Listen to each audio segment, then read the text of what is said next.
Hello, and welcome to another stream of Tomb Raider: The Last Revelation Remastered.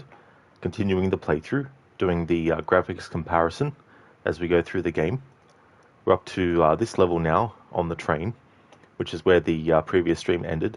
Going to be doing the flyby mode in photo mode to show the differences between the old and the new graphics.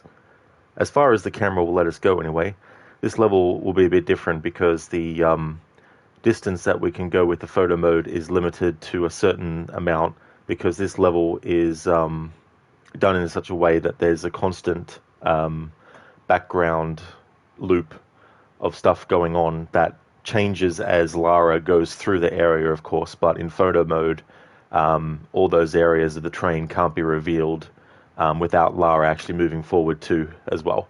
So this will be a piece-by-piece kind of thing in this train level, but in terms of the level numbers, this is actually level 12.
Hey there, Lucas. How's it going today?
Hey there, Lone Star.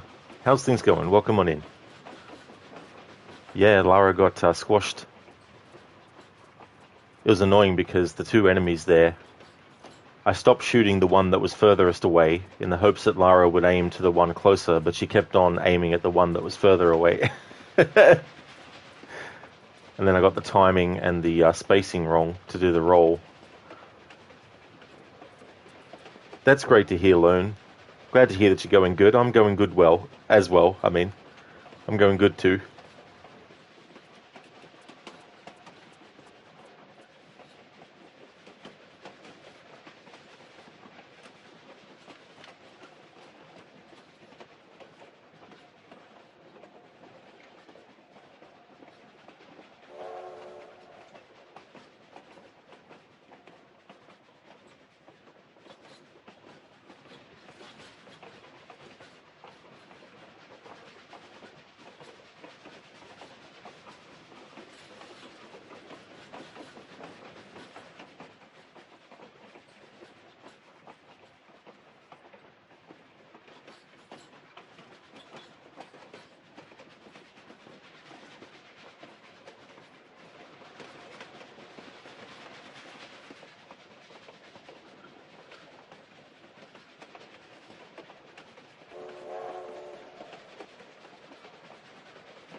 Well, that's good, Lucas.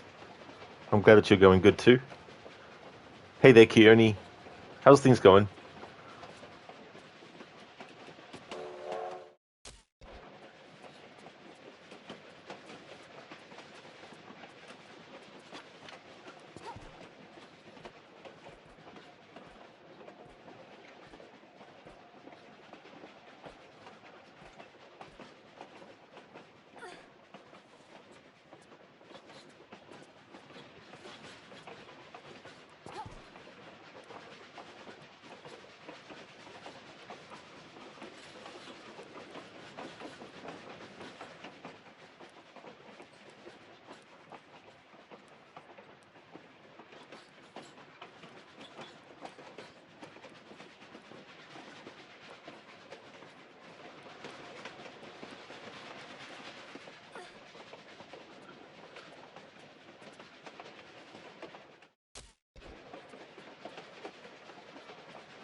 And good one alone, budget Deadpool.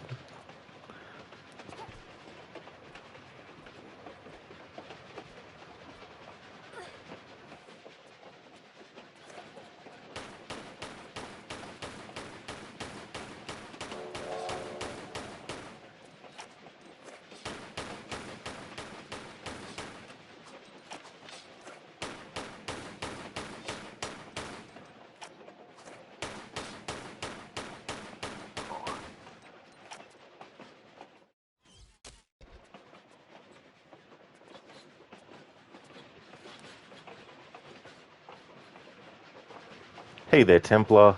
How's things going?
For all of you first-time gym goers and full-timers, if you don't get the results you want on the first day at the gym, is to start blasting the T-virus immediately. Exactly, Mr. Gote. Then you'll get that Mr. X physique. Hey there, Mr. Gote. Thanks for redeeming that as an Arnie impression. How's things going? Templar, you gave in and decided to give the Alan Wake games a try. You just got the original, and if you like it, you'll get American Nightmare and then 2. While the second game is on sale, you don't want to spend $40 on a game you don't like, lol. That is totally fair, I don't blame you. Yeah, it's always good to get a game when it's on sale. Then that way, if it ends up being a game you don't like, at least you haven't paid full price for it. But that's cool that you're playing through those. They're great games, actually. Alan Wake, American Nightmare, adds some extra things on top and, changes things up a bit. You going good, Mr. Gote? Nice. You just done your boxing with your wrist is sore as. Oh, is it? That's really, really bad. Like, hopefully it's not gonna, turn into a problem. Like, hopefully you can get some good rest with it. Templar, since American Nightmare isn't on PlayStation, your fiancée let you borrow her laptop to play it. Oh, that's cool that you still got a way to actually play it. Yeah, I'm actually surprised they didn't remaster it, really. But then again, it might still be some rights issue because originally Remedy didn't have the full rights to Alan Wake at all, which meant that if they wanted to do a sequel, they had to actually get the green light from Microsoft. And they were going to do an Alan Wake 2 not long after the first game came out, but Microsoft felt that the first game didn't sell enough to warrant doing a full-blown sequel. So there was a compromise made where it was like, we'll let you do a smaller scale Alan Wake game and then release it on the Xbox Live Arcade. So maybe there's still some rights that are issues there with the Xbox Live Arcade aspect of American Nightmare as well. So you never know. Some of the ideas that they had for their initial Alan Wake 2 made its way into that American Nightmare as well, adding some extra enemy types and all that kind of stuff. Lucas, you almost bought that new Star Wars game tonight. Oh, which one? The Outlaws one? Hey there, Star. Welcome. Choo choo indeed. Up to this level. They number at level 12, but if you want to classify some of the levels as one big level, you can. Templar, supposedly it was because it didn't make sense from a business perspective since it wasn't popular at all to begin with. Yeah, I mean, it definitely developed a fan base, so it's not like it failed completely. But from a business standpoint, it wasn't like, GTA selling or something like that. Um, but it developed a strong fan base, so it became like a cult classic kind of game. I'm going well, thanks, Star. Things are going good. How about yourself?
All right, so we have the grenade launcher now, or grenade gun.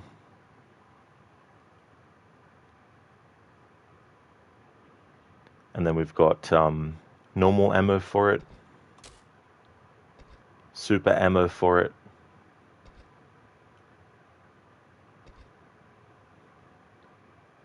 and flash ammo for it. Hey there, Max. I'm doing well, thanks, dude.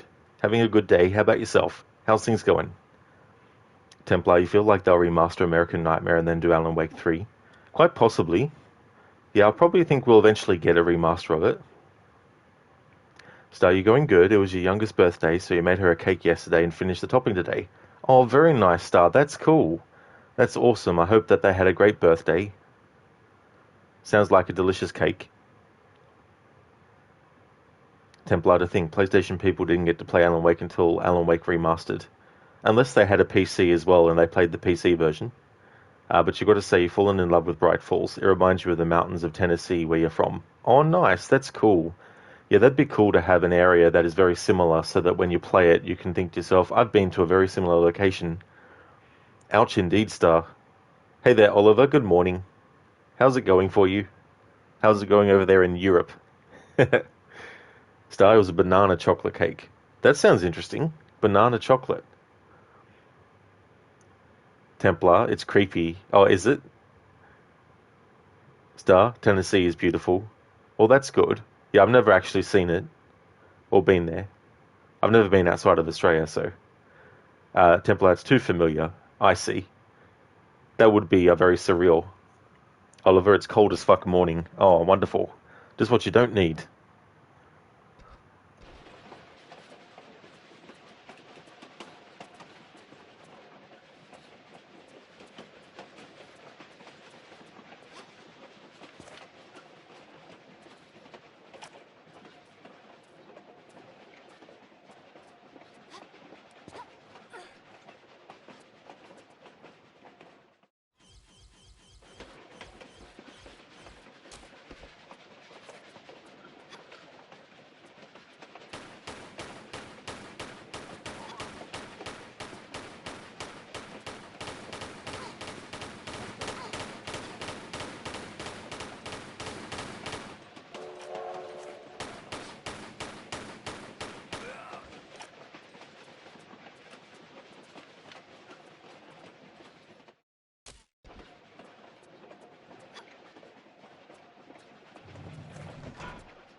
Minus 15 Celsius, Oliver. Damn, that is freaking cold.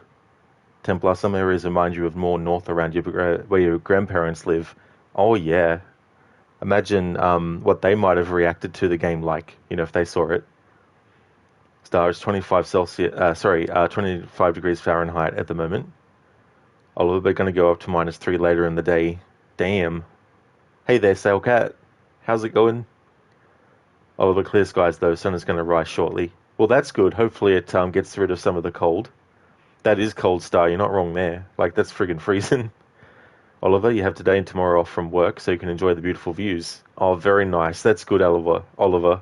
Yeah, that'd be great to have the days off in a row as well. Templar, I've got to say, great idea giving Alan longer hair. Yeah, it's so interesting because it got progressively longer. Like, if you've played the Alan Wake DLC for Control, that's when they started to show him having longer hair. But it's not as long as it gets in Alan Wake 2, though, as well. Yes, that's pretty funny. Yeah, Jesus, Oliver. Lucas, technically that's below freezing. Oh, is it really? Damn. Sounds like it's cold. Templar, he looks so goofy with shorter hair. Well, that's fair enough to think. Yeah, I never really thought about that. But then again, like, unless it's a very outlandish hairstyle, like if it was a hairstyle that was shaped like a flamingo or something, that's when I'd be like, oh, damn, Jeez, that looks like a goofy haircut. Oliver, technically,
you're too late, enemy. She's already dead.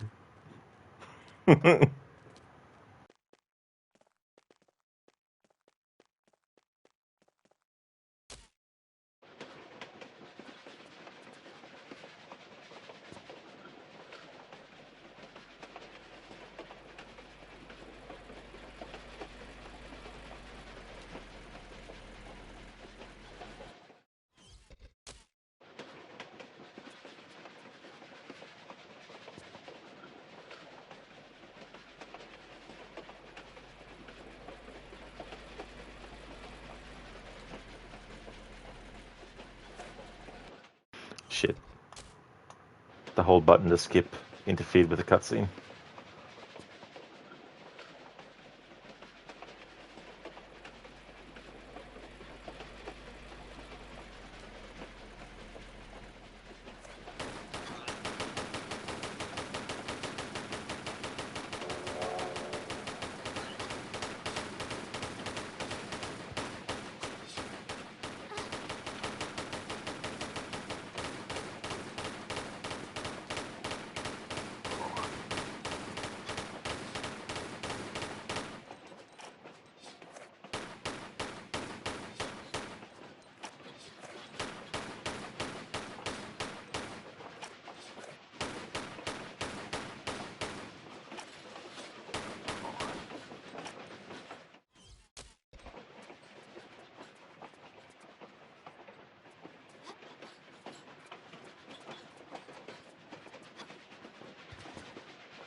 Yeah, Oliver, Lara the train hijacker.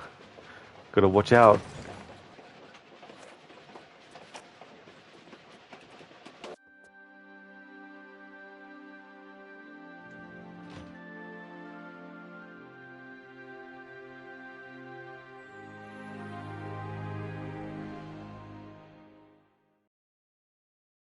Nice glitch there.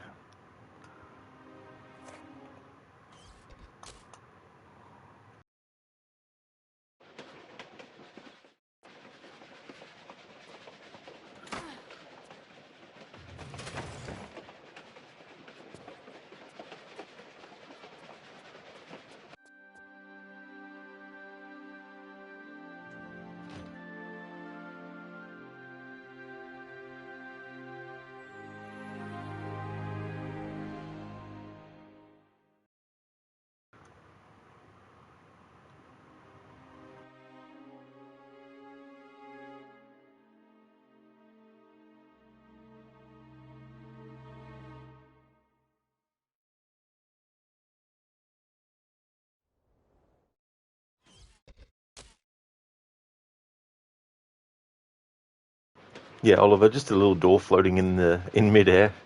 It's funny how it's in both graphics. I thought it might have just been a glitch in the old graphics.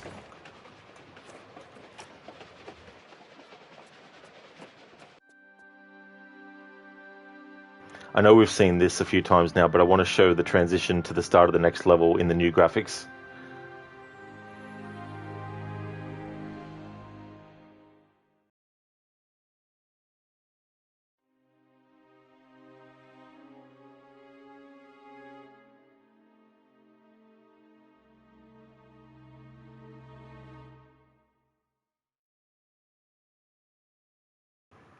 Alright, now I can make another save. Lucas, neat. Yeah. Imagine seeing that in real life. Just a random door floating there.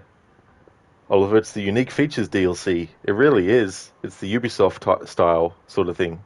Be right back.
Alrighty then, I'm back.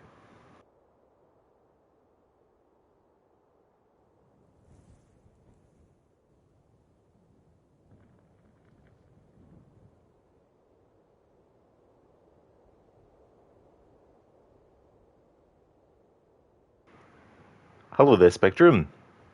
It's going good, thank you. Things are going well. Having a good day. How about yourself? Thanks for the welcome back, Oliver. Now that we're in the next level, it's time to go into photo mode and fly by through the area, comparing the old and new graphics. Thanks for the welcome back, Spectrum. Thank you.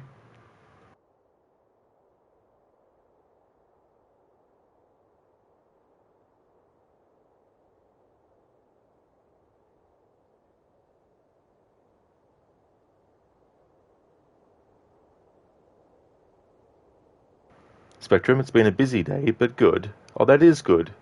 In spite of being busy, it's good that it's not like a bad busy.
Salcat, huge difference with that poster. Oh yeah, there well and truly is. It's interesting in the old graphics how they make it so that it's not readable what the writing actually says. And if you wanted to have a look and see what the image was, you would have had to get Lara closer so the camera was closer. But with the remaster having photo mode, obviously you can get in even closer without obstruction on certain things, and then seeing what it was actually supposed to be a picture of and what the writing actually says. Hey there, Ryu. Thank you so very much, dude, for the 38 months in a row. That's amazing.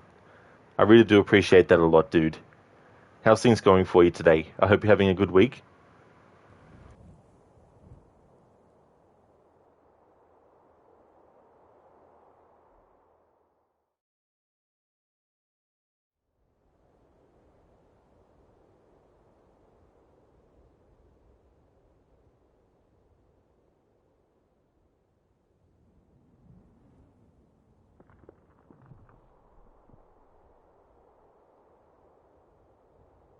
Excellent, Ryu. That's good. I'm glad to hear that you're going well, dude.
Spectrum, is there no music?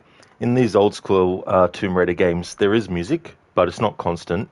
They usually have some ambience that's going on in the environment, depending on what the environment is. So you might have a cave where you just hear sort of like ambient wind sounds and all that kind of stuff.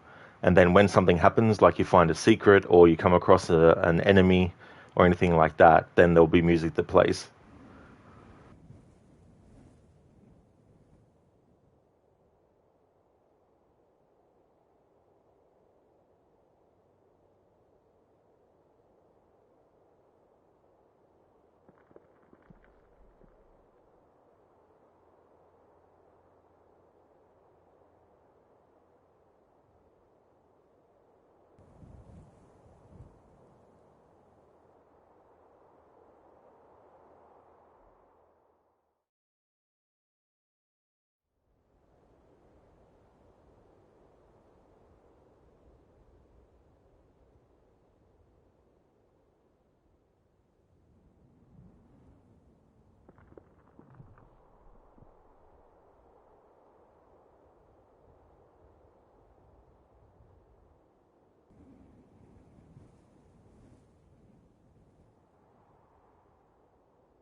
I like how they've made it that it says 1999, which is the year that the original version of this game came out.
Oh, was it Spectrum?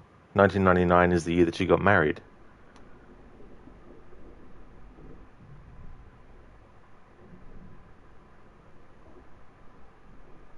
I remember there being a lot of movies in 1999 that I watched that were just they really left a long-lasting impression. like The Mummy from 1999, also the first Matrix as well. There was such a shift that happened in movies after 1999 as well. Like Matrix changed the whole idea and approach to special effects in movies and the kinds of like, action that you could do and all that kind of stuff.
Salcat, The Ninth Gate is your favorite movie. Great year for movies. Eyes Wide Shut. I still never have seen that one, Eyes Wide Shut. There's a few Kubrick movies I haven't seen. There's that one. There's also Barry Lyndon, and then there's also Paths of Glory as well. I haven't seen that. Um, A Clockwork Orange. I haven't seen that either. Lolita. I haven't seen that, but that's a movie I don't need to see. And then I've seen like Doctor Strangelove, and I've seen the 2001: A Space Odyssey, Full Metal Jacket, The Shining. So I've seen those movies. But yeah, 1999. Then you had Fight Club as well. You had The Sixth Sense, which was a really good horror movie. There was also another good horror movie that came out in the same year that kind of got overshadowed by The Sixth Sense because there is a very similar theme going on with it, and that was Stir of Echoes with Kevin Bacon. Both movies are about some character who is getting into contact with supernatural ghosts and stuff. And then you've got the whole trying to figure out what the ghost needs help with and figuring out what went wrong with the ghost.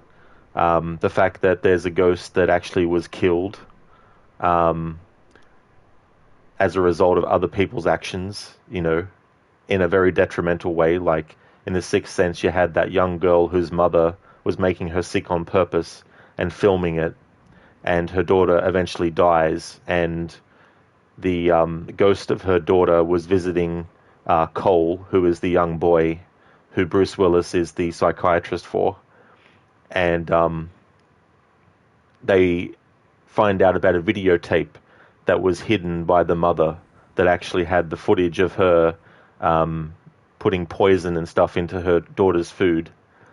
In Stir of Echoes, you had this girl who was essentially humiliated and molested by these guys, and she died, and her spirit needs help. So both movies have very similar things in them, but The Sixth Sense was the one that took a lot of the attention, though. But but Stir of Echoes is a really good horror ghost movie. They did a sequel, but it's not as good. It's pretty much a sequel in name only, except there are some similarities, but it started out as a whole different horror movie, but then they decided to call it Stir of Echoes 2, and they added a connection to the first movie by making it that the little boy in the first movie is now an adult in the second movie, but I think he's blind or something. Something happened to him in between movies. It had Rob Lowe in it. Like, it wasn't a bad movie necessarily on its own, but as a sequel to Stir of Echoes, it was pretty poor. Spectrum, you could never come up with what would be your favorite movie. I don't blame you. There's some things that I can find it hard to actually say, this, above all else, is my favorite of something. But for movies, it's pretty easy for me. And not to say that there's no other movies that I think are as good, or even, as better as it, but John Carpenter's Big Trouble in Little China is my favorite movie of all time. I absolutely love that movie a lot. Like, if you said I had to watch that movie and that was the only movie I could ever watch again, I'd be pretty happy.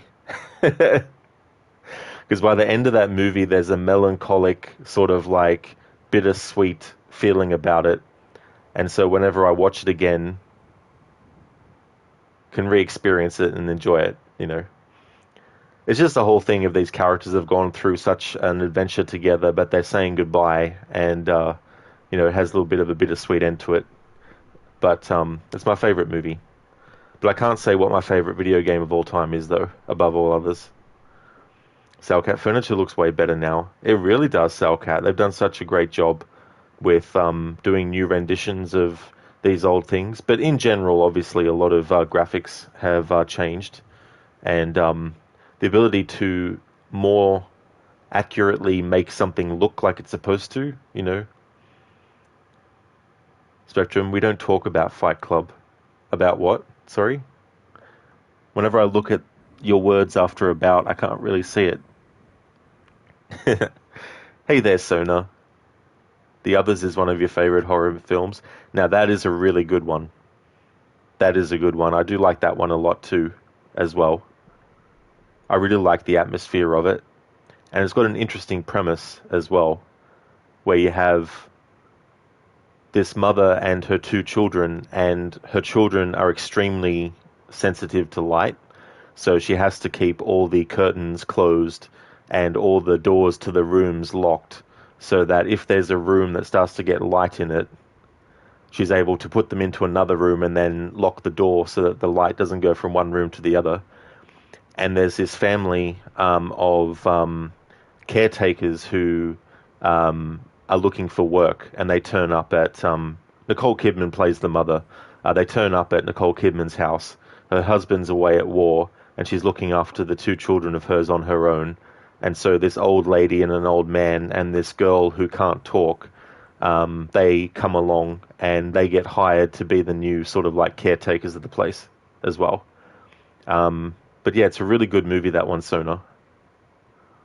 I definitely would recommend people watch that.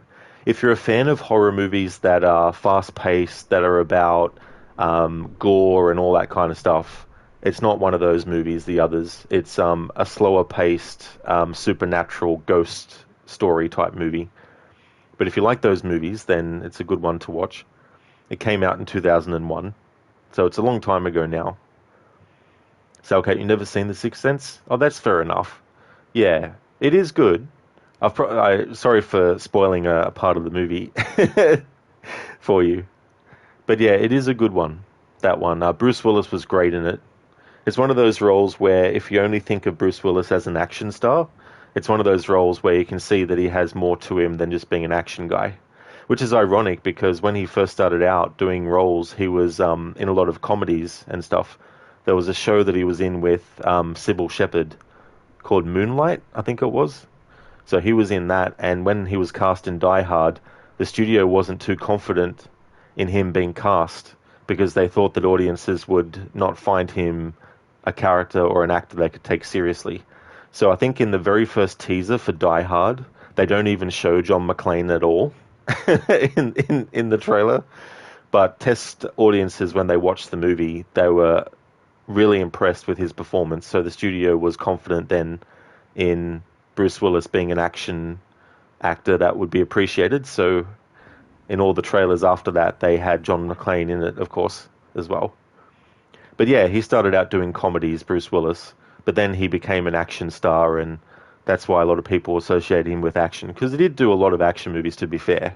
Like, once he got cast as John McClane and did that action movie Die Hard, He got cast in a lot of other action roles, some also with a bit of comedy in them too, as well.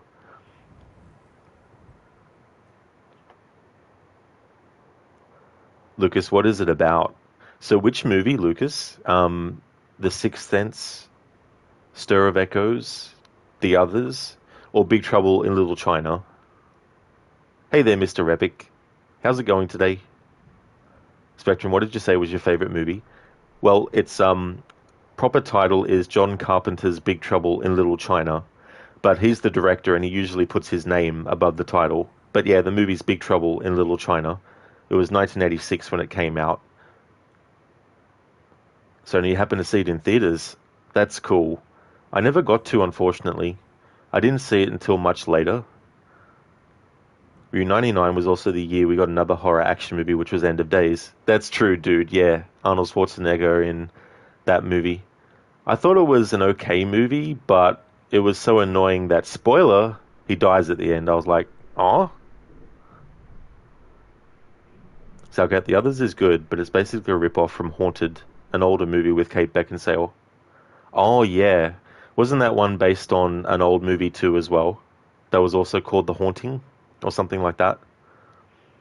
But yeah, there's definitely a lot of movies that take a lot of stuff. There's a movie called Them, I think it's called, about these big giant ants. And apparently there's a lot of things that are similar that aliens ended up doing later. I have, Lucas, yeah. I've seen Children of the Corn. Yeah, I've seen a few of those movies. I haven't seen all of them. There's a heap of them, though. But I saw the original, and I saw the second and third ones. I may have seen the fourth one as well.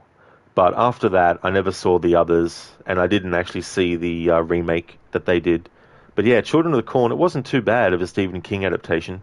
He only wrote the one story, but they did heaps of sequels to that movie as well.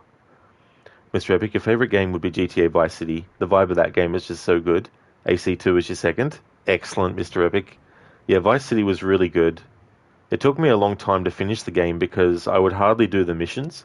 Like, I did some of the missions, and I did certain parts of the game up until a certain point. But the other thing that I would do in that game is just spend a lot of time driving around, listening to the music. Got a lot of fond memories of just staying up late on my own, driving around in Vice City, listening to the music. Oh, Spectrum, that's what it was, moonlighting. Thanks for the correction. Yeah, because before I said it, I thought to myself, is it Moonlight or is it something else? But yeah, Moonlighting was that series I was talking about with Bruce Willis and Sybil Shepherd. Lucas, Big Trouble in Little China, what's it about? So it's basically about this guy who's a truck driver, and he's visiting his friend in San Francisco, and his friend is expecting his fiancée from China to actually turn up, and they're going to get married. But what happens is she ends up getting kidnapped. There's this guy who is both old and young. He can change himself to both versions, but he's become immortal. But he wants to actually become mortal again. So there's a girl with green eyes that he has to marry. And so the fiancée of the main character's friend is actually one with green eyes. And so he wants to marry her. But it just so happens that there's another woman who has green eyes, an American woman, Gracie Law, and she's like an investigative reporter. So essentially it's about this guy trying to get his truck back when it gets stolen, but it's got all this other stuff in it. It's a mix of comedy, action, martial arts, adventure. It's just really, really wild. It's got Kurt Russell in it as Jack Burton. He's the main character in it. Glad to hear that, Mr. Epic. That's good that you're doing good. As for me, I'm doing well. Things are going well. Yeah, End of Days wasn't all that great. It does have a great moment where Arnold calls Satan a choir boy.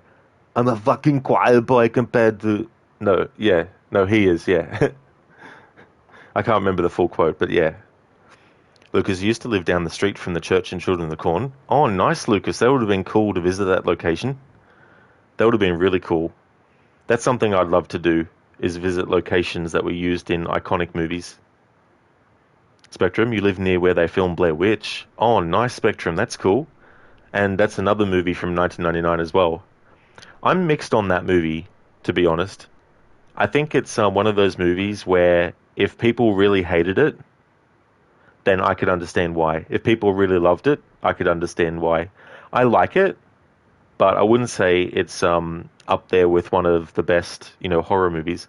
Having said that, though, I think it is very sort of like creepy, and it has this really cool time, like it has this really cool period piece feel about it now, considering it was filmed on VHS and that whole style. But I liked it though enough to rewatch it. But I wouldn't say it's like a great horror movie or anything. Mr. Epic, you would drive on the beach, panning the camera to the neon buildings while listening to the amazing music. Oh, nice, Mr. Epic. Yeah, that's the kind of thing, like you can have a great story in a game, you can have great gameplay, but one of the things that you can never defeat is a really good memory of something from a game that you enjoyed. Even if it's years and years later, you still remember those moments. Ryu, Big Trouble in Little China was also one of the inspirations for Mortal Kombat. It absolutely was, Ryu. Yeah, I remember when I was playing Mortal Kombat on the Super Nintendo, and I went out into the living room to see what was on the television because my parents were watching a movie, and coming out of my room having played Mortal Kombat, where you have a character named Raiden who has a big giant straw hat, to then go out into the dining room and see that there's a movie with these three characters with big straw hats appearing in an alley. It was like one of those, I was meant to watch this movie at this time moments. So I watched the movie, and then the next day I went down to the video store and rented the movie so I could watch it from the start. And I remember my parents were like, "But you watched this movie yesterday?" And I said, "Well, I didn't see it from the start. I wanted to see it again."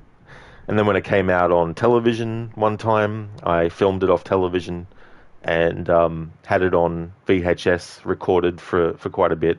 So as you can imagine, the tape got a lot of use, and watched that movie so many times. And then DVD came out, and then Blu-ray and all that kind of stuff. Even watching the original Mortal Kombat movie added to that full circle moment. That's true, yeah, exactly. In 1995, because it would have been a couple of years after me playing Mortal Kombat 1 and seeing Big Trouble in Little China that I saw Mortal Kombat on the big screen. That was really cool to see that movie on a big, big screen. I've never seen it on a big screen since, but I would definitely love to revisit it. Imagine it on IMAX. Like, that'd be fucking amazing.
Even better on 35mm film. Oh yeah. There's just certain movies that when you see them on a really large screen, it just creates this whole different feel. Spectrum, correction, you live near where they filmed the 1997 Blair Witch Project. Oh, was that the fake news report and all that kind of stuff? Because the movie came out in 1999. Mr. Epic, a really good movie you watched a few years ago and really hit you was Interstellar. Man, that movie really breaks you at the end. That is such a great movie, dude. Like, I watched that at the movies, and it was just one of those movies where I was like, I need to wait a long time before I see it again because I want to savor the separation of time. So I've only actually seen it once, and it's well over its 10th anniversary now. So that would definitely be a movie that I should actually revisit.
Lucas, you would agree with that?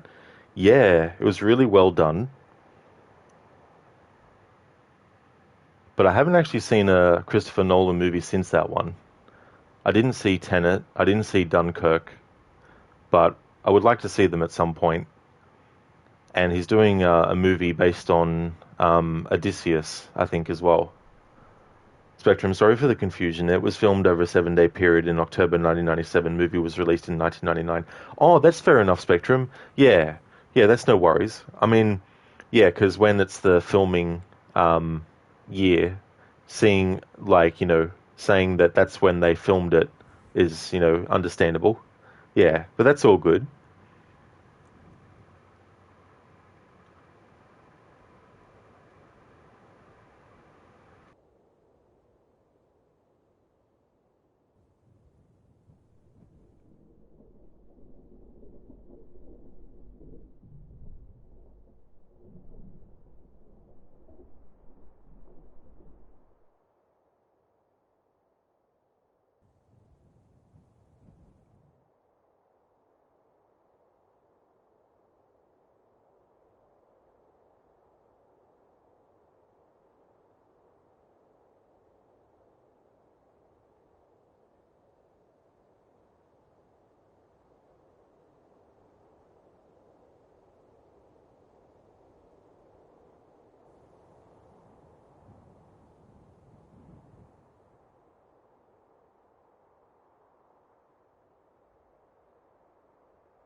I actually used to have one of these lamp styles with the green shade around it and everything.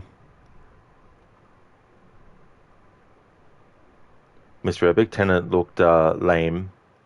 Yeah, I can't really remember much of the visuals from the trailer that I saw, but I like time travel stuff, and I think it deals with time travel.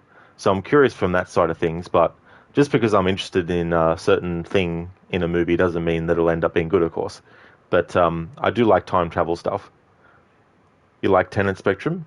That's fair enough. Yeah, yeah. I still haven't seen. I haven't actually watched any of it since, like, any trailers since then.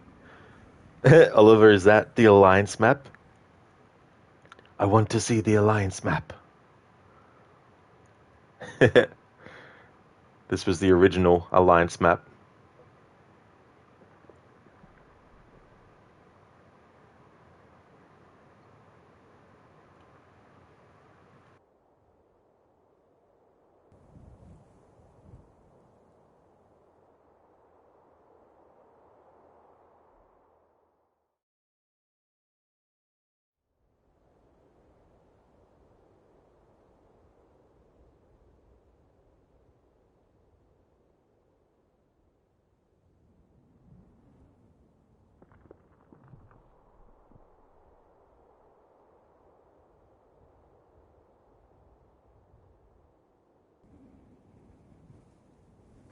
It's so funny when they've redone the faces for the characters, they've made them all look like they're fashion models and things like that. It's just so funny seeing some of these characters look like models.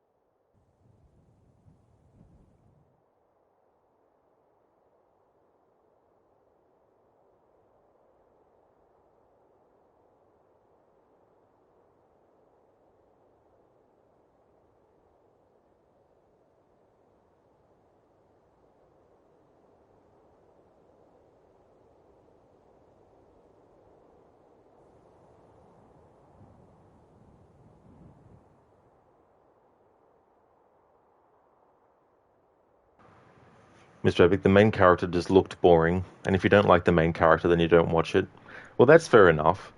Yeah, I think the actor who plays the main character, I think he's Denzel Washington's son, I think, but I've never seen him in anything.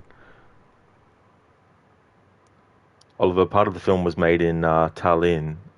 I've probably definitely butchered that. Sorry, Oliver. Your country's capital.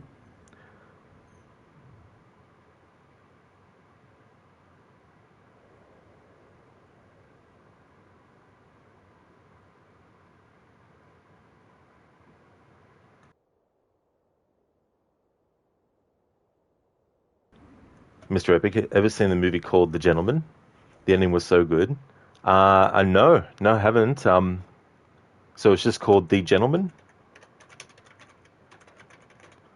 Oh, yes, so from 2019.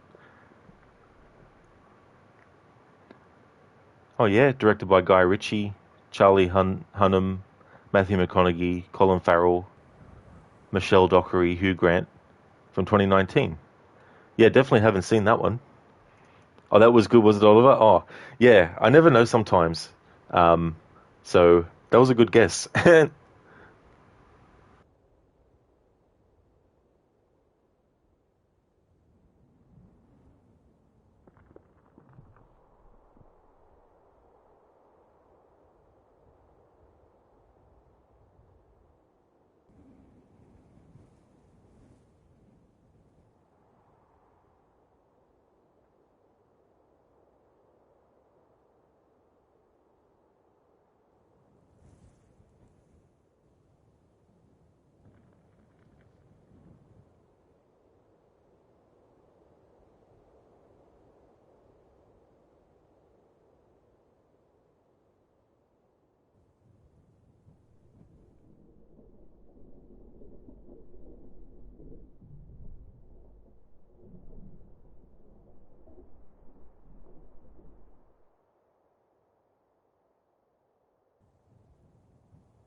All right, so I can't go any further than this point in photo mode because this is actually an area that leads to a different area that's connected, and there's a loading screen that's separating them.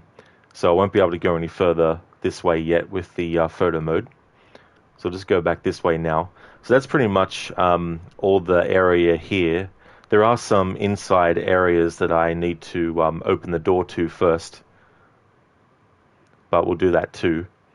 And in this part of the game, when Lara comes into this room and speaks to Jean, if you want, you can just go to the other areas, do what you need to do, and then just keep on going through the game. Or you can actually go back to Jean every so often and get another exchange of dialogue with him. So what I'm going to do for this playthrough is I'm definitely going to get that dialogue with Jean by going back to the location multiple times. But I'm also going to show in both graphics versions what actually happens. So what I'll do is before I even get to the trigger point where another cutscene with him plays, I'll actually make a save, and then that way I can talk to him in the old graphics, and then reload that save, and then switch to the new graphics, and then have the same conversation. So we'll be coming back to this location quite a few times to speak to Jean as we go through. Mr. Epic, it's a really good movie. There's humor next to the seriousness, but funny humor, not the Marvel kind, really mixed well. Yeah, I think sometimes that humor can work, but I think if you use it too much, and when you use it when something serious has happened too many times, it can be a detriment because then the serious side of things doesn't get taken seriously anymore, or the serious aspect to it is made fun of. And unless you're doing like a very sort of like special like parody of something, that can go the wrong way. But if you don't take things seriously, then any sort of like humor like that would be fine, and all that kind of stuff. But I think sometimes movies try too hard to be funny when they don't need to try that hard. Lucas, your country's capital is Washington, D.C. Can you say that, lol? I can. Yeah. Washington, D.C. Oliver, Washington District of Columbia. There we go, that's the full.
Mr. Epic, you think you're just done with Marvel. Disney ruined it. That's fair enough too, to not want to, watch anything anymore. The thing that made me stop watching them, not a blanket, I'll never watch any of them, but just, it doesn't matter if I never see another one again. But if I do, then I'll watch it with that sort of attitude. It was Iron Man 3. Because with Iron Man 3, I felt that there was an opportunity to do something really sort of like extremely serious with Tony Stark by having him, be an alcoholic. Like, I think they could have really done a great character study, and it would have been interesting to have an Iron Man movie that took away the humor side of not only the movie, but Tony Stark himself, and made it a very sort of like serious and psychological look at a character who is really messed up by the alcohol so much that their judgment isn't just compromised from a, perspective of you're so drunk, you're tripping all over the place and you're doing all this stuff, but negligence through it as well. But I can understand why they wouldn't want to go that far, because they would still want to keep the humor side of things with it. But after that movie, I was like, I'm not really strongly invested anymore in the movies, and so I never watched Avengers 2, I never watched the other Avengers, I never watched Captain America 3, Civil War, I never watched Thor 2 or 3 or 4 and all that kind of stuff. So I'm at a point where it doesn't matter if I get spoiled for stuff. So I'll see someone post something that talks about certain characters, and there's a certain level of interest that I have, like a certain level of curiosity, but it's not a strong curiosity of I want to go spoiler free and actually experience it for myself.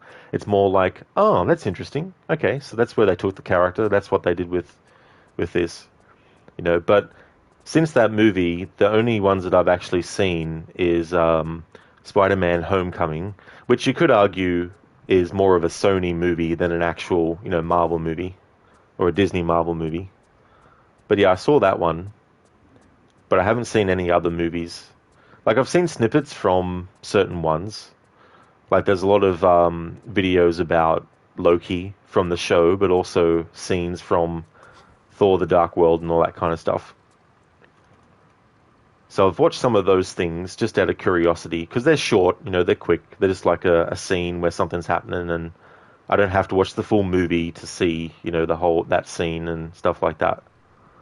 But I would say that if I was interested in getting back seriously to watch a lot of that stuff, I think the Loki series has the most appeal to me. But I think that's also because I love time travel stuff.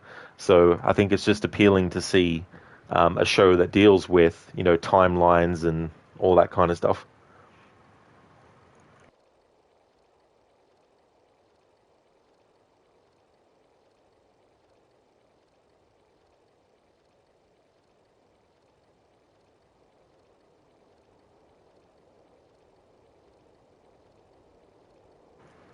Hey there, Shaky.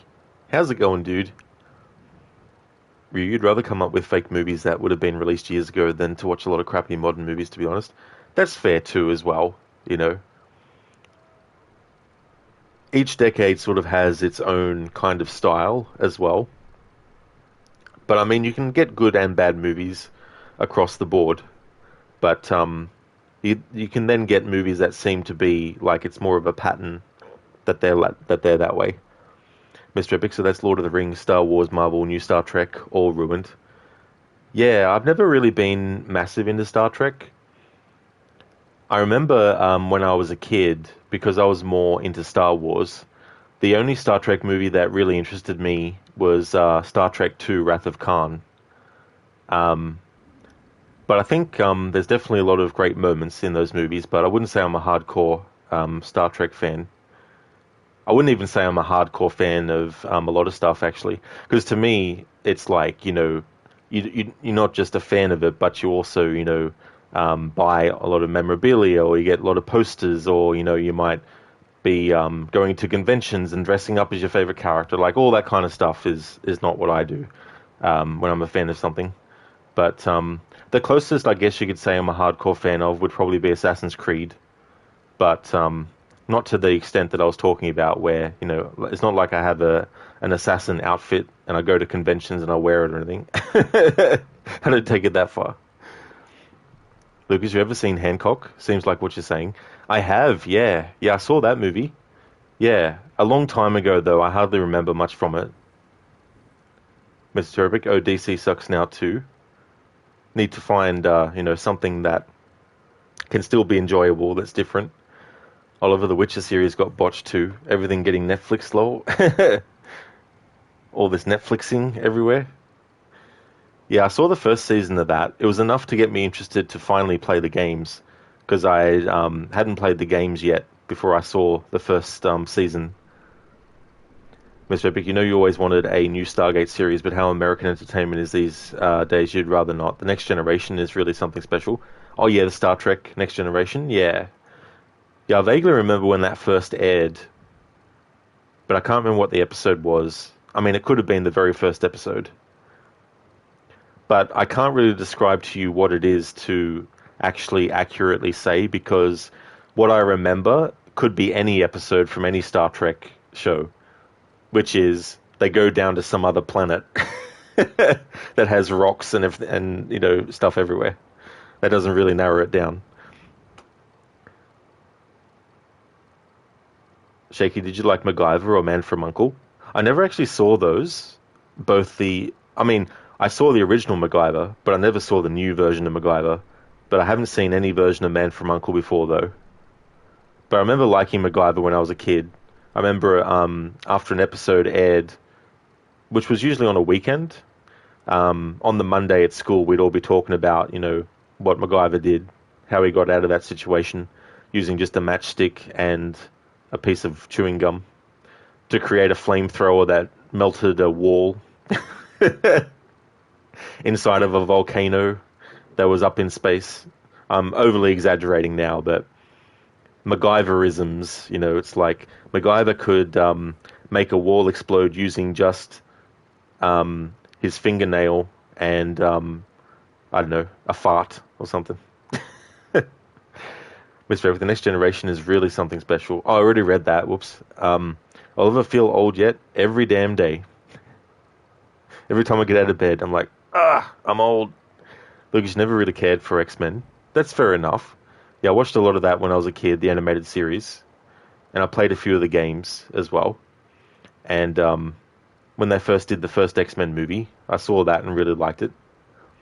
So I got back into X-Men a bit more then. Shaky and MacGyver video game would be so cool. It would be, dude. Like, I would play it for sure. But there's definitely a lot of things about that character that could be done. Hey there, Coffee. Welcome on in. Anyone remembers Captain Power? Not Captain Power, no. I remember Captain N, which had a lot of Nintendo characters that were in it, like Mega Man and Simon Belmont. Which is funny, they turned Simon Belmont into this guy who's up himself. He likes to look in the mirror a lot. Shaky, just imagine a Tomb Raider style game with crafting to get out of jams. That would be really awesome. Yeah, I could see that being a thing. Something else, Shaky, you could also do it as a game like Hitman. So instead of having multiple different ways to kill your target, have a MacGyver game where you have multiple different ways to get through each level. So add a bit of a fresh sort of feel to it, where you could go the route of him creating some kind of explosion, or you could go the route of him creating some kind of craft to get out of there, aircraft or something. Oliver, well, blowing something up with a fart is quite realistic, actually. It's just a daily thing that everyone does, just farts at a wall and it blows it up. Mr. Epic, the one episode you keep remembering from the Next Generation because just how amazing an episode it was is called The Inner Light. So what is that one about?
What I like with the remastered version of the graphics is that sometimes they take what was originally just a door or a window that was closed, but in the remaster they do something like in this case where they make the door open ajar and you can see that there's like a chair in there.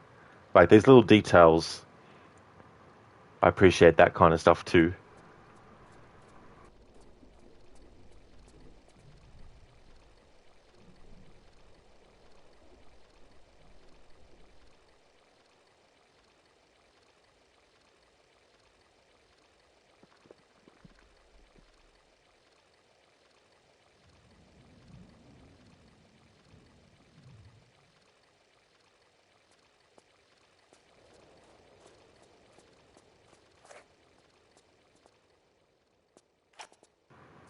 Yeah, Oliver.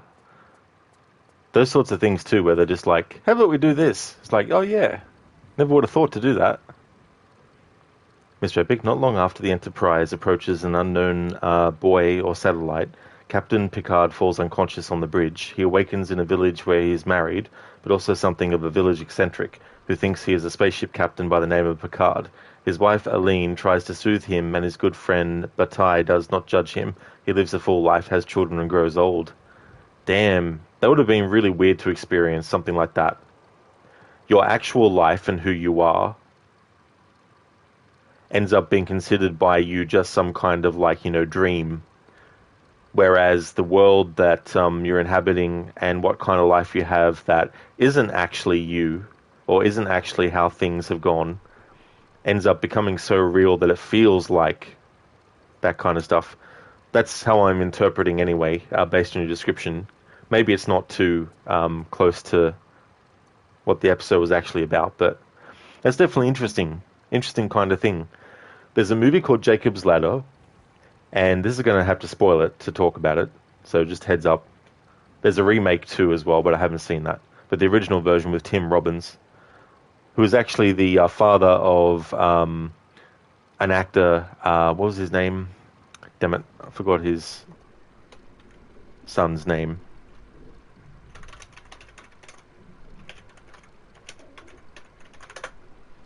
Miles. That's it, Miles Robbins. Miles Robbins is the son of Tim Robbins and Susan Sarandon. And he's in The Quarry. He plays the character Dylan in The Quarry. The son, that is, Miles Robbins. Anyway, his father, Tim Robbins, was in the movie Jacob's Ladder. And in that movie, Jacob has, I think, well, I mean, one of his children ends up dying, who was played by Macaulay Culkin. But his other surviving children and his wife, he's actually split from his wife. And he's with this other woman now. There's actually a scene in the movie where Jacob dreams that he's back with his wife and that the life that he's actually living in this dream he's having, he thinks that's the dream. And so there's this whole surreal scene with his former wife in a dream where in that dream he thinks that his real life and the woman that he's with now is actually the dream world or the dream aspect. So it's a really weird and surreal sort of thing. And that's what you reminded me of. It may not be exactly 100% the same, but just the concept of having a character in their reality having some kind of other experience where they think that that's their real life and that what they're dreaming about is not what their real life is. Oliver, he had too many mushrooms. That's true. He thought they'd grow him big like Mario, but they were the wrong kind.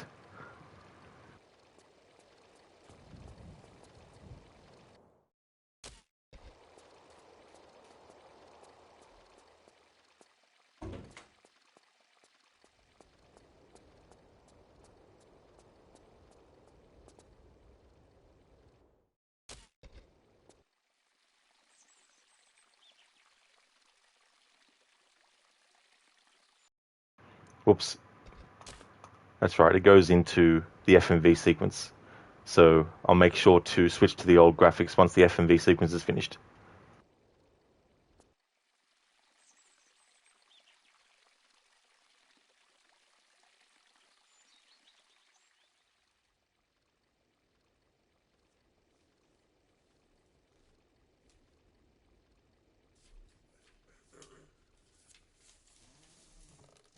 Lara, You are alive. I feared for you. What's... Von Croy has the amulet. Ah, this is bad. But he doesn't yet have the armor. There is still time to prepare for set. Jean, I'm tired. Give a girl a break. My dear, when all this is over, you can retire. But now we must move swiftly. My men dive in the bay for remnants of Cleopatra's lost palaces. Cleopatra? Yes. She realized the armor's significance and had it brought here. Some was subsequently scattered, but... And where would you recommend I start looking? In the catacombs under Alexandria. My diggers have unearthed chambers connected to the Great Library. This would hold the true location of Cleopatra's palaces. We have yet to find a way in, but you... Take me there. There is a problem. Von Croy. Yes. His dig is expanding, crossing many of my own tunnels. Of course, my men would no longer work when Von Croy's thugs appeared on the scene. Time to introduce myself to Werner's loyal workforce. First, you must get into the catacombs. Von Croy has them completely sealed up, and I fear he will soon have the armor. Over my dead body. This I fear also. I shall wait here for news. Return if you feel I can help in any way. Good luck, Lara. I fear you may need it. I make my own luck.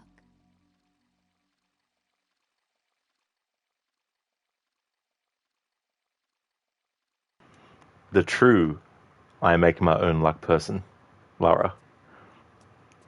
Not that fake Shay Cormac from Assassin's Creed Rogue.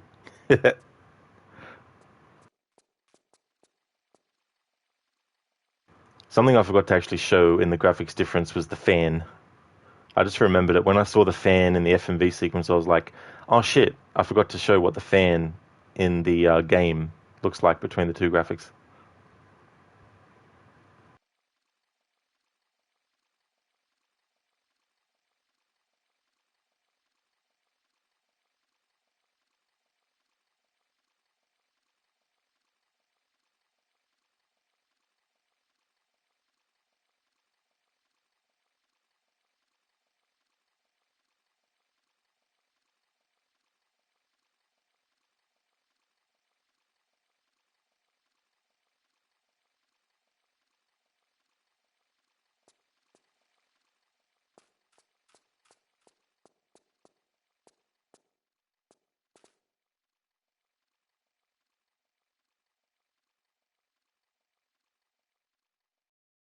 Alright, so one of the things that we just picked up was the laser sight.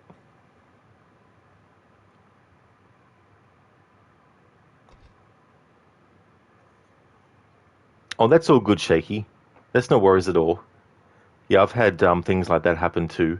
Like the other day, yesterday, I was talking about how I was watching Lucinda stream one time, and I had multiple tabs open, and I switched tabs, and then I was like, oh, why can't I hear Lucinda stream? And then I went to the tab with her open, and I looked, and I was like, oh, Lucinda, is there something wrong with your audio? It's like, no. And then I saw that I'd accidentally muted her tab somehow. I was like, oh, never mind, it was just me.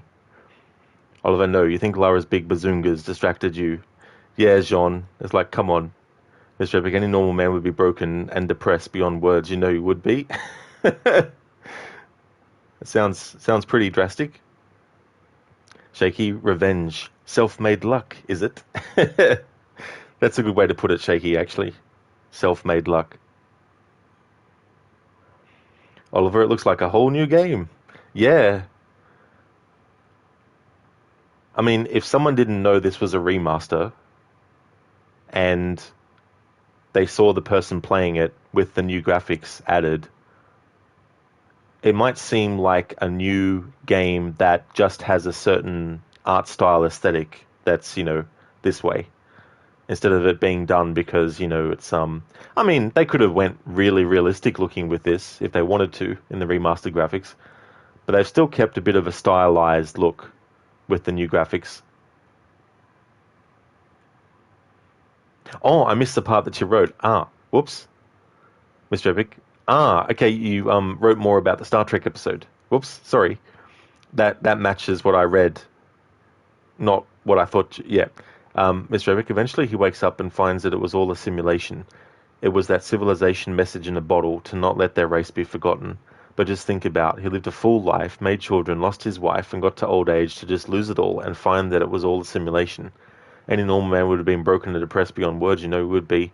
That's the thing, too, because it's so real to you that going through literal, what felt like years, and I'm sure in reality, of course, all those years didn't go by, but the simulation was so real that it felt like he had lived for that many years and became old and all that kind of stuff and experienced all those things, you know.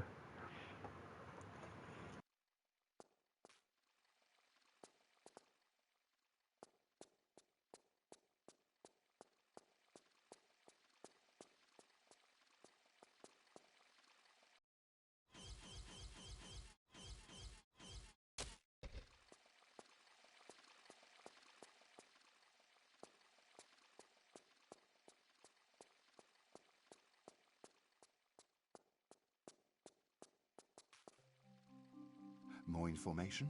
Oui? I believe some of the armor could be here in the town.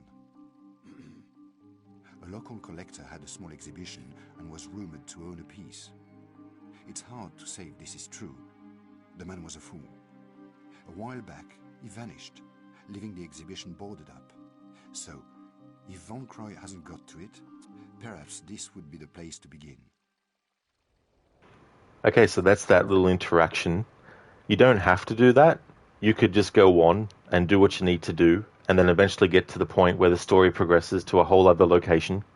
But if you want to, you can go back to Jean, and every so often, depending on what progress you make, when you come back, there'll be a little interaction that you can have.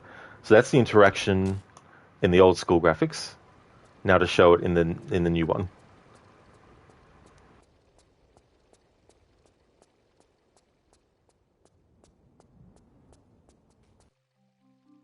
More information? Oui? I believe some of the armor could be here in the town. A local collector had a small exhibition and was rumored to own a piece. It's hard to say if this is true. The man was a fool. A while back, he vanished, leaving the exhibition boarded up. So, if Von Croy hasn't got to it, perhaps this would be the place to begin. Like how Lara gets in the chair, kicks her feet up on the table, and Jean is like, she takes her feet off the table. I've always liked that interaction.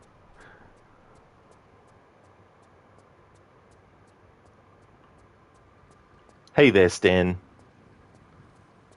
Oliver, just a usual dream for you. Just the usual dream. Yeah, I mean, there's definitely been dreams I've had where it felt so real that when I woke up, I was like, damn,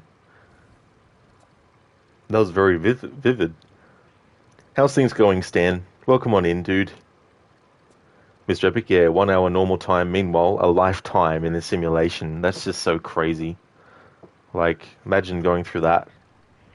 Shaky, hell yeah, Lara. Wait, why does the desk have drawers facing Lara? That's such an odd touch. I never actually noticed that before. That's a good shout, Shaky. You thought she was sitting behind his desk at first. Yeah, I didn't even actually realize. Stan, draw, hardly know her. Imagine having that for a name. What would you like to name your child? How about we name them Table? That's a great name.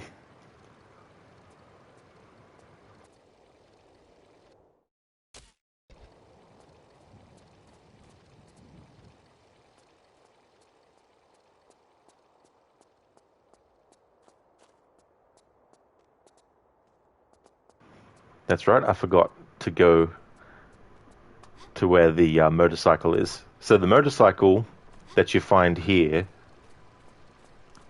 it's not something that you have to come back to. Lara will automatically have it at the start of the next part of the story, once we do these Cleopatra Palaces part.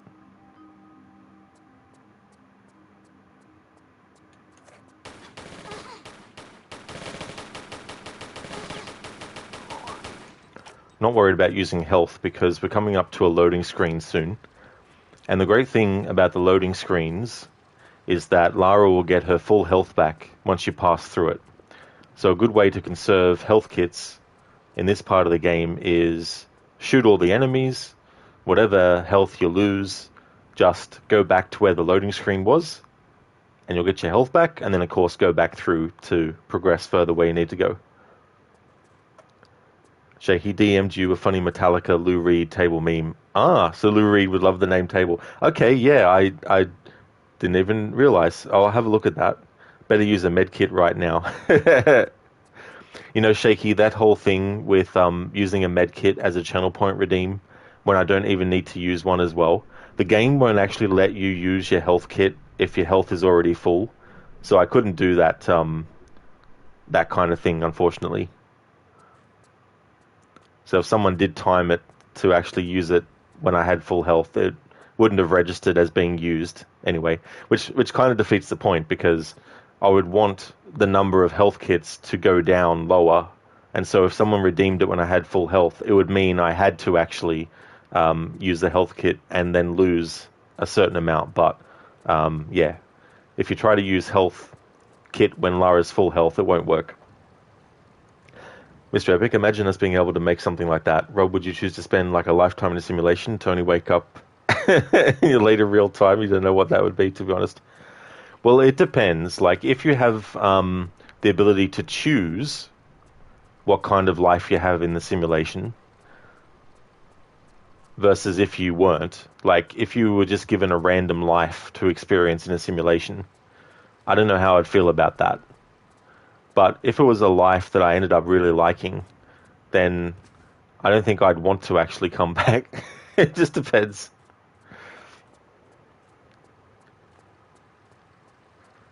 Yeah, Shaky. Yeah, I can do a rest in peace Lara here.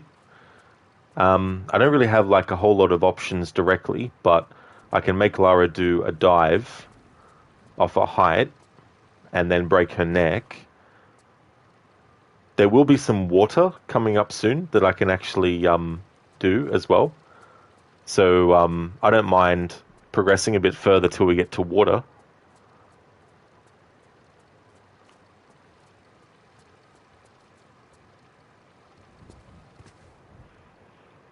Shaky died for sure. I think it's funny to rest in peace her in a peaceful spot.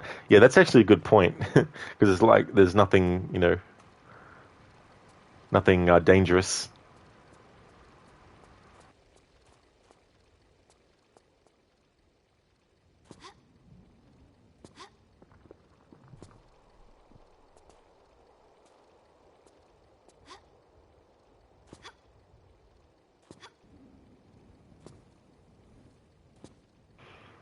I could have sworn you can actually get up that way on that. Not to worry. We'll go back through this way and then we'll go the way the game wants you to actually go.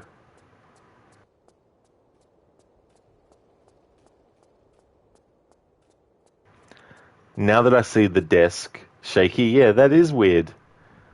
Why does the desk have all the drawers on the opposite side? Although, I guess it looks like it's a double-sided table or something. I don't know what you would call it. That's strange.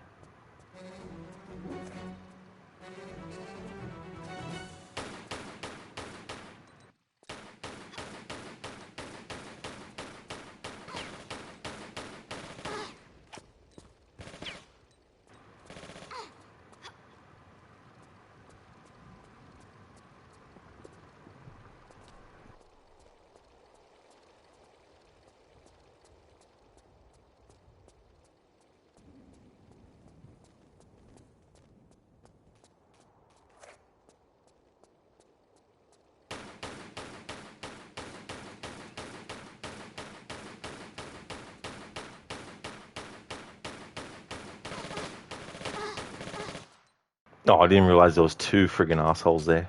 Bloody hell.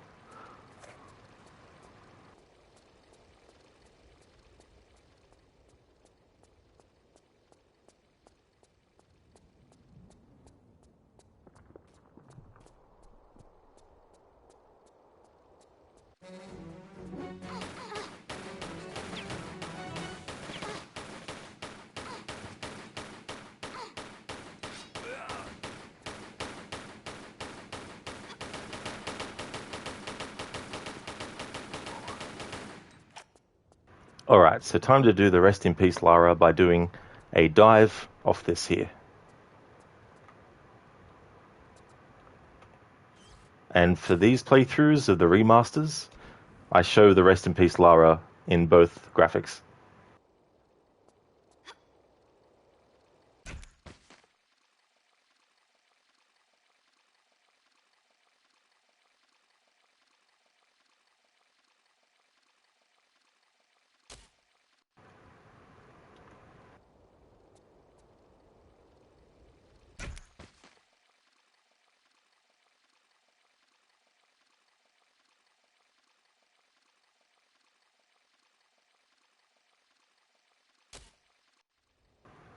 There we go, Shaky. Thanks for redeeming the rest in peace Lara.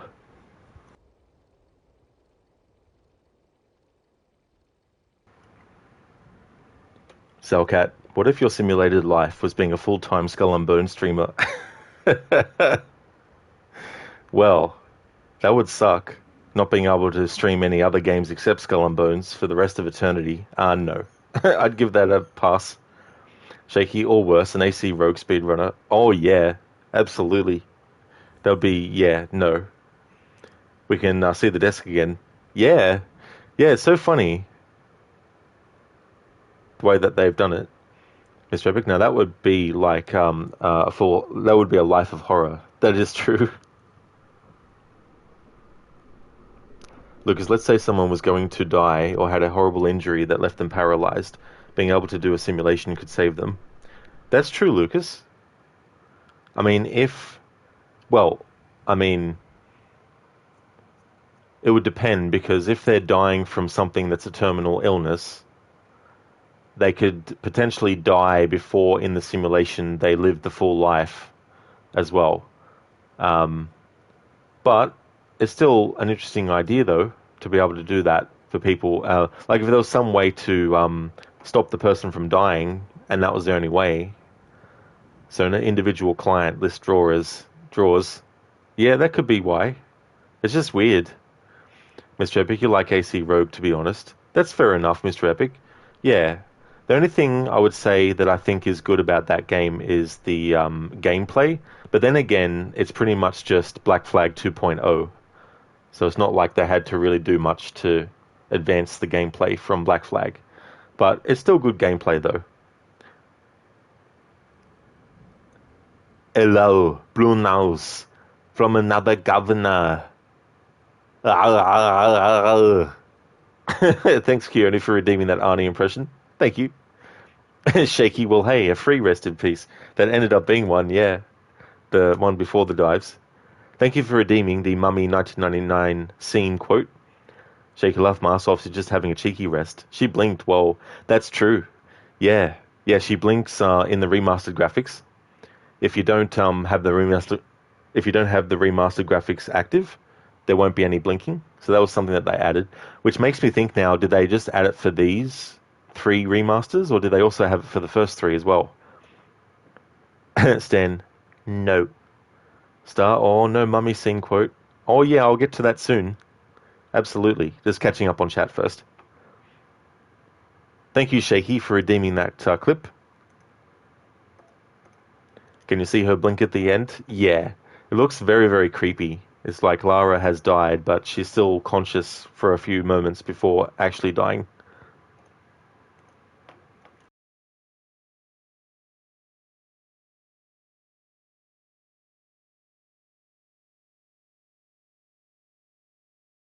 Lara blinks when she dies. It's so freaky.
Alright, so I've got a mummy scene. Ha ha! His neck did not break. Oh, I'm so sorry. Now we must watch him strangled to death. He knows the location to Hamunaptra. You lie. I would never. Are you telling me this filthy godless son of a pig knows where to find the city of the dead? Yes. Truly? Yes. And if you cut him down, we will give you 10%, 50%, 20, 40, 30, 25. Ah! Deal. Ah! Cut him down. That's the moment where Rick is actually being hanged, and Evelyn is in the crowd with the warden trying to negotiate to actually have Rick rescued, and they're haggling there for a little bit at the end, and the warden accidentally offers a number that is actually less than the previous one that Evelyn actually suggested. So she suggested 30, and then he suggested 25, and then she's like, ah, deal. And then he realized that he fucked up, and he's like, ah, cut him down. But then he actually goes and comes along because he's like, I'd like to protect my investment. Thank you very much. I haven't, Shaky, no. No, I haven't seen Altered States before. You might have asked once already. You love that movie. Never have, no. I've heard of it though, but haven't actually seen it. Star, you're missing the accent. You love the movie. Yeah. Yeah, I don't know. I can't really do some accents. So I just wanted to have the characters sound different to each other. But I tried to do one for Evelyn. It's such a great movie.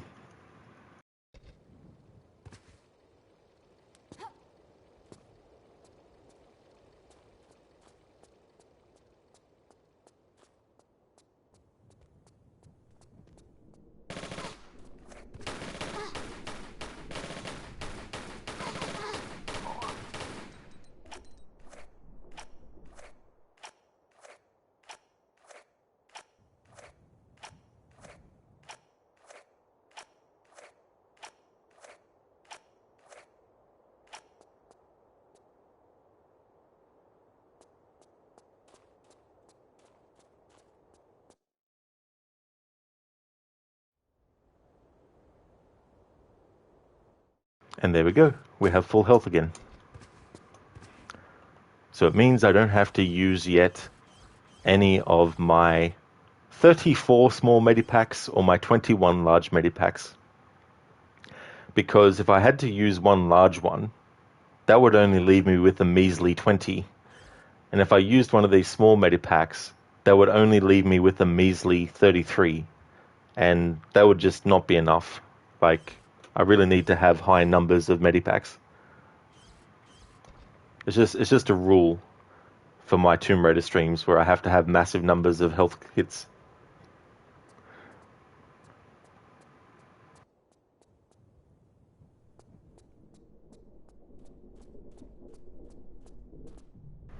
Alright, so time to do a sweep with photo mode through this area. Now that we can access it, because we couldn't before because there's actually a loading screen separating the areas.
Alright, so I'm going to wait until we progress closer to this archway, because I think the camera automatically does a sweep through the area.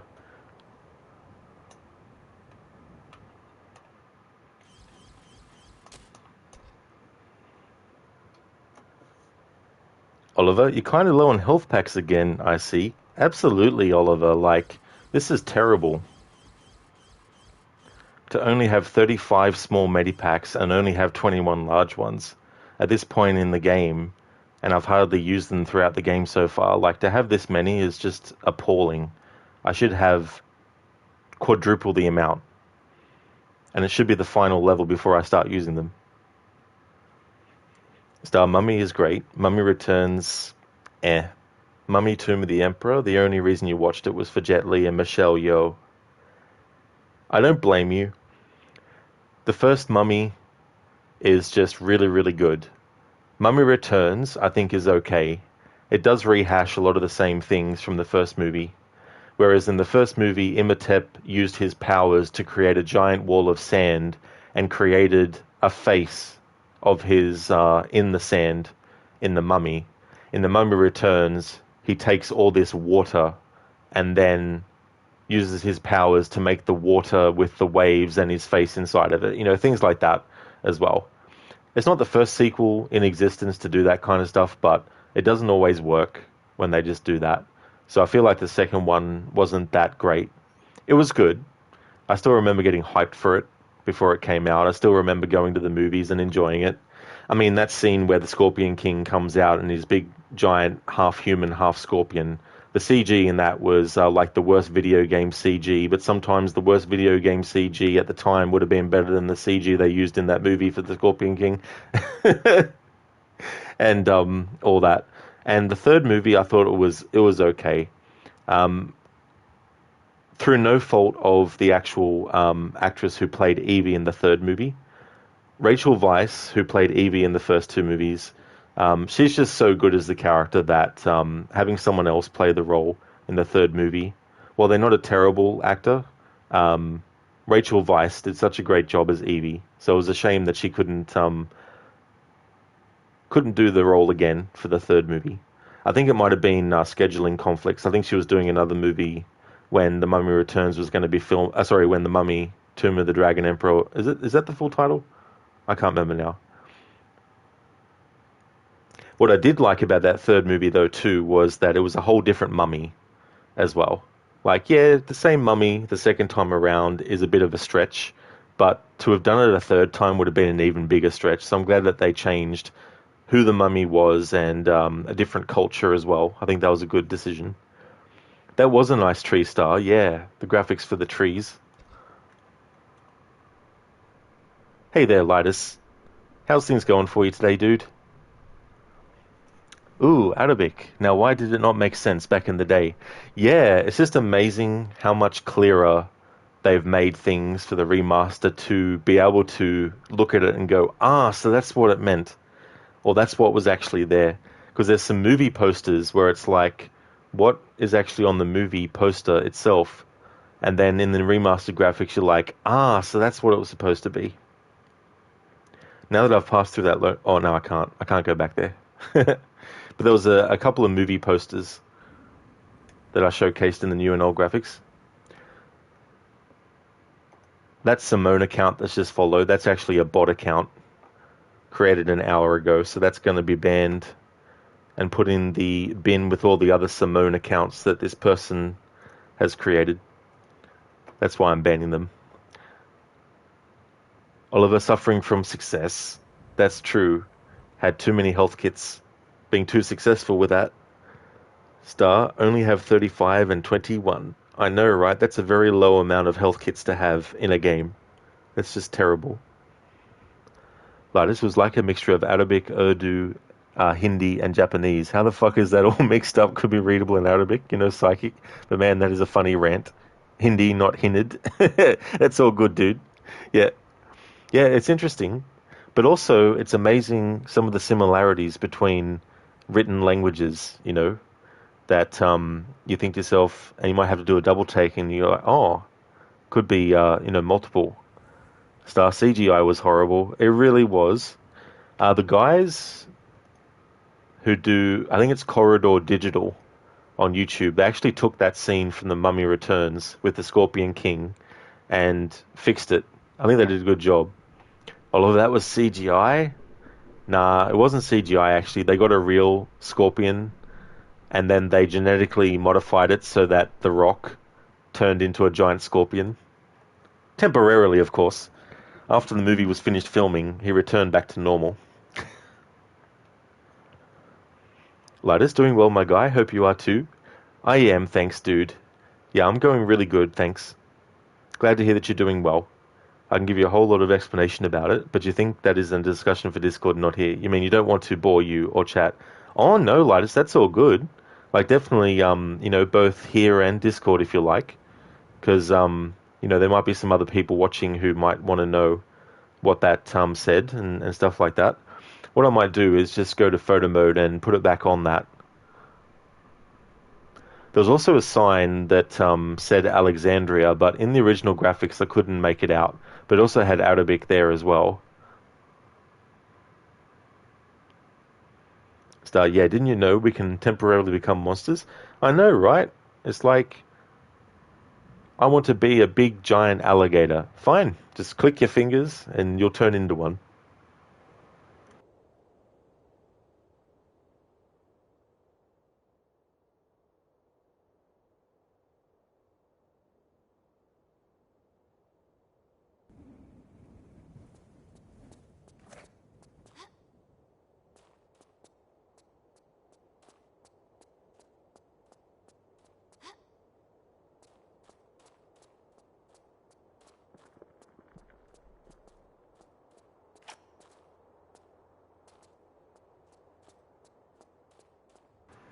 So what I might do is I won't progress things to go to the next area because there's things that I need to do in this fake.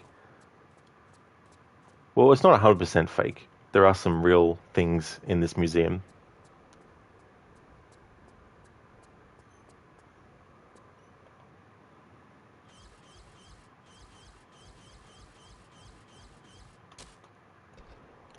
Letters. See, in Arabic, the Arabic letters are, for example, has 28 alphabets, all with their sounds and pronunciation right.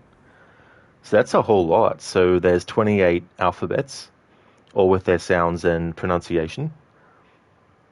But it's different for Urdu and Persian. They have more letters. Hence, to pronounce certain letters, like it gives you the sound of the letter P, as in pagal, which is mad, crazy, etc.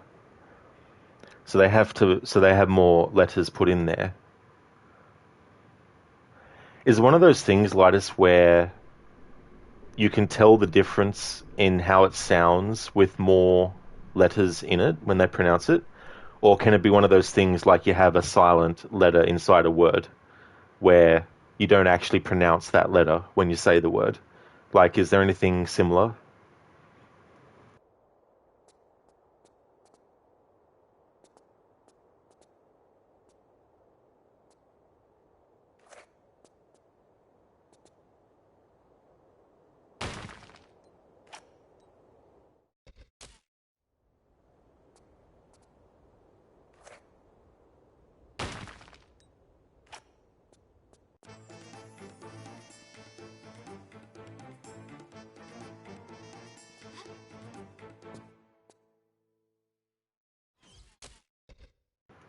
Lightus, no, all letters are pronounced, at least in Arabic, Urdu, and Persian. Oh, yeah. So every single letter. It's so funny though when I think about like the English language where we have words where we don't actually say the letter, that it's a silent letter in the word.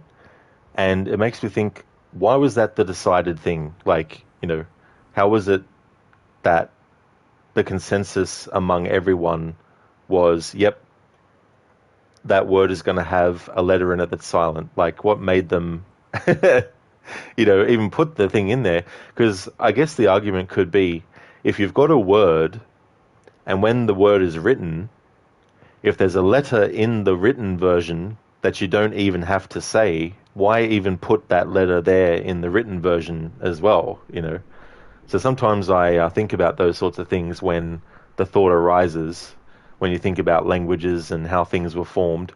because I'm always curious about the origins of things. Because there's so many things that we just take for granted that sometimes it's easy to forget what actually led to the creation of that thing in the first place.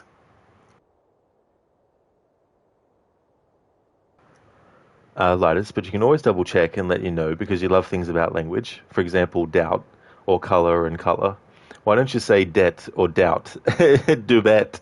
Sorry, I know it sounds silly. I mean, it's a good question though. It's like, yeah, like the word debt when you owe something. Why does it even have to have the B in it? Just spell it D-E-T. The way that it sounds. Same with doubt. Like you could do D-O-U-T for doubt, or you could do D-O-W-T for doubt as well. You know, Oliver Knight and Knight. Well, that's actually a good point, Oliver. Like, I can understand why they would have the K silent in that version of knight because it's a completely different, sort of thing. A knight, as in who wears the armor and, that is associated with being a knight, is very different to the actual knight that we see when it's nighttime, things like that. So I can understand why some of those words have the silent letter in it. Vitus, or for example, knuckles. Your friend said it, knuckles. You're rolled on the ground laughing. So if you think about it, like if you took Sonic, you would say Sonic. If you took Tails, you could say Tails. And Knuckles, Knuckles.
This is unfortunately as close as I can actually get the camera to those set of keys. These bars in photo mode aren't letting me actually put the camera in there. I'll just try from this side just in case. No.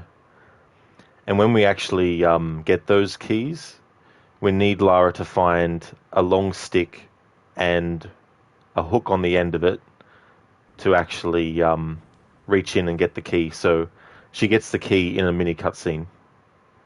But we'll definitely show that cutscene in both graphics because it's not an FMV sequence.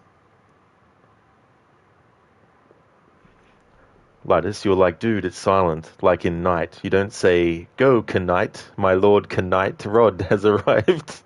Well, that was a silly example, but you know what I mean. Exactly. I definitely do, Knight. Oliver. Beginning, Benginnin. In the Benginnin. And then at the end, at the innard of the Story, It is funny though, taking certain words and saying them the wrong way on purpose. Latest cameraman blocked due to hidden paywall. No permission to film the tomb. Get out of Egypt. Yeah, Latest. They're like, we can't have you put in photo mode in that little enclosed area. Are you serious? All of you need to buy the Hidden Wall DLC. That's true. Yeah, need to buy the Hidden Wall DLC. In the future, you'll have to buy the Get Beyond the Press Start Screen DLC as well.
Coffee, Google says that the initial K sound was pronounced in Old English and Middle English. Ah, so there you go. So it was pronounced, and then as time went on, even though they dropped pronouncing it that way, they still kept the spelling like that for it. That's interesting, Coffee. Thanks for looking that up. Oliver, yeah, we know you paid $69.99 for the game, but to actually play the game, you're going to have to buy the Game Launcher DLC for $19.99. Exactly, you know. And if you want the actual buttons to do what they're supposed to do, to actually respond to your presses at all, you need to buy the button pressing DLC for $19.99 as well.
I'll eat your heart.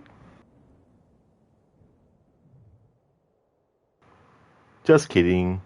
I won't.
Oliver stonks. A business idea. EA and Ubisoft rub their hands together. You want to see this after credit sequence? You need to pay money not only to be able to skip the credits to see it, but you also need to be able to pay money for the actual scene itself. So that when you've paid the money to skip the credits, you've also got the cutscene at the end that you can watch because you've paid for the ability to skip the cutscenes and to see the credits.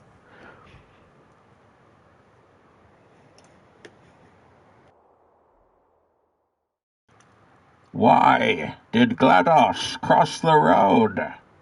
She didn't. She just made you think she did, to see how you'd react. Test complete. Thank you, Xerath, for redeeming that from, I'm guessing, Portal 2.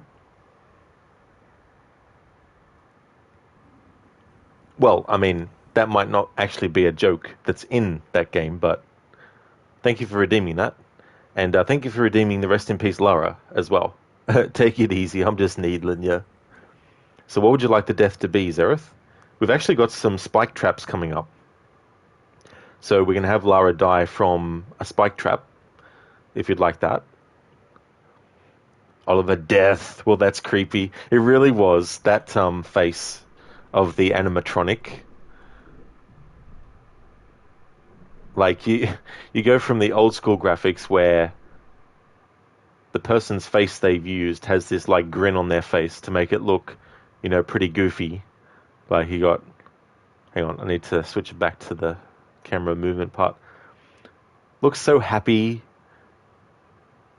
And then it's like, ooh. It's like something that you would see the Warrens have in their, like, in their house with all the other cursed artifacts and stuff. Oliver, you can't leave the house anymore seeing that. You'll see it in your dreams. Imhotep has never looked better. That's true, yeah, that mummy that's in that casket.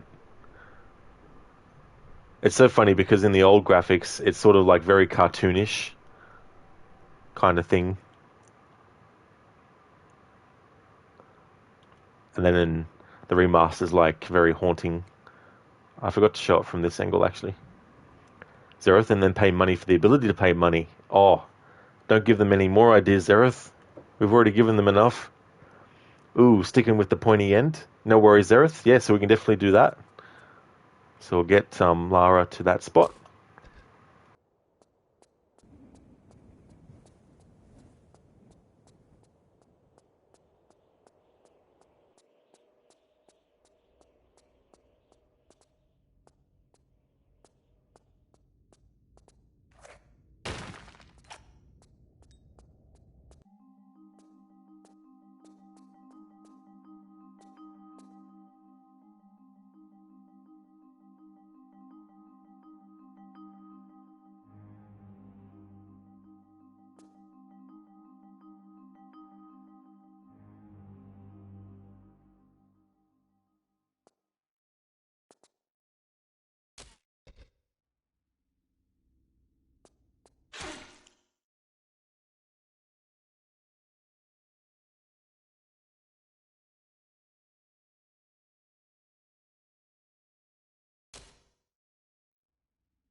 There we go, Xerath. Thanks for redeeming the Rest in Peace, Lara.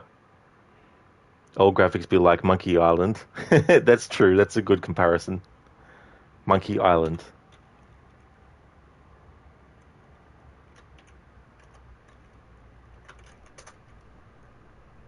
Oops.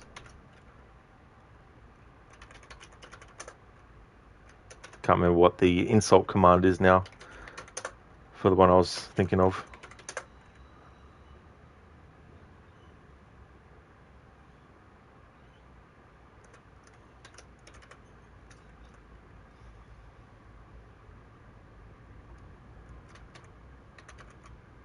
Can't remember what one. Hang on. Comebacks. Oh yeah, run. So that was number 8. So that's blood. There we go. Nobody's drawn blood from me, and nobody ever will. You run that fast? There's a great one too, where it's like, is it wipe? Yeah. My handkerchief will wipe up your blood. And then... So you got that job as janitor after all.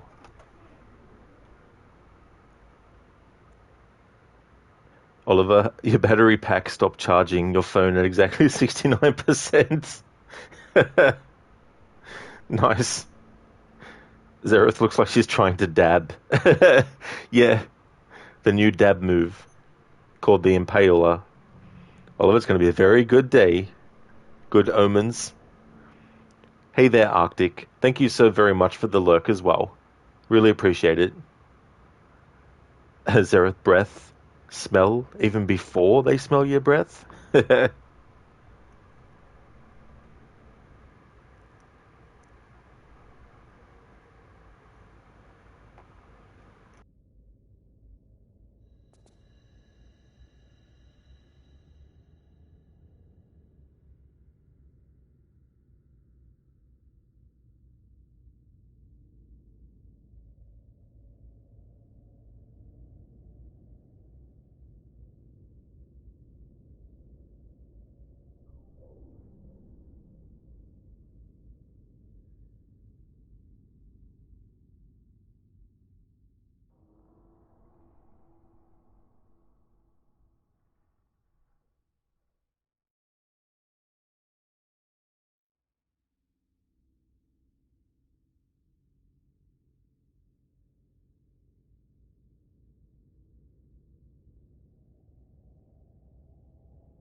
Oliver, you're off to the gym now. Going to get some bigger shoulders and arms. That's all good, Oliver. I really hope that you have a great gym session today. Hope you enjoy yourself. Hope it goes well. Thanks for being here and chatting for a bit. Yeah, Troll. Yeah, more Rod Raider. Yeah, we got today, and then tomorrow I'll do another stream of this. And then next week, I think I want to go back to the Wednesday to Friday and then Saturday and Sunday schedule, at least for a little bit. But after today, there's one more stream this week of Tomb Raider Remastered. How's things going, Troll? Welcome on in.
And there we go. We now have the crossbow.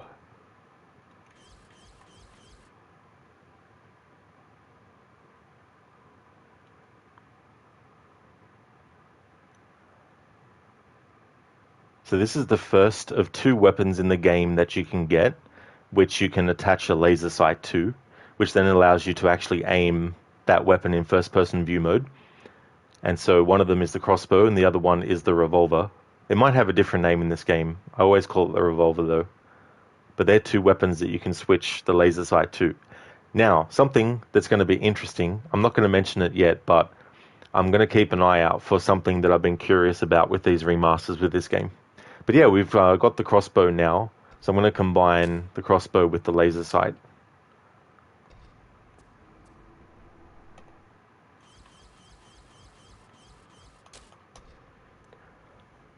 Shaky, interested to see if you have any new games to add in time. Oh yeah, definitely Shaky, yeah.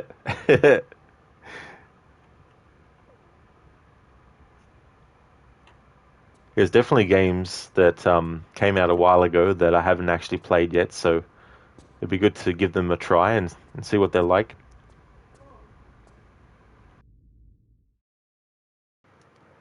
Troll doing alright, just got out of bed, having some tea. How are you? Oh, that's good, Troll. I hope that you're enjoying your tea. What kind of tea, like, how do you have your tea? As for me, I'm doing well, having a good day today. Thank you, Shaky. I'm glad that you enjoy the playthroughs. Thank you very much.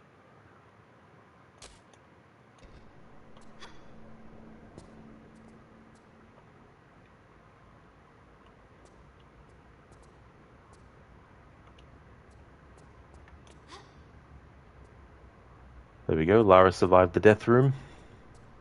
Well, I mean, you know, we had the rest in peace Lara that I honoured by having her die in that scenario, but in terms of, like, getting the item that we needed, got it without Lara dying. Shaky, shame about Twitch's new content limitations with highlights now. Hope you don't have too much to export or back up. I don't, thankfully, Shaky. Yeah, like there's some highlights that I want to definitely export to YouTube, so I'll definitely get on top of that. Because there's been some games that I've done a highlight of to show my results for certain things. So I'll definitely be making sure that I get that exported to YouTube. In terms of my VODs, though, all that kind of stuff, I don't need to worry because I export those pretty much straight away. Like, there's some exceptions. For example, Call of Cthulhu at the moment. The first stream that I did of that, I actually haven't exported that to YouTube yet because I want to wait till I do the second stream of it because I'm going to be finishing that game on Tuesday. So what I'll do is I'll just basically export the first VOD on the day that I'm doing the stream of Call of Cthulhu Part 2, and then once I've finished the Part 2 stream, I'll just export that. So that way that on YouTube they'll be both together. Yeah, Shaky, it's just interesting that they've introduced that kind of stuff. I don't know why, though. Troll, depends on your mood, but right now you're having white tea with cat's paw blossoms and dried papaya. That's definitely fair too, as well. Can't always have the same kind of, drink, no matter your mood, There's definitely one of those things where, yeah, you might be in the mood for this style of tea and not. So no milk and sugar. Oh, yeah. Yeah, it's funny, like, I need sugar in my coffee or tea, but I prefer to have milk and sugar. But if I can't have milk, I definitely still want to have sugar in there.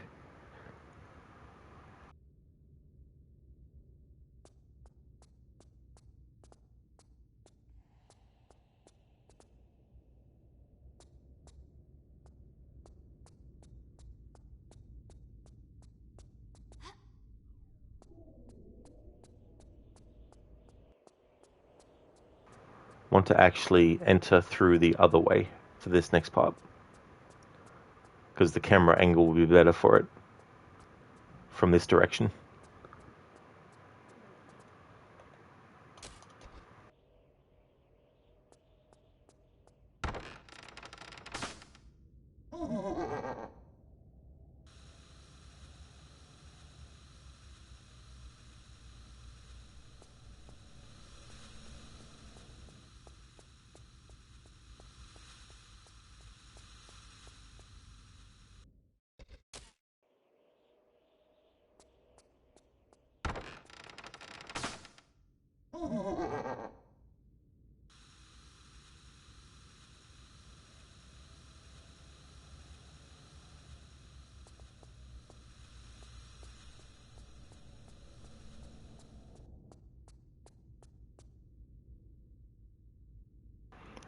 Alright, so I want to show this in both graphics.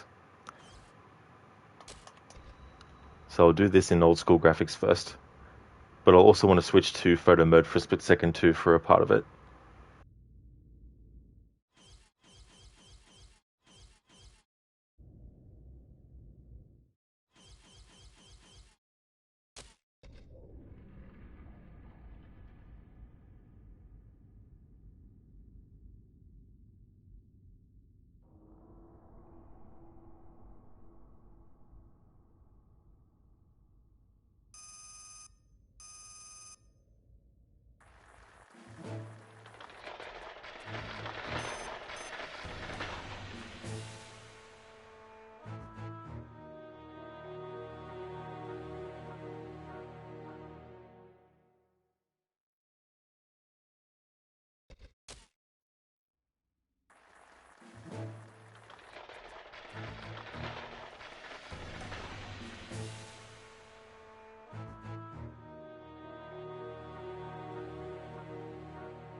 Troll, have you ever tried date coffee, where you take the seeds from dates and roast them like coffee, then grind them up and make coffee on it? No caffeine, almost tastes 80% like coffee, a bit sweeter. I never have, no. Yeah, I never tried that method before. So you take the seeds from the dates and then you roast them like coffee, grind them up and make coffee on it. So, okay, what's your final opinion on the Tomb Raider remastered games? Well, this is only the fourth out of 6 in total. So, not having played through Chronicles and Angel of Darkness remastered yet, I can't really say overall for this trilogy what I feel about it, but the first 3 remastered games, I really like what they had done, and the precedent that they set for what they had done with that. So far, with these ones, 4, 5, and 6, they've actually kept that kind of like approach, which I really like. So I really like the new graphics. I like the stylized look of them. I like how the character models look. It is funny though to see the other character models looking like their actual, like, fashion models, their faces and stuff. But aside from that, I really like the stylistic look of the new graphics for a lot of stuff. And it kind of keeps the feel of the original game's graphics, but it really adds a whole extra layer to them. Not just literally, but also in terms of like satisfactory aesthetic. So I really do like that as well. But I'd be curious to be curious to see what I think of the other 2 games after this one remastered as well. Yeah, Troll, definitely never tried that before as well. It's interesting too, because that's something that I wouldn't have thought to actually try to do.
Alright, so showed that in both graphics. Now this is the token that you get from that.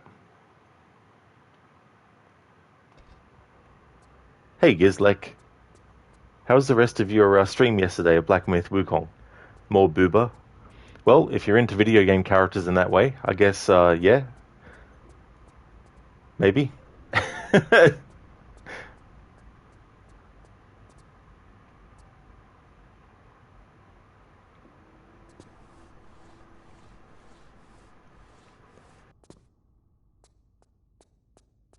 It's like, what do you mean, maybe? You said more layers. Pick one. Well, I mean, finding video game graphic characters attractive versus adding extra layers of texturing on walls and stuff. 2 very different things, but I don't think they've increased her boob size or something in the remaster or anything. Well, some places also add cinnamon and cardamom to the date seed coffee, which is a great choice. I like cinnamon. I like cinnamon on cake and also on donuts as well. That's pretty delicious. But that's cool that you can also add some extra things.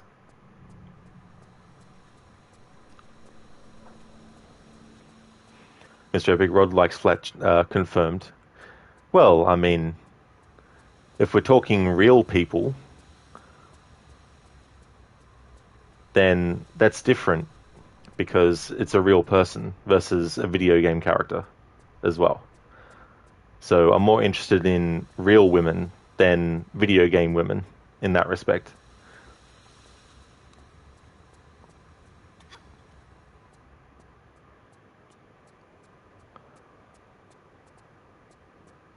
But to stop this becoming a degeneracy stream, I'm not really going to go into detail about my personal tastes and stuff because that's not what my Twitch channel is for.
Alright, so that's the broken handle.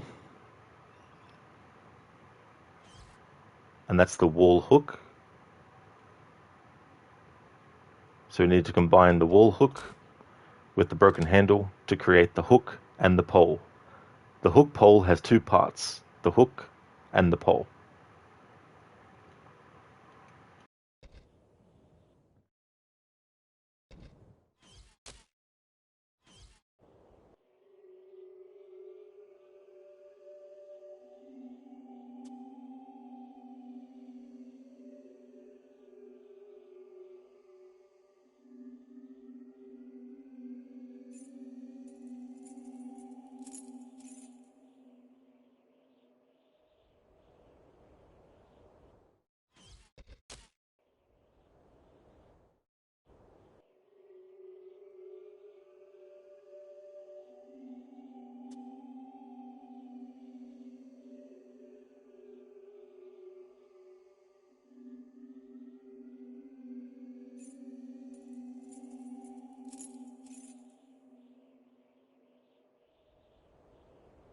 And there we go, that's how you get these keys.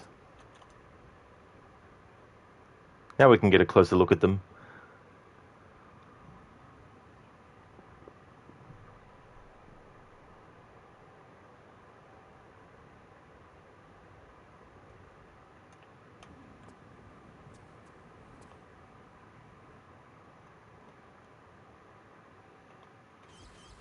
And that's the gate key.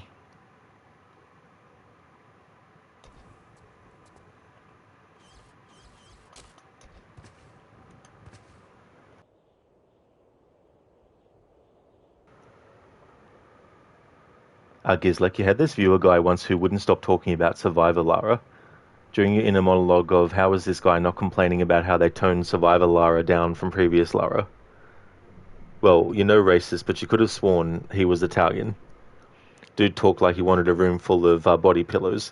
You're probably not doing a serious replay again, Keck W. Yeah, I don't know. It's just one of those things too where it's like,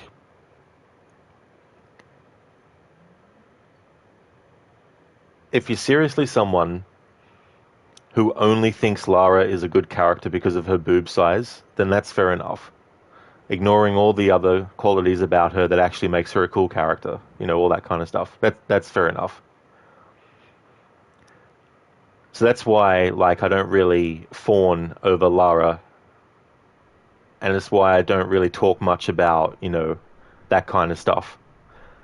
And in terms of like what I feel about, you know, real women and looks and all that kind of stuff, I'm not going to go into that on stream because I don't want my channel to become a channel that objectifies women and also talks about people based just purely on how they look and all that kind of stuff as well.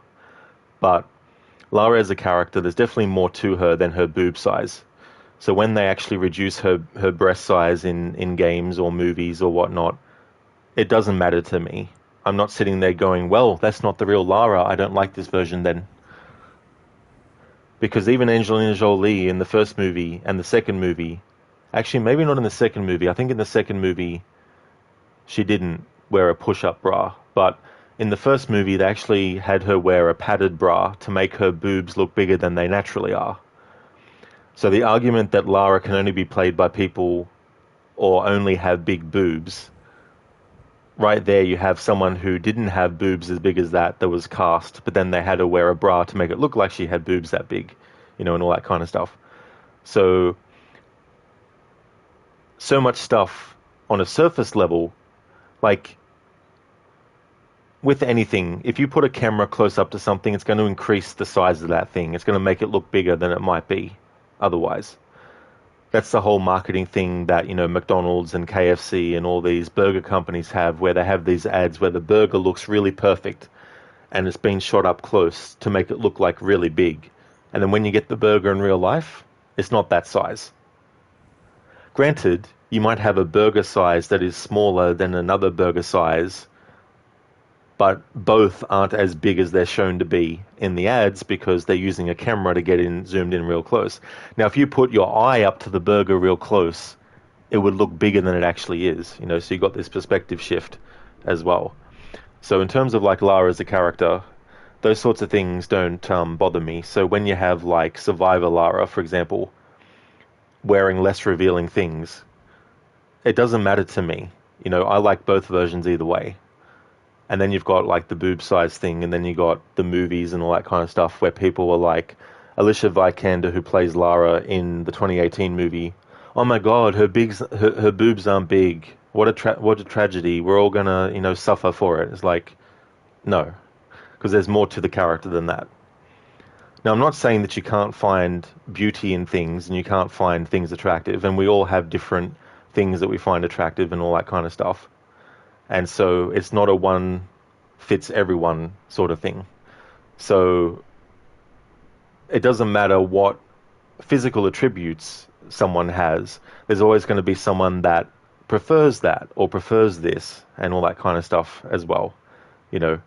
But with the versions of Lara Croft that we've seen in video games and movies, like her boob size is not the most important thing about her character. There's definitely other things about her that all go together to make her a great character as well.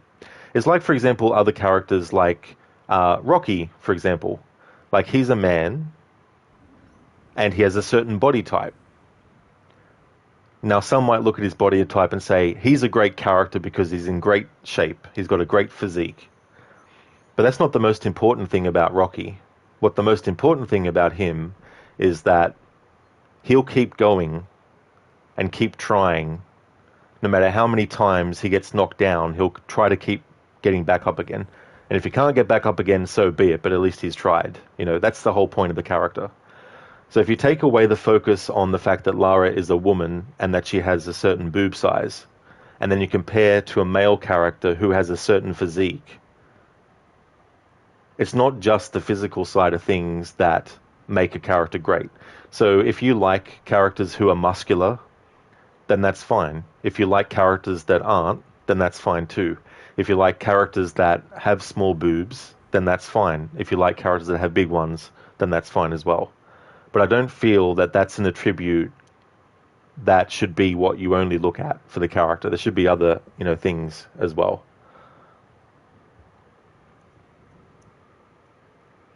Troll, you're more of a butt guy personally, butt and thighs. Well, that's fair enough, Troll. Yeah, the animatronic Gizlek is what you were talking about. He looked more Italian. Or you saw it could be Italian. Zereth, but what? But this, but what that? Troll, but in games you also prefer environment over character looks. Yeah, and that's the other thing too. You can get games that have some really great environments and looks like that as well. Mr. Epic reminds you of Madame Nazar and Red Dead Online and GTA Online. Oh, really? Yeah.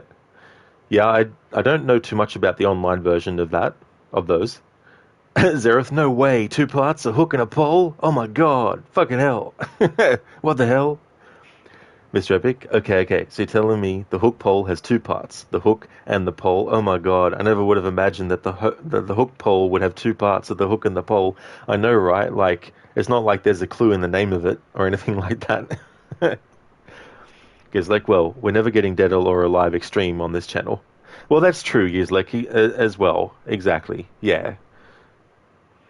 Mr. Epic, you guess you'll also never get Seren Kagura Peach Splash. Most likely not, Mr. Epic, yeah. Yeah, not those kinds of games. Troy didn't like the new Lara because she was too whiny, not very realistic for the situation she's in after she gets out alive, maybe. Yeah, that's definitely criticism that the newer version of Lara gets as well. Mr. Epic, last joke you'll do. Final joke. Shaky, no. Mr. Epic, the McDonald's burgers are a lie. It's like, you're going to get this burger that you saw advertised, right? Right? Hey there, little pumpkin. How's your day going today? So I've got the items that I need. We've got the gate key and we've got the crowbar. So that's good. And I've shown what all these areas look like with the old and new graphics. Oh, nice, little pumpkin. That's good. That's good that you're a bit more relaxed. That's cool. It's always good to savor those moments as much as you can. I'm doing well. I'm having a good one. And Lara's doing well too, showing the differences in this level. It's so funny with the guy, well, he's animatronic, but the guy that plays the flute and makes the rope go up through the air. Like, you look at him in old graphics, pretty happy guy, looks very, upbeat and happy. But then you see the remastered graphics version as well. And then you got like the mummy that's in the casket that pops out at you. And in the old graphics, it's very cartoonish, sort of like look on the character's face. But then you go into the new one, and it's like very horrific, So I like that too, about it. Troll, where you live, you can't advertise something you don't get if you buy it. So a commercial like that would be illegal here. That would be fraud. Really, Troll? Damn. I mean, it definitely makes sense, like Because that's the whole thing about when people want to sue for false advertising for something. Like, I remember one time there was a Pepsi competition where I think it was you had to collect a certain amount of bottle caps or maybe labels from the Pepsi bottle. And the award that you would get if you actually got the certain amount would be an actual plane. I can't remember if it was a jet fighter plane or what it was, right? And so that was what they advertised, but they had set the number that you needed to get so high, they never thought anyone would actually reach that height or that amount, but someone actually did.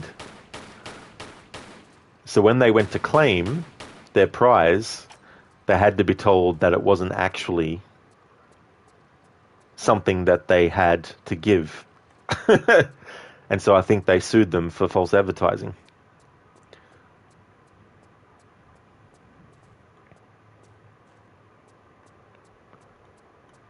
Little Pumpkin, it's a trap.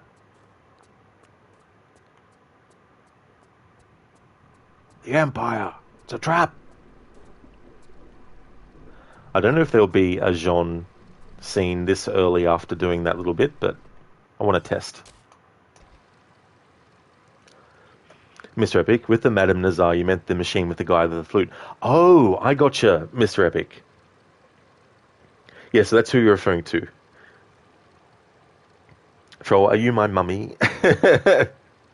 It's so funny. There was a animated Mario episode, Super Mario Brothers 3 actually, is what it was a part of. And there was actually this episode where this Egyptian mummy, she had been asleep for centuries. And apparently Luigi looked exactly like her son. So when she comes back to life again after all these years, she actually thinks that Luigi is the reincarnated version of her son. That's one of my most remembered Super Mario Brothers 3 animated show episodes. Yeah, Gizlek, it was like, imagine that. I think it was like 20,000 or something like that they thought no one would ever be able to collect. Mr. Epic, I'm Chucky, wanna play? Child's Play. I never actually saw all of them. I saw the first two, and I saw Bride of Chucky, but I never saw Son of Chucky, but I did see Curse of Chucky. But there's a lot of movies in that series I haven't seen yet. Because, like, now you want a fighter jet. Imagine that, though. Like, imagine if they actually did have a fighter jet to give away. Imagine telling your friends, yeah, I want a fighter jet. And they'd be like, yeah, sure you did. And then they come over and you're like, you mean this fighter jet that I didn't win? They're like, holy shit. And then the Danger Zone song just starts to play. Little Pumpkin, have you been to Coastal Ruins yet? Not yet, no. Yeah, just did this part. But we'll be going there soon. Troll, that reminds you of the raid station called Crud that advertised if you tattooed their logo on their forehead, they would get 250,000. It was an April Fool's as they did not think anyone would do it. Someone did and then sued them. Instead of the 250,000, they got 710. Jeez, Troll, like, imagine that. Damn. I wonder how much it would cost them to get that tattoo removed then. Because like 20,000, easy. I mean, it's a steal for a fighter jet. That's it. But I can't remember now if it was the lids that you had to collect or the labels. The Pumpkin, you're curious how much issues you will have with those two rolls. You don't know if they fixed it a bit or if you just got lucky. Did it in the second try. First was just to see how she moves when she jumps from one roll to the next. Second try, boom, worked.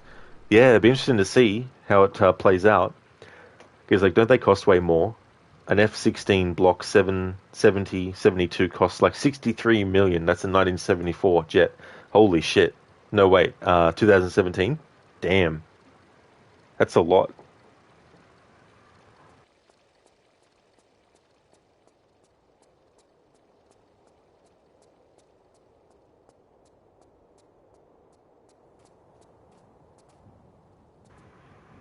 Alright, so Jean has actually moved spots, so I think this means we'll get another little scene with him.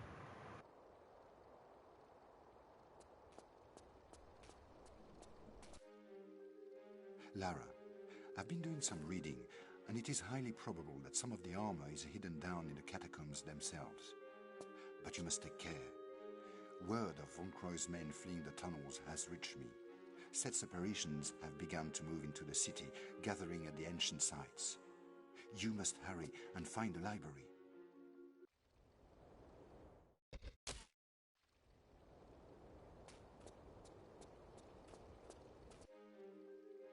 Lara, I've been doing some reading, and it is highly probable that some of the armor is hidden down in the catacombs themselves. But you must take care. Word of Von Croy's men fleeing the tunnels has reached me. Set separations have begun to move into the city, gathering at the ancient sites. You must hurry and find the library. There we go. So if you come back to see Jean, and he's changed where he is from the last time, that means you'll get some more dialogue with him. So that's that little bit of dialogue between him and Lara in both graphics.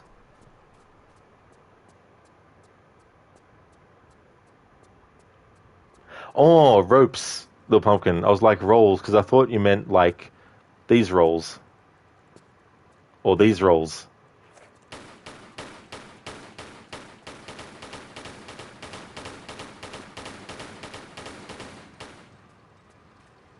Because like that's only the 10th priciest. The priciest goes for like $117 million. Damn. 117 million. Bloody hell. That's all good, little pumpkin. There's no worries at all. But yeah, the two ropes that you have to use to swing across the gap. Yeah, I hate that part. They're just way too time consuming for its own good.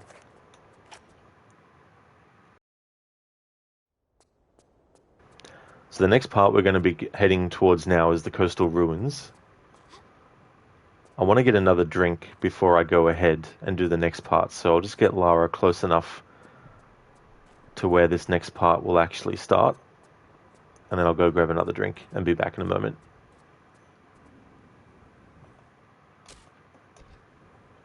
You hated it too, little pumpkin. You were dreading it. I don't blame you. It is one of those things where you always think to yourself, when I get to that point again, how is it going to be for me?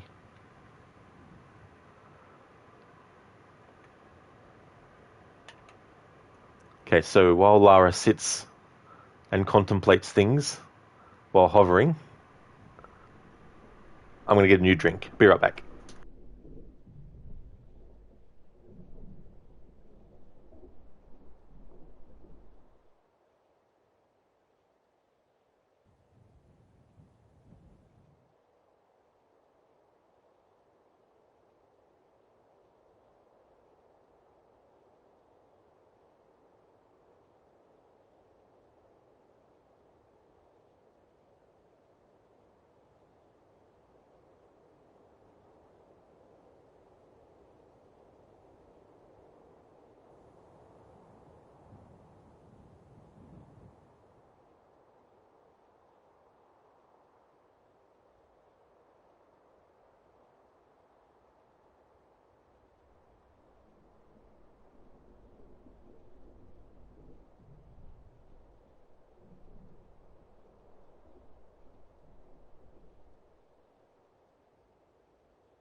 Alrighty then, I'm back. Oh yeah, Linus, I don't think I have the command for that. Oh, yeah, no, I don't actually have a command for the rules, but I need to actually have a look at those again and double check and see.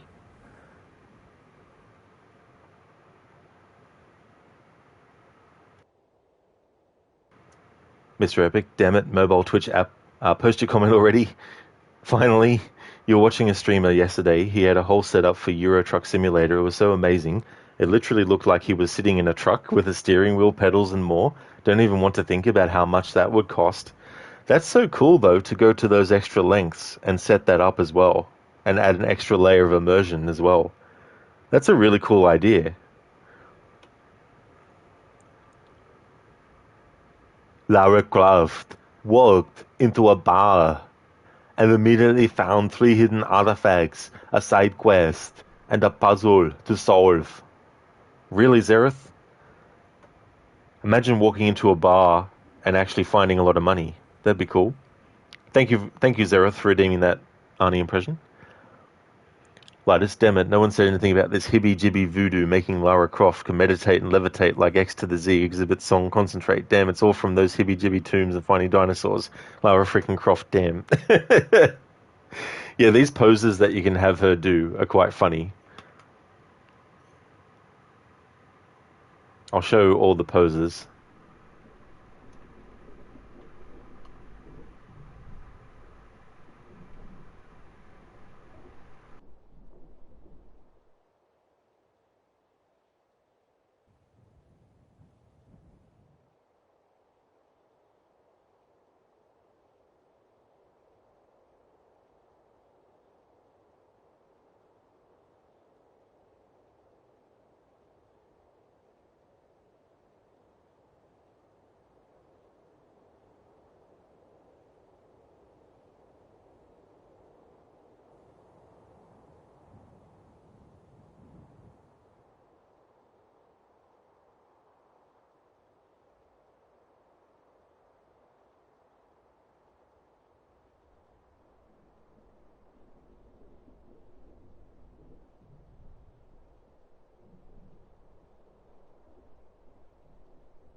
I didn't realize how many poses there actually were. There's heaps. This is the 43rd now. So there's 43 poses. I noticed some of them are from Angel of Darkness, especially this one, and that one. Because in Angel of Darkness, Lara can actually do punches and kicks, whereas in all the other games before that one, she can't.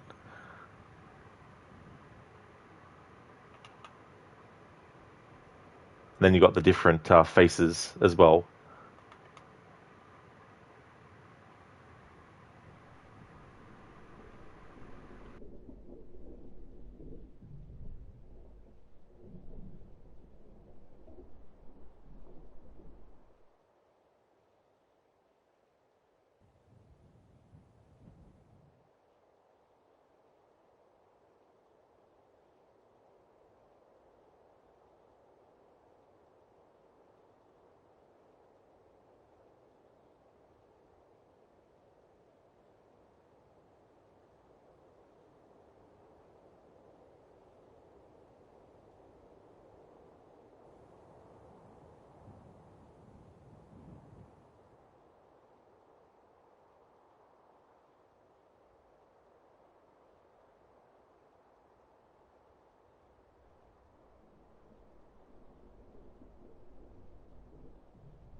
Lotus, I think you had rules before.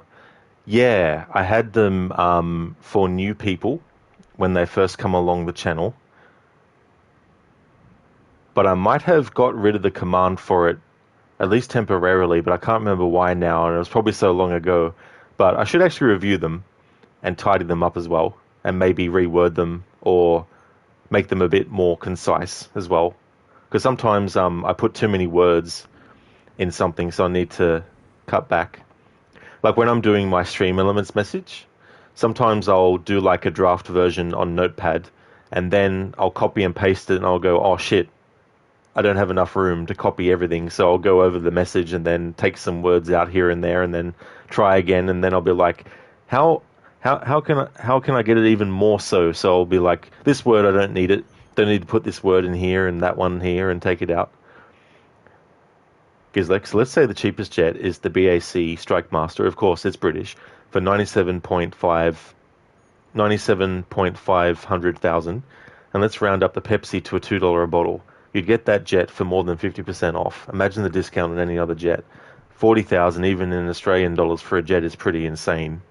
It is. Holy shit. Yeah, like it's the poses and stuff you can do. It's just so funny. My favorite one is the flying kick pose. Because like, oh wait, LTV A7E Corsair 2 is 50,000. Still a discount, but you can't fly it. So we're going back to the BAC. Mr. Epic, you heard the Wonder Woman game has a lot of problems. They tried to do the Nemesis system, didn't work out. Later they tried to change that system into a friendship system. What the fuck? But it didn't work out, and now they're trying to make a normal RPG. I don't know. I think just do like a regular action-adventure superhero-style game, you know? Like, have all the moves that she can do, and have like all the different weapons, like all the different, moves she can do with the lasso and all that kind of stuff. Like, I don't know why they have to have every game have a leveling system and upgrades and crafting and all that kind of stuff.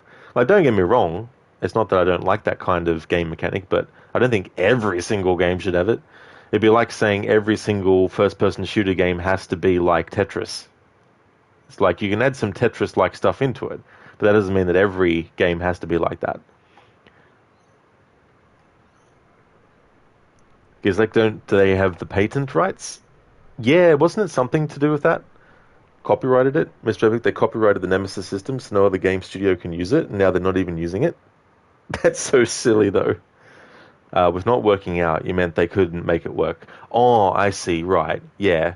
I mean, the thing is, though, like, the majority of people in the planet, in the world of Wonder Woman, would know who Wonder Woman is.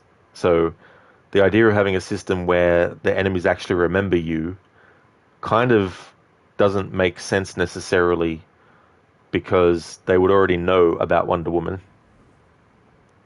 Unless you made it an origin story where Wonder Woman was turning up for the first time, then it would be understandable if someone didn't know who Wonder Woman was, and then after she dealt with them, they remembered her and came back later to try and fight her again.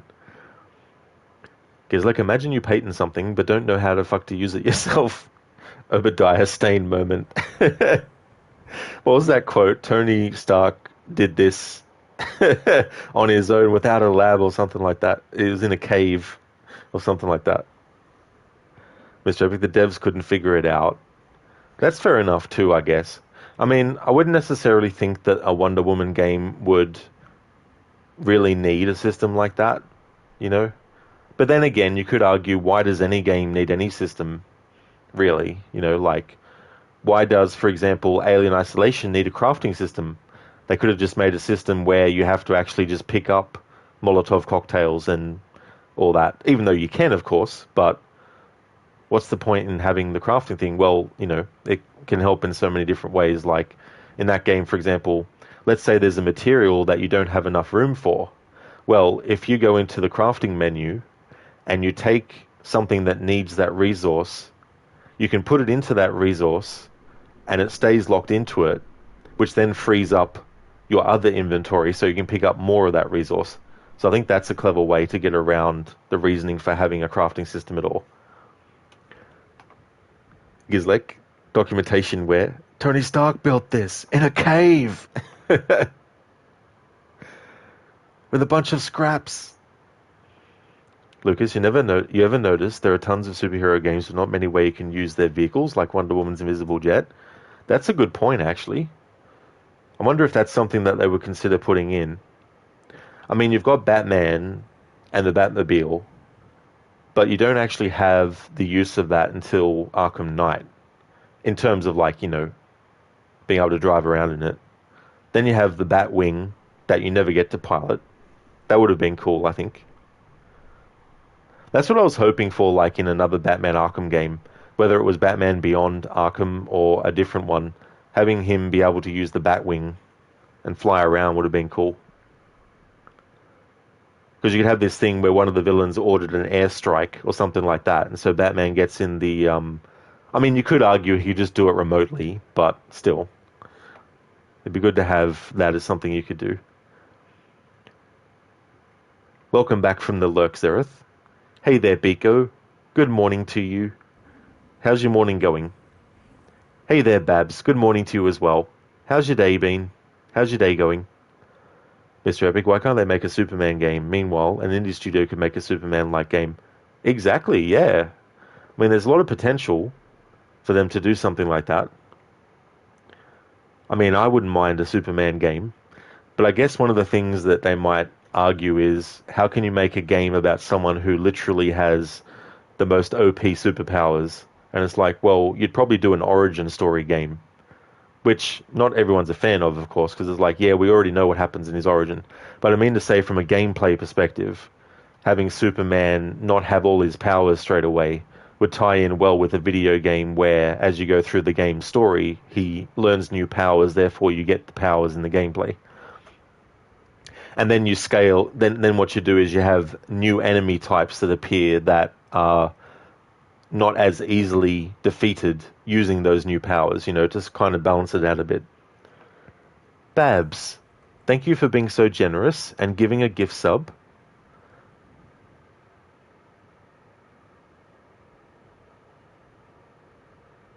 Oh, no, this is something different. Babs, 6-month gift subscription courtesy of Lucinda TTV has entered month 4. Babs just subscribed for 10 months in a row. That is awesome, Babs. That's cool. That's awesome that Lucinda gave a gift subscription. Is that how it works? I've never actually seen that before. That's cool, Babs. Thank you so much for the 10 months in a row. Mr. Epic, it looks fun. It's called Undefeated. So that's the name of it, Undefeated. Let's have a look. Undefeated game. On Steam. Oh, so it came out a few years ago. A free game that aims to make players feel invincible, reminiscent of a superhero experience. Now that's pretty cool.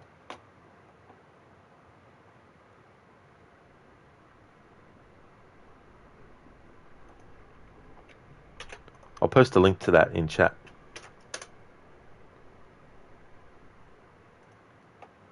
Babs, we raiding some tombs, eh? Absolutely, Babs. We definitely are.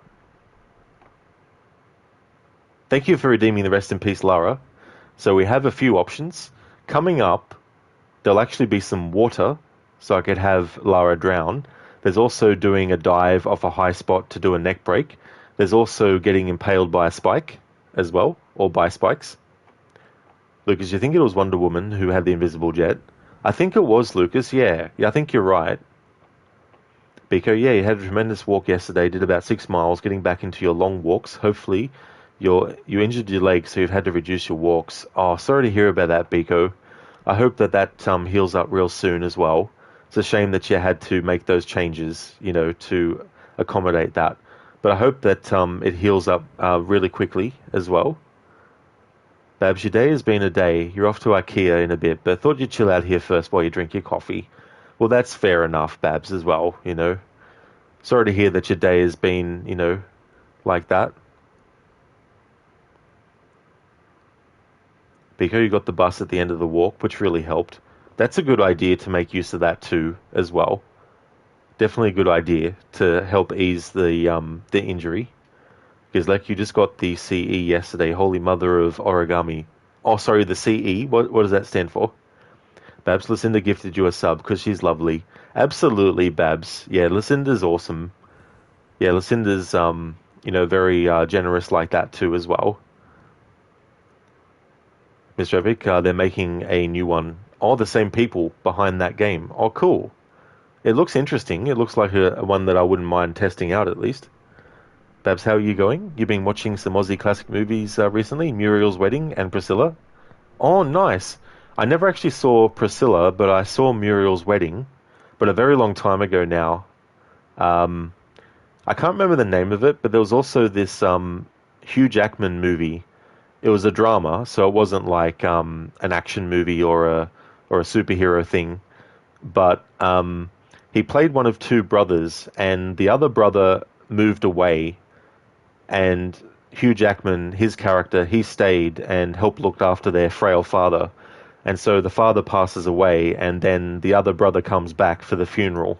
And Hugh Jackman's character isn't happy to see his brother because his brother went off and lived his life and did some stuff while he stayed and, had to change his life to look after his father and stuff.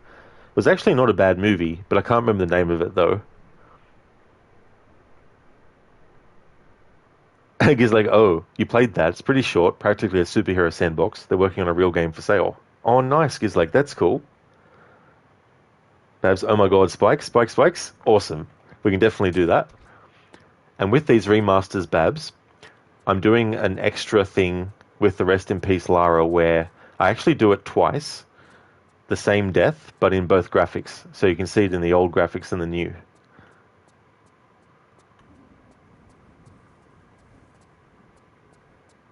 Mr. Epic, the old one is a free indie game and was a project for them. The new one is a whole game. Well, that's cool. So it's a whole one. That's cool that it's free, because that's a good like proof of concept as well, and to show what they're capable of doing.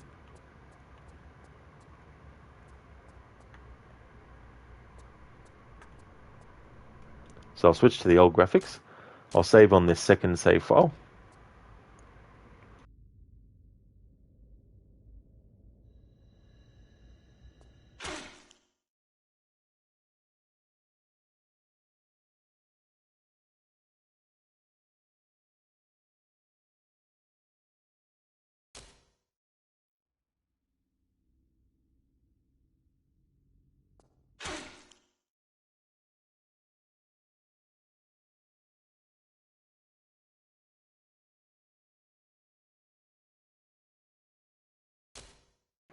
There we go. Thanks for redeeming the Rest in Peace, Lara Babs.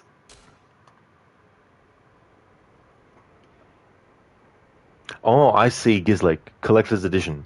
I gotcha. Biko, IKEA did some, one say IKEA, you do like it there? They do amazing chocolates and sweets.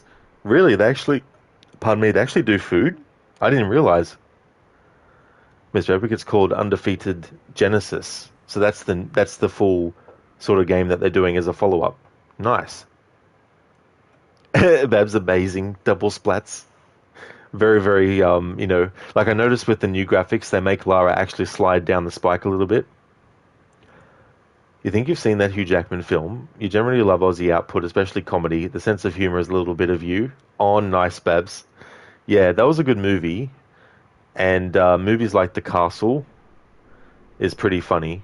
The same people actually did a movie called The Dish, which was actually about a real event. I think it was back around when the first moon landing happened, and there was some kind of satellite dish that was built in Australia because they needed some kind of like additional satellite on Earth to help with something. I saw that at the movies, actually. It was a very long time ago, though.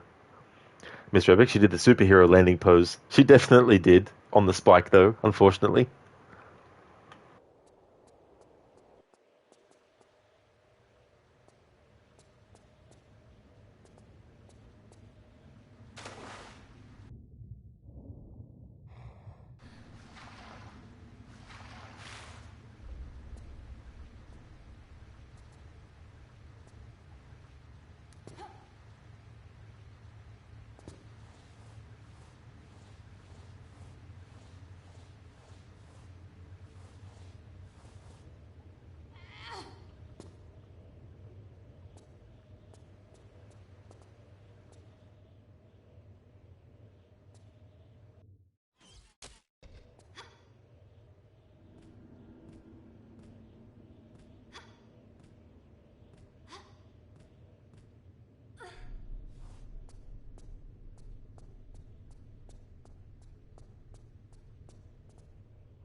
Babs, oh yeah, IKEA has a restaurant. It's super cheap, and just like IKEA furniture, it does what it says on the tin, but it's not fancy. They also sell lots of bits and bobs like coffee and biscuits, and at Christmas, they have the best almond biscuits.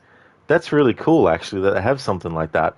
So you can go shopping there, and you can also relax and sit down and eat something in their restaurant. That's cool. That's actually a really good idea to have something like that built in, because like it's vital when they're coming to Australia for help. Mr. Epic, your country looks fun for holidays, but your bugs scare the fuck out of you. Because like Australia actually has 5 satellites up. No, wait, 6, and 8 are dead. Really? So they used to have 8. No, they. So 8 are dead. Mr. Epic, you hate bugs. I definitely don't blame you. Yeah, they can be annoying. Sandflies are really, pardon me, they're really annoying as well. Like mosquitoes can be annoying, of course, but sandflies I think can sometimes be worse. Bill Pumpkin, do you notice the differences here? Oh, definitely. Oh, yeah. Yeah, there's a whole big difference with the backgrounds with the sun out and the water in the distance and the little island with the palm trees and stuff in the back. Because like 8 are dead, 6 are up. They've historically launched 14. Ah, I don't blame you, Math. You're not Asian. Yeah, maths has never been my strong point, unless you give me a calculator, and then I'm happy. Zereth, but 7, 8, 9. Yeah, because 7 was really hungry. I mean, Zereth, if you're paying a 10 shun, you would know that 7, 8, 9. Because imagine if some superheroes got together for lunch, like say at McDonald's, but the Batmobile and Wonder Woman's motorcycle are parked out front. Yeah, then imagine the idiot who tries to steal the Batmobile at least. I don't know about Wonder Woman's motorcycle if she has any sort of like security measures on it, but I don't think anyone would want to be touching Batmobile without having permission. Babs, yeah, you're with Epic, you love Aussie culture, but the second you think about the wildlife, you're like, I'm out. Don't need that. That part. Make it separate. The Pumpkin, yep, huge differences in the background. There really, really is, for sure. I like how they've done that too. I just need to go to this section of options because you can only do up and down like this with the camera if you go into the first set of options in photo mode. If you're in the third set of options, you can't make the camera go up or down, but you can make Lara go left, right, up and down and spin around.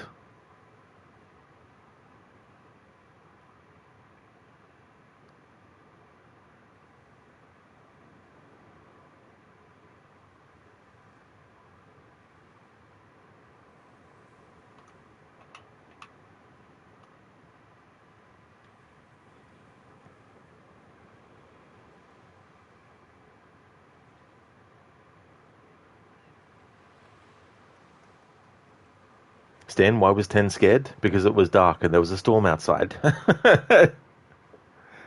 That's a lateral sort of like story, I guess, in a way. Or maybe not. I'm probably using the word lateral the wrong way in that context. Zereth 789 for a 10 Tian and for 11 Z's. If I'm going to like it too, it's a nice touch. It really is. It's so funny too because there's some things that they add which weren't even there at all. Like there's certain torches that are on walls in the remastered graphics that aren't there in the old. Babs, by the way, that splat was thumbs up. It really was. Oh yeah. The extra things that they've done for the remastered graphics in that respect too, like Lara when she dies, she blinks.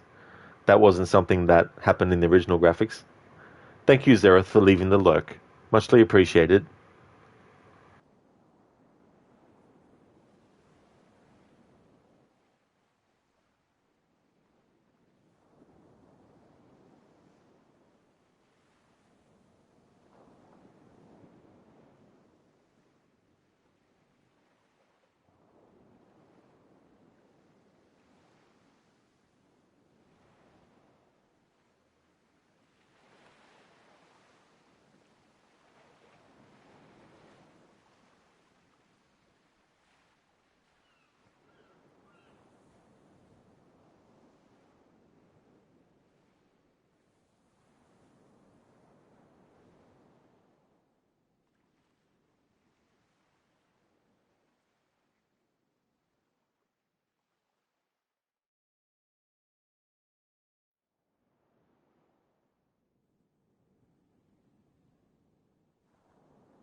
Babs, wowza, look at the lack of visible pixels. It's still boxy, but so smooth.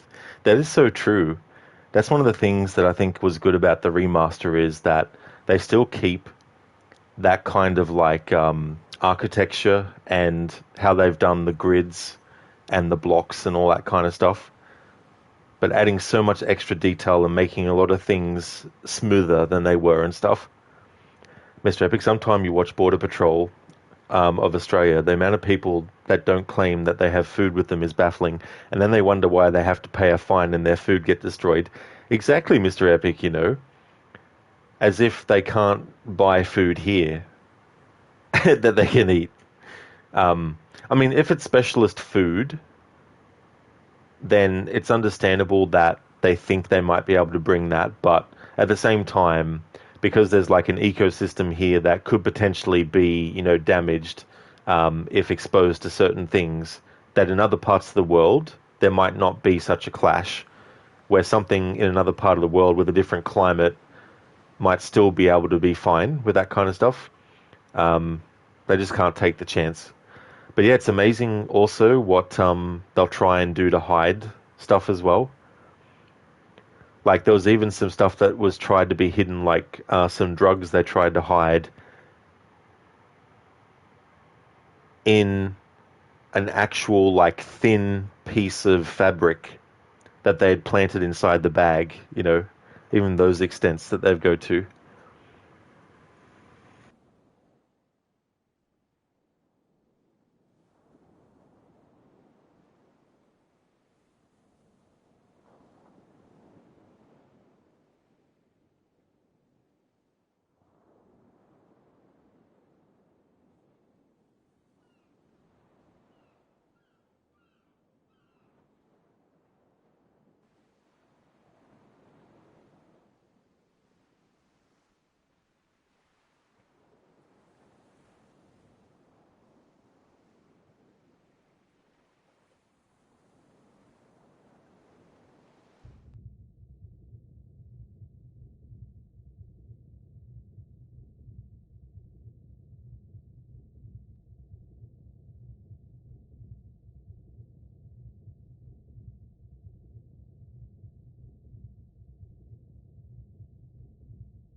Oh yeah, Babs, that's no worries at all. Thank you so very much for popping in for a bit before you head off. I really do appreciate it. Thank you so much for being here. I hope that you end up having a great day today. Mr. Epic, you saw that. Got to admit though, the places they put it in and how good they can reseal it is really good. That's true, like not just sort of chuck it in there and hope for the best, but they put a lot of thought into it and a lot of things like that. It's also funny, I don't know if you've seen these ones, Mr. Epic, but there's also the shows where people get pulled over to have a breath test to see if they've drank any alcohol. And they also do, drug tests as well for the same kind of thing. And the excuses that some people will come up with, like here in Australia, we have the L plate system for learners, and we also have the provisional license, which is the P plates. And we have two different colored ones that have different attributes. And we've got like a red and a green P plate. And then after that, you get your full license. If you're on your L's or either of the two P licenses, you can't have any alcohol at all. Like not even a little sip. Can't have any alcohol in your system at all. And so you get some who are on those licenses who get pulled over, and they're like, "Have you been drinking?" "Oh, I just had like a little sip, little bit of a drink." They're like, "All right." So they do the test, and then it's like, you've got a blood alcohol reading of 1.5 or something like that, and they're like, "Oh," and then the officer's like, "You're on your P's, right?" And they're like, "Yeah." "Do you know what the limit is for being on your P's and drinking alcohol?" And they're like, "Oh, is it 0.1 or something?" And they're like, "No, it's 0." So they're like, "Oh." So even though you would think that it would be easy to understand, okay, you can't have any at all, they sometimes forget and they're like, "Oh, I didn't realize." As if saying you didn't realize is going to make them go, "Oh, that's fine then." It'd be like if someone murdered someone and it's like, "Oh, I didn't realize that killing someone would make them die." "Oh, that's okay then. We'll let you get off with it this time, but next time make sure that, you don't do that again."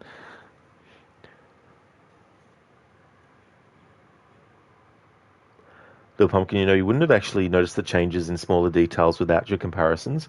Torches and similar. You do notice the bigger changes in the graphics though. Oh yeah. That was the thing. Wanting to actually show both. And there's a lot of content if you do it that way, because obviously moving through with the photo mode takes a little bit of extra time. And then you have the whole thing of little cinematics that happen and wanting to show them happen in both graphics as well. Troll, wait. Stabbing someone 36 times in the chest kills them? You sure, Troll? I mean, that doesn't sound right, though. Surely they'd survive. Surely they'd just brush it off and just live out the rest of their life fine.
Alright, now I want to go through with photo mode and show the differences in the area before the skeletons arrive, because I forgot to do that first.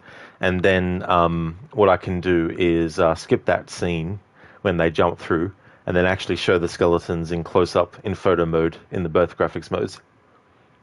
Yeah, because they'd just be fine. They'd just get up and be like, well, that tickled. Why'd you do that for? Oh, well, see ya. Mr. Epic, if you do that, then you deserve to get your license taken, in your opinion. Yeah, you know. And I think, too, Mr. Epic, though, also, it's the idea of, oh, I'll be fine. I won't get pulled over for a breath test. And then what happens? They do. The Pokemon is funny, though. They made the whole game darker, but the background here is brighter. That is true. Yeah, it's just weird how they do that. I mean, I can't remember who said it in chat the other day, but it was pointed out that if something didn't actually have a light in that area, then changing it so that it's darker would make sense in that respect of kind of by like, you know, realism as well. But yeah, the brightness that they show of certain areas, it makes it much easier to navigate in the old school graphics, but also makes it easier to recognize openings and stuff. Whereas in the remastered graphics, with the brightness turned down on certain areas, it makes it a little bit more difficult, unless you know where you're going and all that kind of stuff. But then, again, you've got the flares. But then again, in photo mode, whatever, like, if you have a flare, when you go into photo mode, the light from the flare stops in photo mode. So it's not like you can do it in photo mode with the light. But I guess they were like, well, in gameplay, you're just going to use the flare to light things up if it's too dark. Coffee both survived in the new graphics. What? Yeah, it's funny that, though. The Pumpkin Bummer, we can't have fashion shows. You would have chosen X-ray. For photo mode, you then need to edit photos afterwards. Yeah, that's the thing, Little Pumpkin. Like, when I finish this game, I'll be able to actually have that active for Chronicles and Angel of Darkness. Mr. Epic, like in your country, it's really hard these days to get a license. The theory exam broke you. You didn't even want to know how hard it is now. And sometimes you see videos of people in your country get their license taken after their third strike, and they still get mad and play the victim card. It's like, look, by that point, there's no point even playing that card, you know. It's all done.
Little Pumpkin, oh man, you remember the first time you played this part?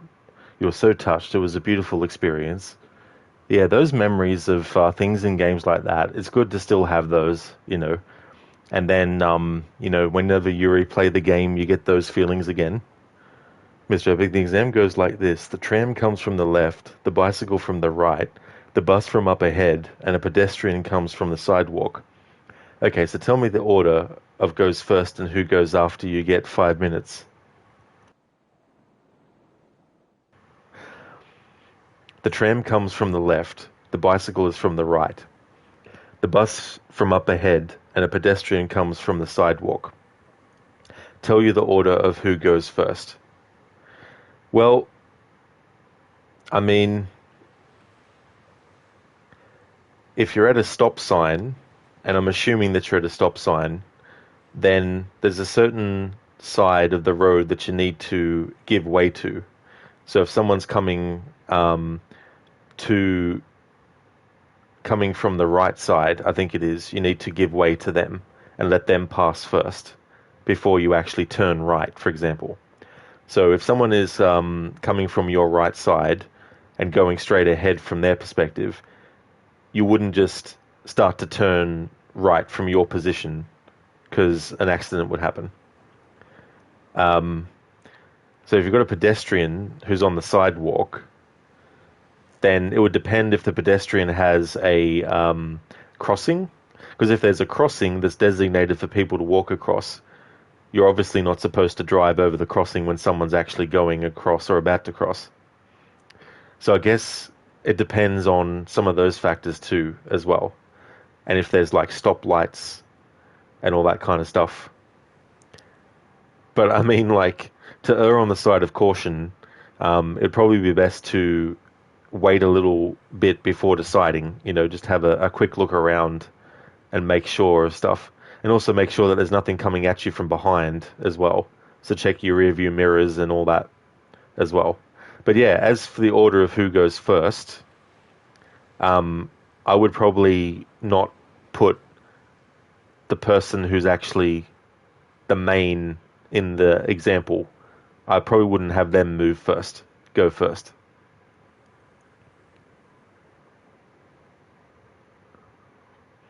The fucking remastered Lara looks almost like Lara in Tomb Raider Anniversary.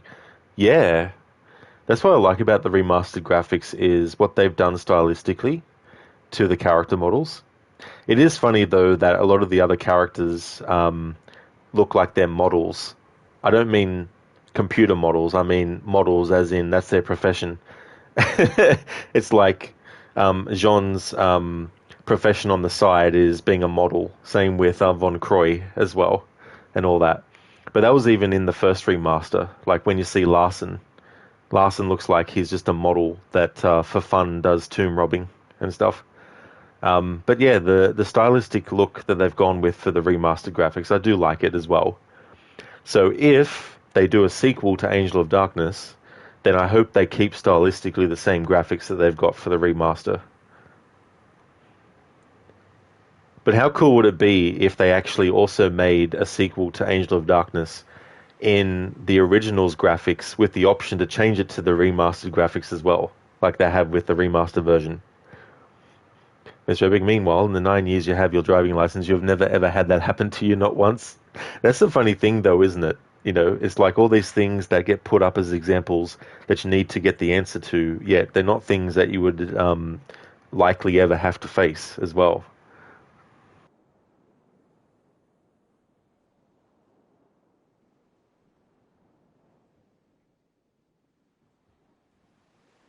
There's a skeleton. I might actually wait till they get closer to Lara so that they're more in a lit area.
Hey, Extreme.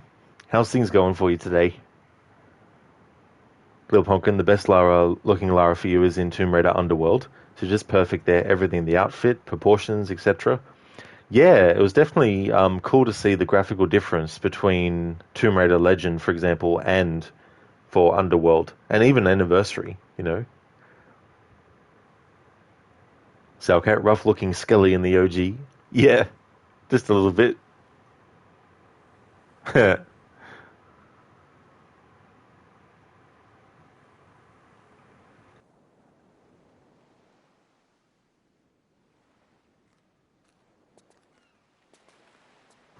Just want to show their animations in old school style.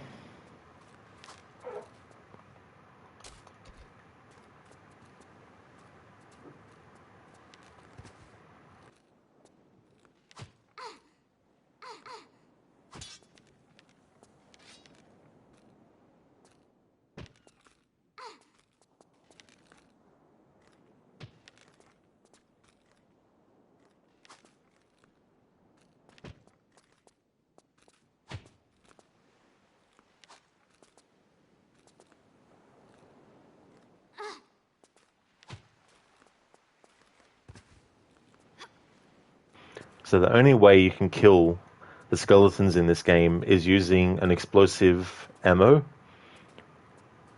with your crossbow, for example, or your grenade gun, or you can use the shotgun to blow them back and make them fall off an edge.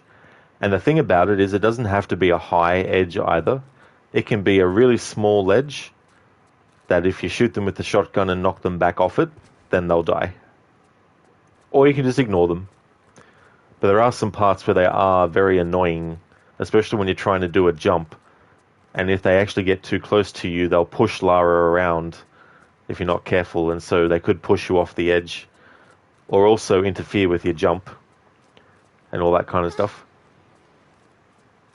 Mr. Epic, if the pet is a spotlight and it is green, it goes like this. Pedestrian, tram, depending if the bicycle has a stoplight, that's green, bicycle, then you, then the bus. So the bus is last in that. So it's the pedestrian if they've got a stoplight. If it goes green, then it goes pedestrian, tram, and if the bicycle has a stoplight, that's green. Bicycle yeah. I mean, it does make sense, but sometimes too, like do they have like a diagram as well? Because I think sometimes that can be the difference. I'm very visual, so I'm better at actually noticing stuff if the instructions, for example, have some kind of visual guide added with them as well. Might give me a better idea. Yeah, extreme. Eek. Actually, that reminds me of the animated cartoon Eek, the cat. He was this cat that tried to help people, and his catchphrase was, "It never hurts to help." But of course, every time he tried to help, he got injured in some way.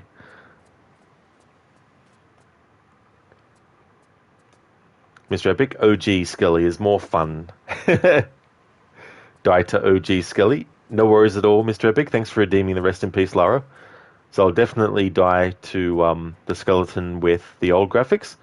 And because I'm doing it as a bonus anyway, it'll also be the new graphics as well.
There we go, Mr. Epic. Thanks for redeeming the rest in peace, Lara.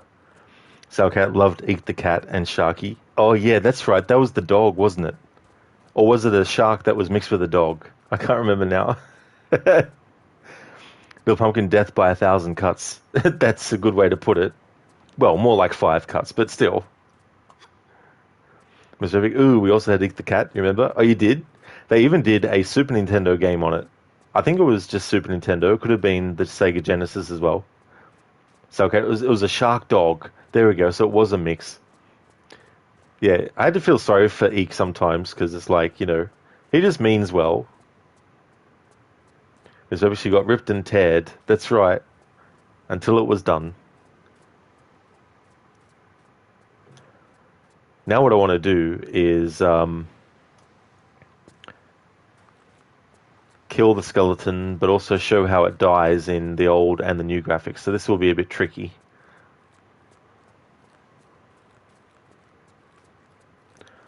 What I'll try and do is have it be from a pretty short height and select the shotgun.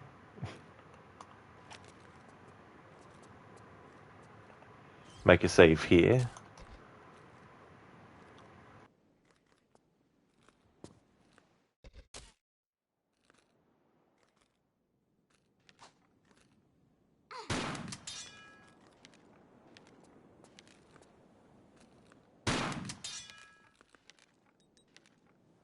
Actually, it will matter how the thing is, I guess.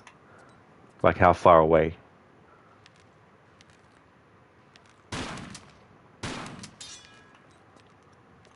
Destroy the shield at least.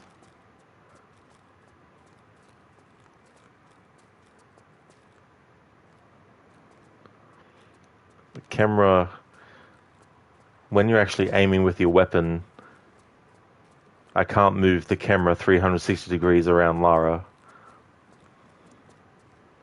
It's only in the remastered graphics version when she's got a weapon drawn that you can actually do that. So what I might do is get them over this way, and maybe I can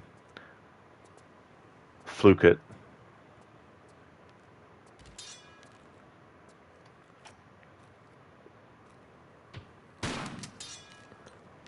Even I have to use photo mode a little bit for it to help.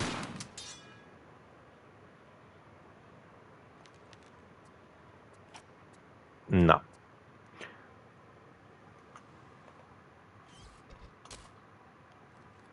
Might not be able to do it, unfortunately. Because I wanted to show what the enemy looks like in both graphics when it gets destroyed.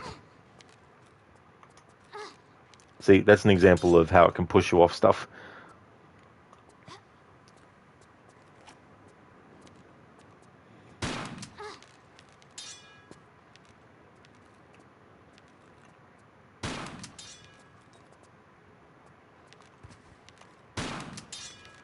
Doesn't matter if I use a lot of shots. There. Anyway, that's the best I can get it.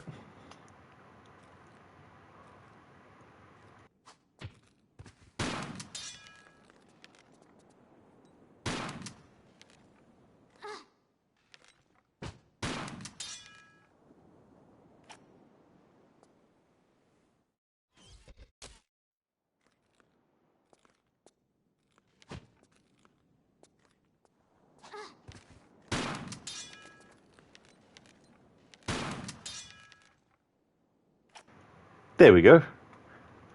That was better. Let's see if I can do that in the old graphics now.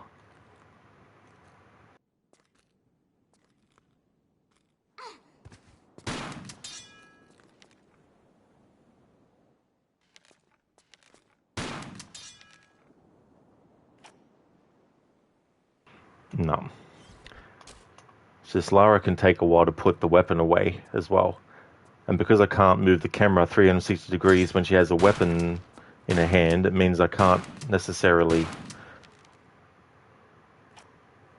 Yeah, that's the best I'm going to be able to get it, unfortunately.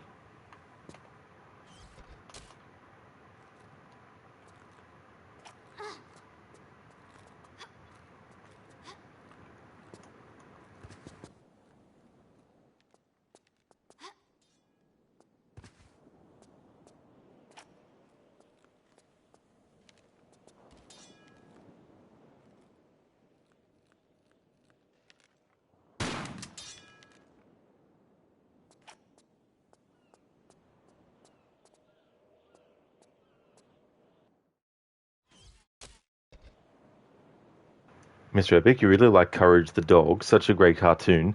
You saw a fan-made game on YouTube once and it looked amazing. Too bad such a thing will never be. Never actually knew about that one.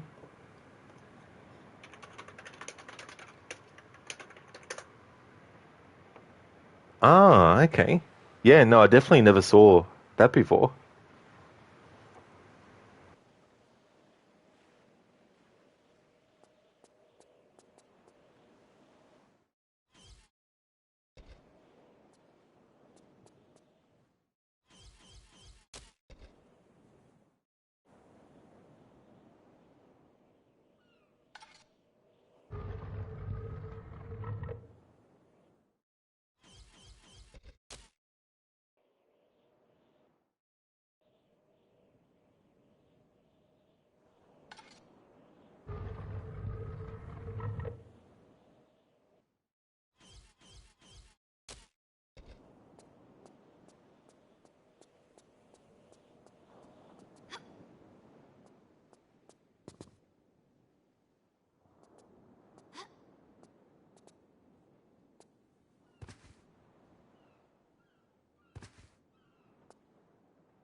Whoops.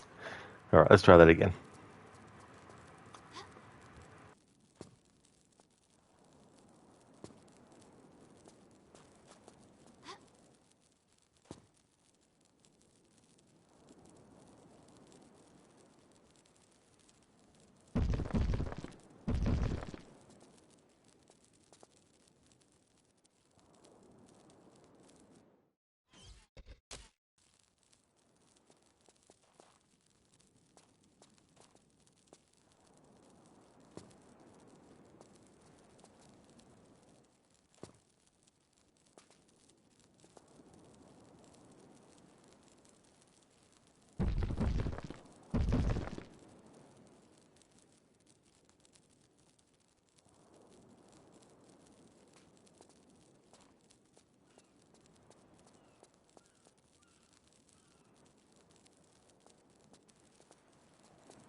Mr. Epic, yeah, it looked really fun. So it was cancelled, was it? The game? Sony read a post about why Courage is scared of everything, saying he's always been inside since he got adopted by old people, so every new thing he encounters scares Courage because he's never seen it before. Well, that definitely makes sense. Yeah, that's a logic I could see happening for sure. Coffee, you watched the show, but it was internet that made it popular. It was an okay show. Oh, that's fair enough too, as well. Yeah, sometimes these things do better on the internet than they did being aired. Mr. Epic, when you watched it, internet wasn't that big yet, and you used PCs more for office stuff. Good times. PCs were for rich people at that time. Still kind of is. Well, I mean, if you want an extravagant, top of the line, ultimate, ultra epic PC, then yeah, you need to put a lot of money into it.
Little Pumpkin, you got courageous yesterday. You actually played the City of the Dead, the next level. Well, you got a bit lost and confused. I don't blame you though, Little Pumpkin. It's definitely easy to get lost and confused, especially because you have to backtrack and all that. Like this area here, for example, is a good thing to point out. I'll show it when we get there, of course, but the floor above where Lara is now, you have to come here first. No, hang on, I've done it the other way around.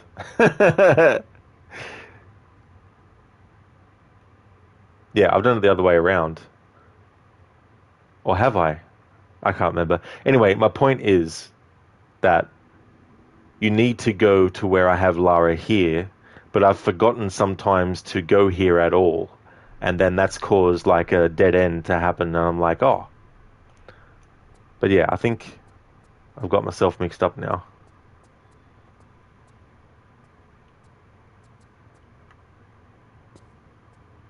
Yeah, I got myself mixed up. Well, on the plus side, I've already showcased what this area looks like between the two graphics, so when I come back here later,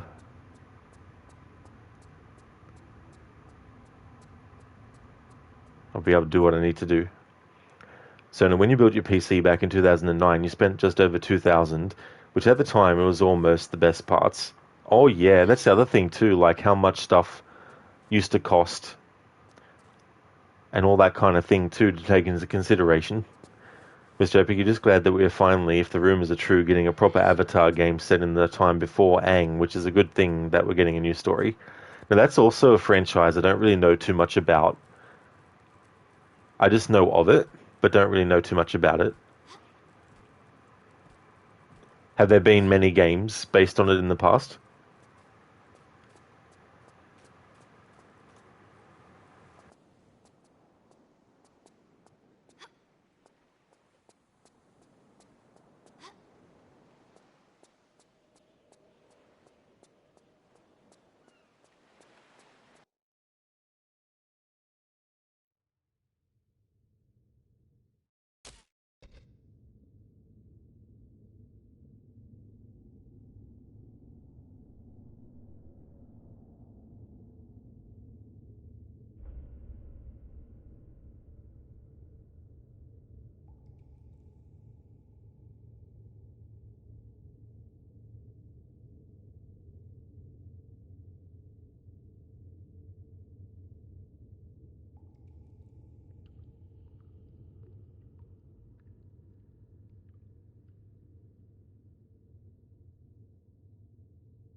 Mr. Epic, yeah, it was cheap slop. Didn't even finish season 1 of Avatar. Korra, the sequel, sucked, did it? Because like you played Korra and it was a snooze fest, was it? You gotta be annoyed sometimes when that happens too, you know.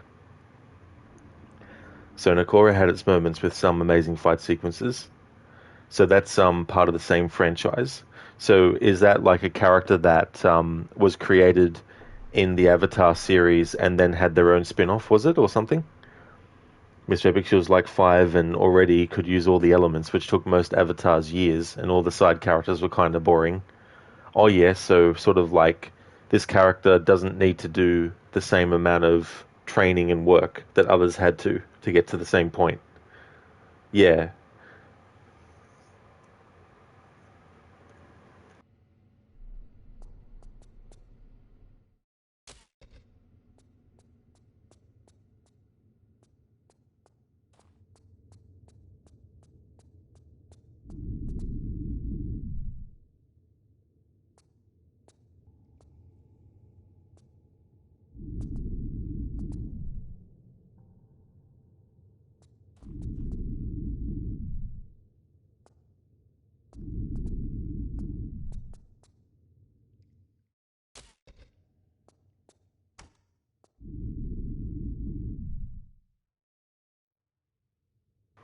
There we go.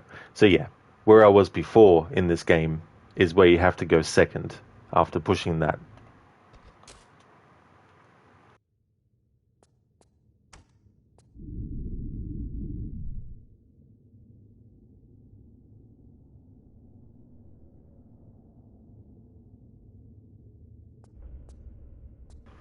And then what you need to do is you need to go back to that spot where you're underneath that part, and then you need to move that object to the part that was just raised up, and then that will mean it'll push the pushable floor part and keep it locked in place.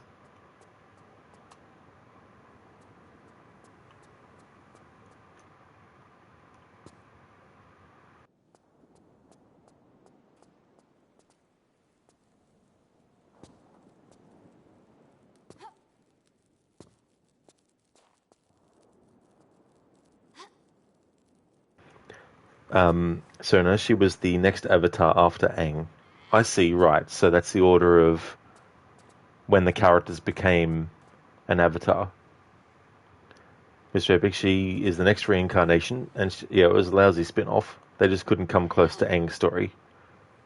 Yeah, that's the difficult thing too when you have a character that's already had a certain amount of story done in a certain way.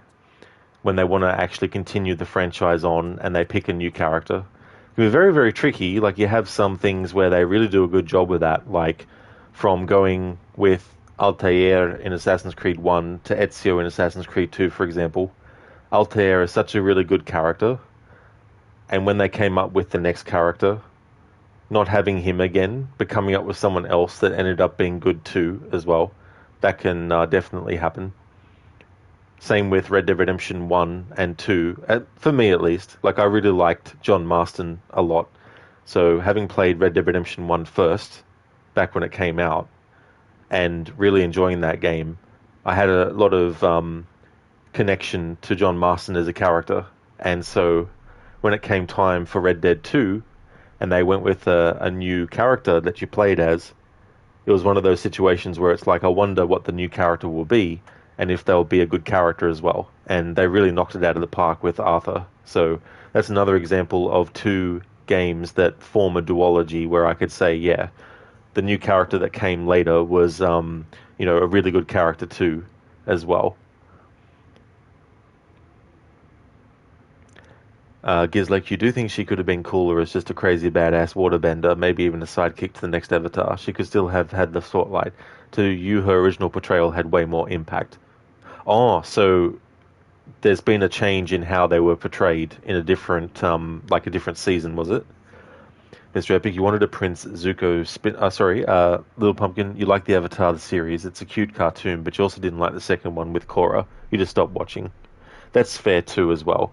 Like, if there's something that you're really not enjoying and it's part of a series, then there's no point continuing with it. Mr. Epic, you wanted a Prince Zuko spin-off where he went to search for his mother who got banished to somewhere. Gizleko, that would have been cool.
Just to reiterate as well, that move that I just had Lara do, originally they didn't actually add that until Tomb Raider Chronicles, which is the next game after this one, Tomb Raider 5.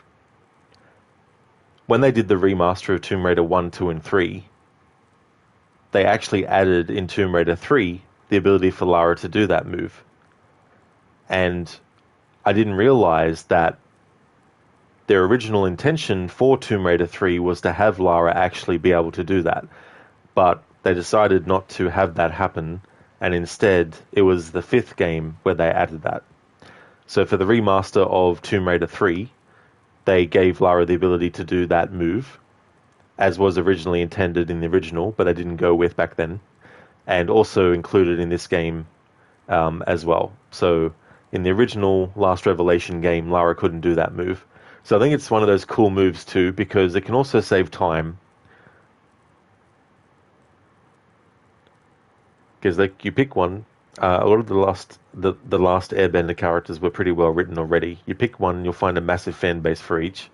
Oh, that's kind of cool though too. You know, it's good to see that happens because it means that there's multiple different approaches that have been taken with storytelling. You know, because different characters with different sort of like concerns and stuff can create different kinds of stories to tell than if you just focused on one the whole time. Mr. Epic, Arthur was such an amazing character. Didn't see that coming. He really, really is. Like, could not have asked for a better character to create in a follow-up to Red Dead Redemption 1. Like, his story and the character arc and all that kind of stuff. Like, I love myself a really good character arc. Not every character that I like has a good character arc, and not every character has to have a good character arc for me to like them. But there's definitely ones where I can look at and go, that's a great example of a character arc that I really like, and that's with Arthur's as well. Now, granted, the player has a bit of say in how that kind of goes down, because obviously with the honor system as well. But what Rockstar did so well is they let you actually do that, but it doesn't compromise in a bad way the rest of the story.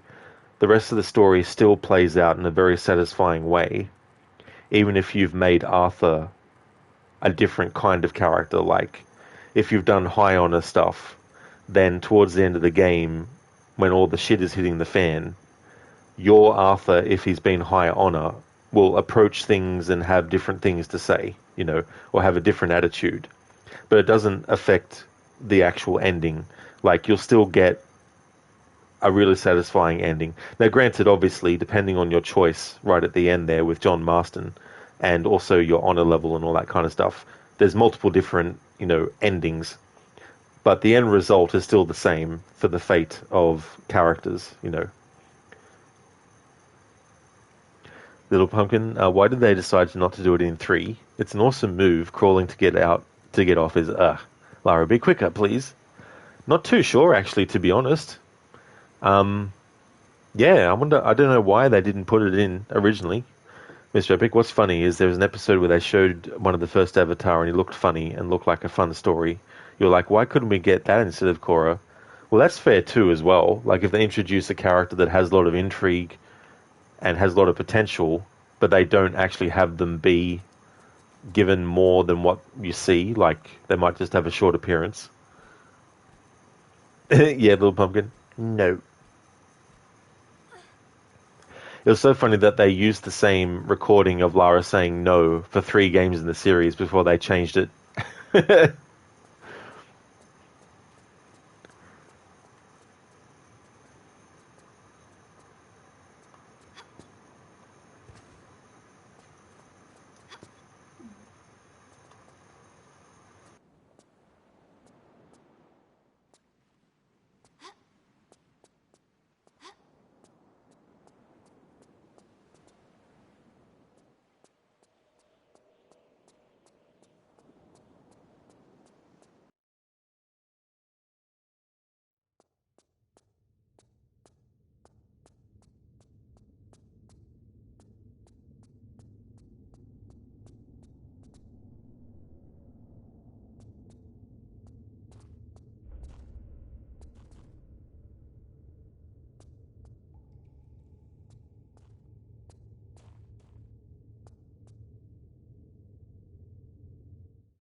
Little Pumpkin, you did see yesterday that she can indeed turn around when crawling. You tried it, but you couldn't figure out what to press. Maybe there are a certain sequence of buttons that you didn't do.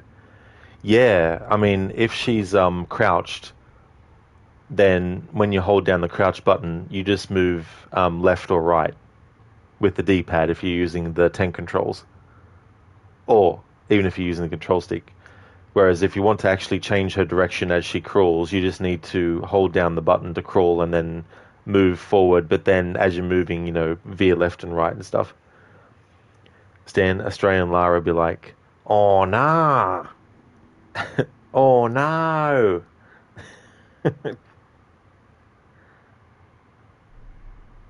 Mr. Epic, you would have lost the story of Zuko's uncle.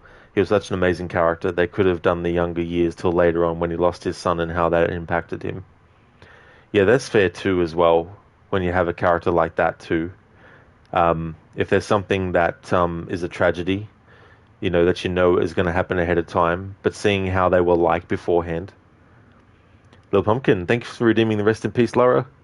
Death by the Spirit, or whatever this thing is. No worries at all. Can definitely do that. It's interesting that in the old graphics, you can't really make out that it's supposed to have the face of something. So it's cool in the new graphics, you can see that there's actually a face attached. Oh, no, just with the back or forth. She can turn like in air or water. So she can do the roll while crouched under an alcove. That's interesting.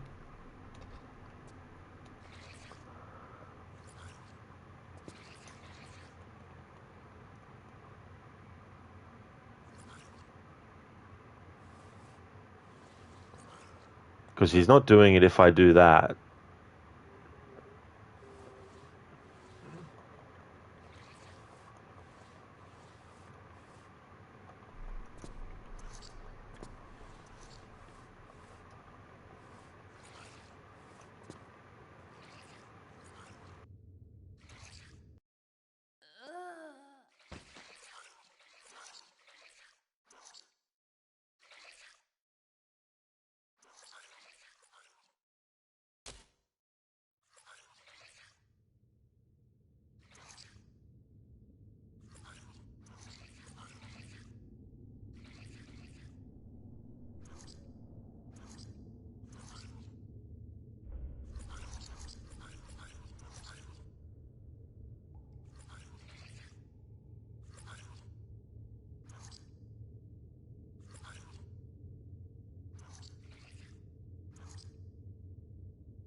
There we go, Little Pumpkin. Thanks for redeeming the rest in peace, Lara.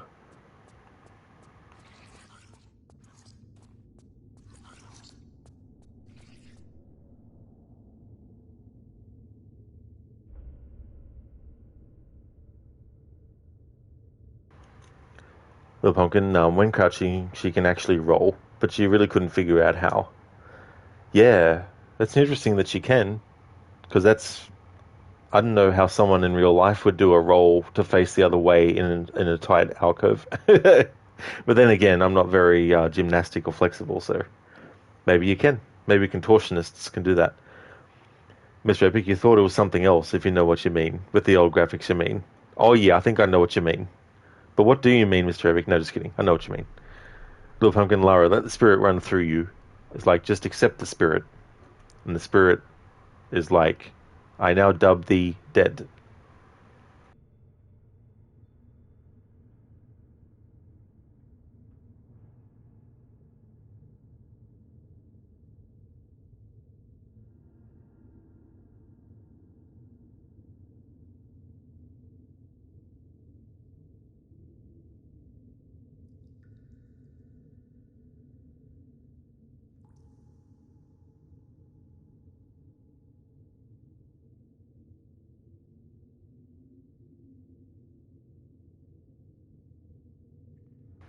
Alright, so this says the same thing as the other door did. Alright. Little Pumpkin, no.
Oh, Pumpkin God, this is a pretty level. Oh, yeah.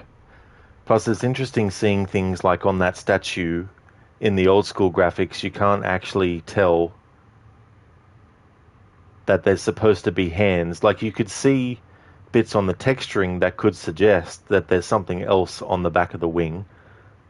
But when we look in remastered graphics, we can see that there's actual arms and hand on either side of the wing in that statue.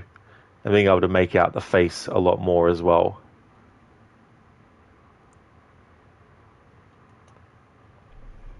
Mr. Epic, there is only one guy who can get rid of these ghosts, and his name is Alan Wake. Alan, wake up! Dun dun dun dun. He's like Slim Shady. But will the real one stand up? Hey, Alan Mouse. Welcome. It's been a while. I hope things have been going good. Good to see you in chat again. Thanks for leaving the lurk as well. Nice lurk emote. That looks like George Clooney. What movie is that from? Mr. Epic tried to call him, but he was too busy with his mom's spaghetti. Were your palms a bit sweaty, Mr. Epic?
Mr. Epic, no, but your knees are weak and your arms are heavy.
Well, Pumpkin, you suggest caution while walking and watching this. You may turn to where Lara turns and then bump into something. Yeah. Here we are. The ropes. Good luck, Rod. Thanks for the good luck wishes. Yeah, this part here. The two ropes. Where you have a chasm between the ropes. So if you fail the jump to the second rope, you're not going to make it and you'll die. Trying to get the lining up so that when Lara before she swings is lined up with it, but you also got to be careful because she can change alignment as she swings. So then you got to try and figure out if you've still got the alignment correct after she started to swing. So that can make it a bit harder to determine whether you can actually make the jump to the next rope or not. Mr. Epic, to be fair, in this real story, your knees were weak when you used to be overweight.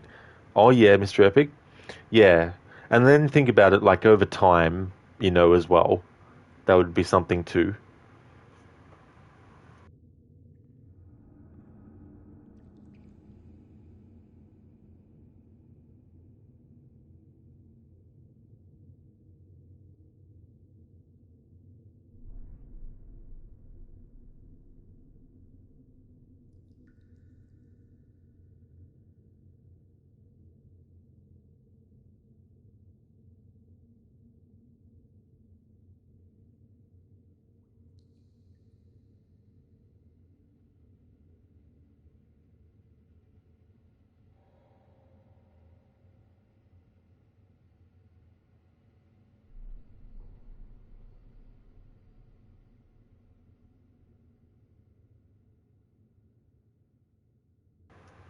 Alright, this is upside down, so I'm going to go into photo mode and roll the image around till it's upright.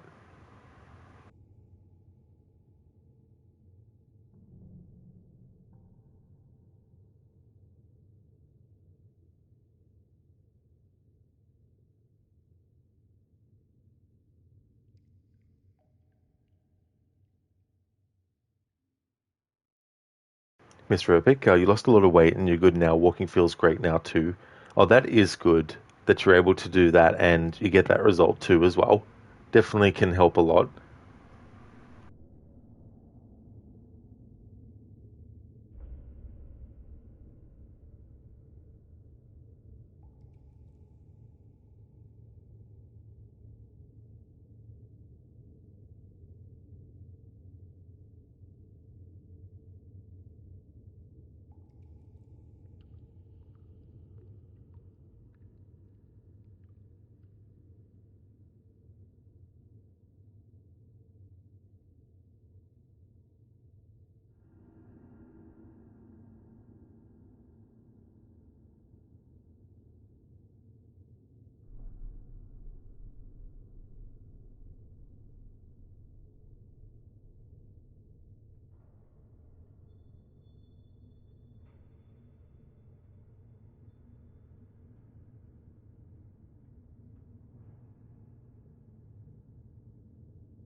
Mr. Epic, okay, you see a knife and a bird now.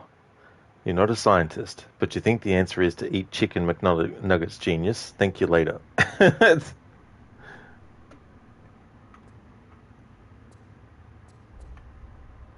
Hey, Hotfire Legend, welcome on in. Hope things are going well.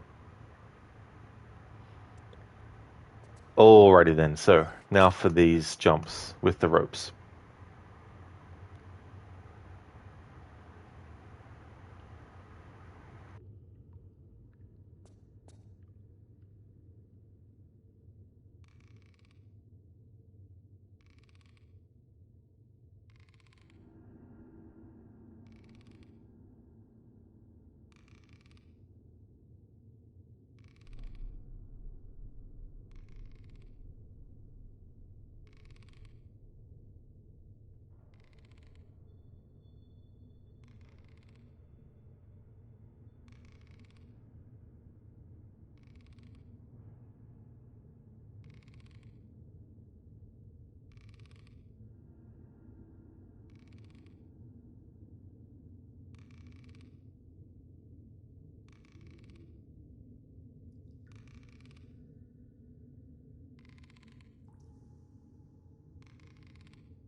Yes!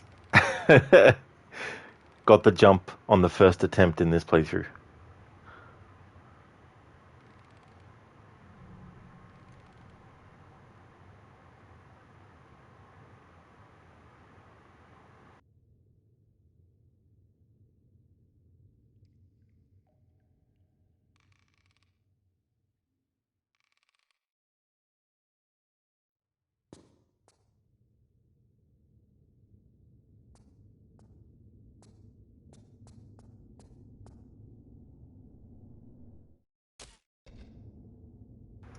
Yeah, little pumpkin. It's a trap!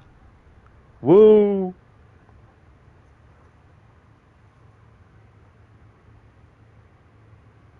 However, the next time I play this game, I'll probably fail the jump.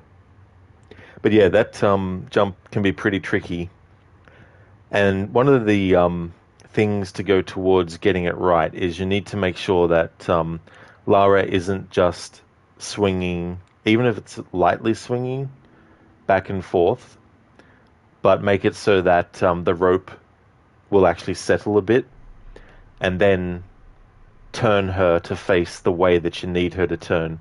But then, even then, you have to sort of like think about the alignment as well, because like it can be deceiving because on some angles it looks like you've lined Lara up properly with what you want to jump to, but that doesn't necessarily mean that you're going to make the jump because she might not actually be facing the exact direction that she needs to be facing. In some play, it probably took you an hour, you almost gave up. I don't blame you, because it's not like you can take a breather between jumps. You can't just jump to the first rope and then jump to a ledge and then align and then run and jump at the second rope. You literally have to do the alignment to the second rope while you're holding on to the first rope and then make the jump. And then once you get to the second rope, you need to make sure you don't accidentally let go of the button and Lara falls down, or you don't misjudge the distance between this ledge and where your rope is on the second one.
Little Pumpkin, it's the alignment that always screwed you up.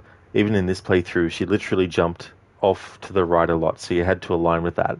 Thankfully now you didn't take you an hour. That's good though. That didn't take you as long. It's definitely satisfying when that happens because you know from past plays that it could take a while. So for it to not, definitely a good feeling.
Little Pumpkin, you don't know why they made it so that she doesn't jump straight off, as she does otherwise. She jumps off to some weird directions, and the precision is off the charts with two ropes, otherwise it isn't.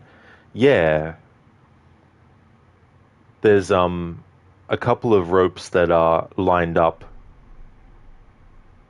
one in front of the other, later on in the game. So that makes it a bit different, because obviously those two ropes that we've already gone past, they were on an angle to each other. Whereas later on, they're basically one in front of the other. So it makes it a bit easier to line it up and make the jumps.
I like how in the new graphics, you can actually tell this is a trident, and it looks like a trident. Whereas in this, it could potentially look like a torch-like thing. Like you've got the piece that you would hold, that is the piece of wood, and then you'd have like these might be flames. So you might think it's just a flame, um, like a key or an artifact shaped like a torch with flames. I mean, until you get to the point where you see that it's a statue of Poseidon, then you'd be like, oh, they're supposed to be tridents. But in the new graphics, if you were playing this for the first time, you'd be like, oh yeah, that's a trident. Shaky. They trident.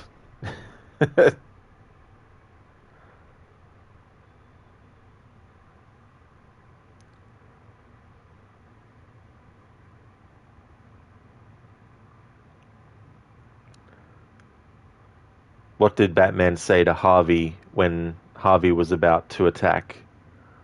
He said, don't try, Dent. The pumpkin, yes, they changed the trident a lot. They definitely did. Made it more noticeable as a trident.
Alright, there was something that I actually forgot to do.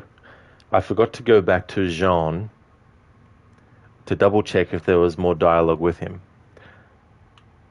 What I'm going to do is reload. I'll just make a save. Imagine if I didn't save after having made those jumps. I'm going to reload this other save, which was earlier than where I'm up to now. Holy shit, it's way fucking earlier than where I was up to now.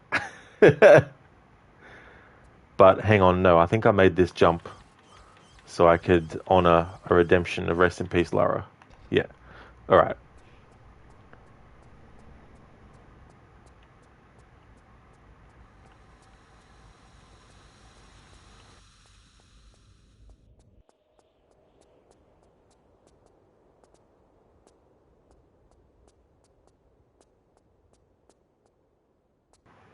Shaky, the tree people were stressed. They were tried, Ent. They They were tired and...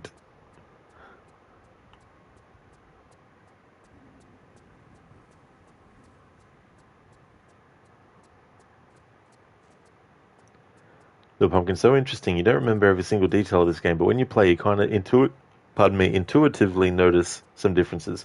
It's like you can't pinpoint what exactly is different, but something is. Yeah, I mean, that's definitely understandable too, as well. It's amazing too what our subconscious actually picks up on in stuff that then goes into our memory banks that we can then call upon even without actually willfully thinking about it.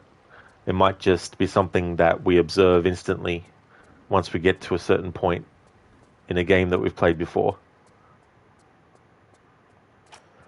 So I got this dialogue. So we've already gone back to Jean before to get that dialogue. But there's more than that. So what I'm going to do now is go to the coastal ruins.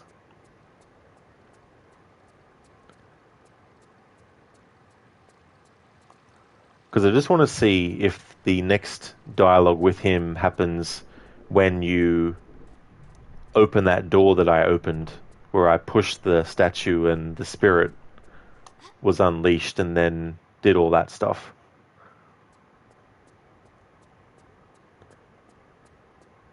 Because at that point, we've actually gained entry to the catacombs.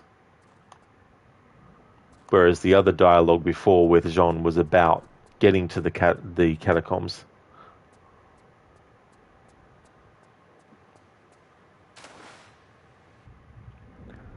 But the good thing is, we're not really too far away from where I'm up to on the other save file. So it won't really take too long.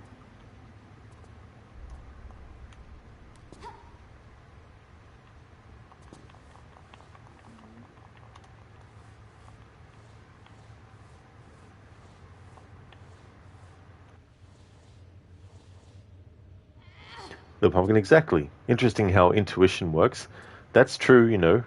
And also you think about instincts and stuff. Sometimes we come across something that we've never experienced before, but we just innately know how to deal with it. Not everyone, but there's some people that can do it that way.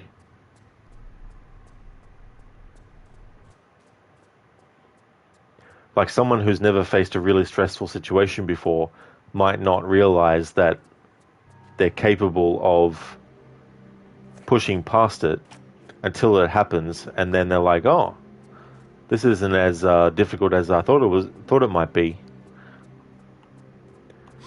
Because there might be some aspect of them that intuitively just knew how to handle it.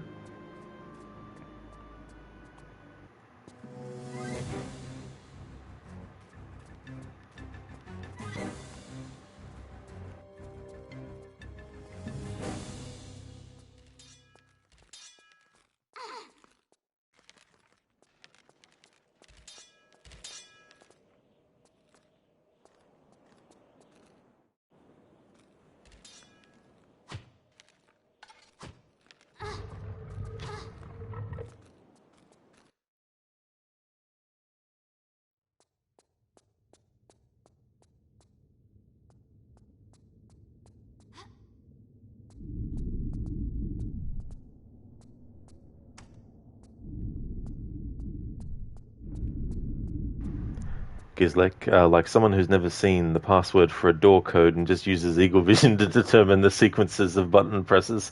That's true. Good old Desmond in Assassin's Creed 2. Actually, it made me think about Gizlek in the Splinter Cell games, where in Splinter Cell 1, you had to press the buttons on the keypad in a certain order, but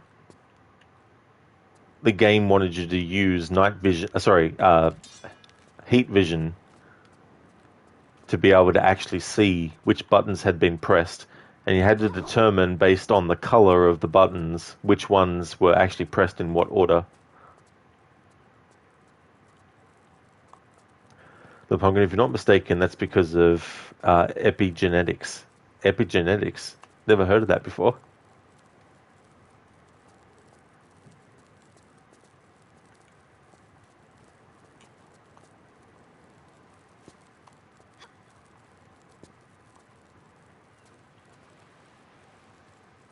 Hey there, Senny. Good day to you as well, dude. Welcome on in.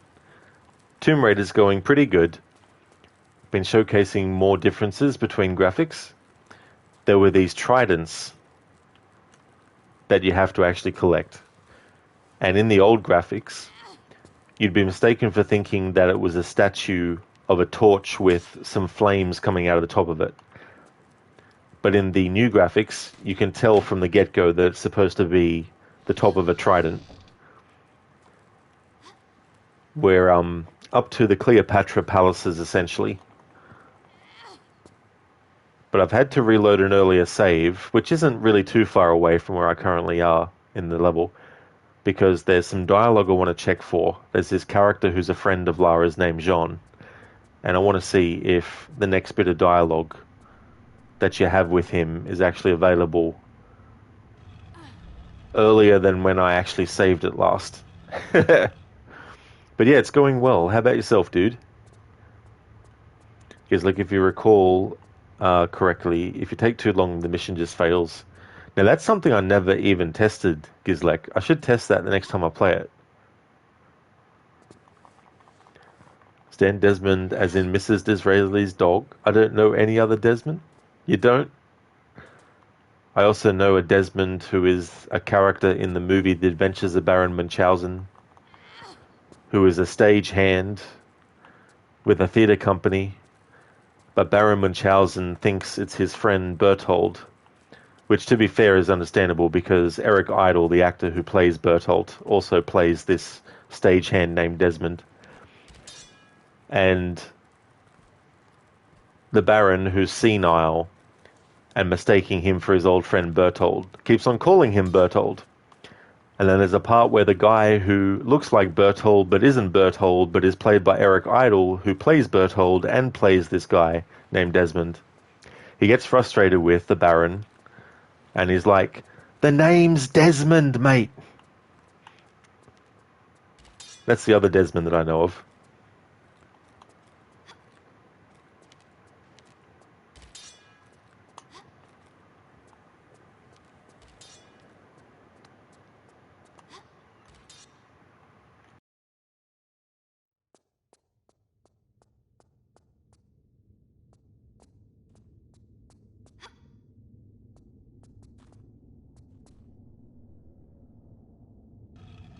So Pumpkin, epigenetics is pretty much about instincts inheritance. What previous generations learnt, new generation gets, something like that.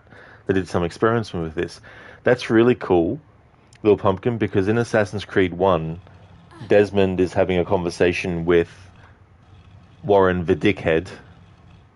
I like to call him Vidickhead, but his last name is just Vidic. He's talking to Desmond about the Animus and how it reads genetics to recreate memories of ancestors, and they talk about, what's instinct and whether instinct is something that is genetic, and all that kind of stuff. Like, how do certain animals know what to do even though they haven't actually gone through the experience yet of doing what needs to be done,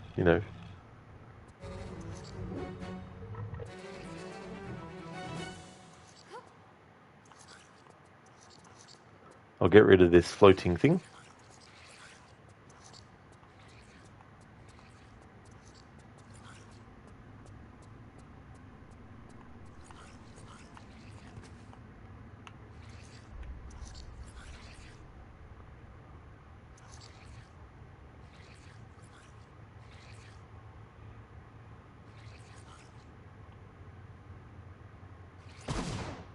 There we go. Now, just in case something goes wrong, I want to save on this second save file.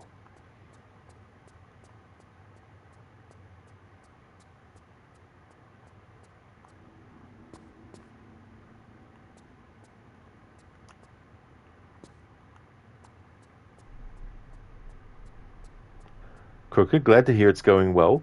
How many levels do you have left now? You're doing well, thanks. Going to be another busy day here, but we'll have you on the second screen. Oh, very nice, dude. I'm glad to hear that it's going well. Thank you for having me on the second screen. That's awesome. Hopefully that even though it's going to be a busy day today, it's not going to be too hectic or anything for you. So there's about, I think from memory, there's 35 levels, and we're somewhere around 13 or 14, I think. So definitely a lot left to do.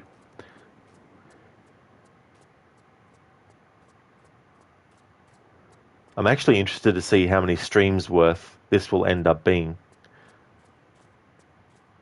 Because we've got that door open now, I'm going to go back to Jean and just see if there's the new dialogue yet. I don't know the exact intervals.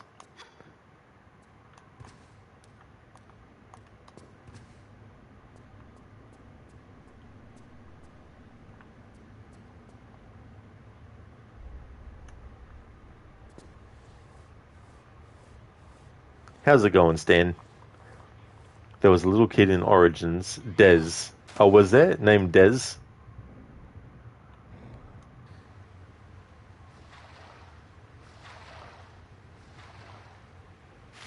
The pumpkin, yeah, that's pretty much what they're experimenting with currently. They found that some things are really immediate, like you wrote. The next generation has things encoded in the genes. That also makes me think, Little Pumpkin, of when someone has an interest that develops in a certain period of history or a certain culture.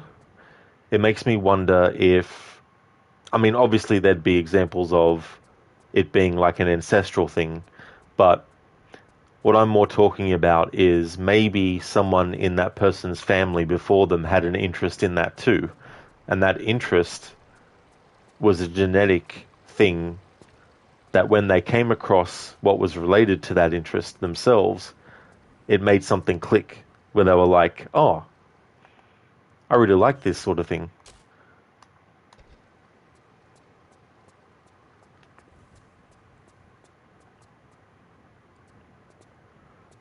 No, so there's no new dialogue because Jean is still standing here near the thing.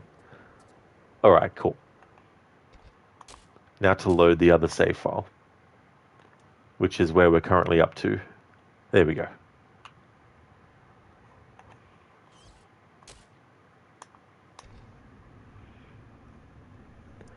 Stan Bah, the little kid who makes us jump from various places. Wait, no, that was Ezio.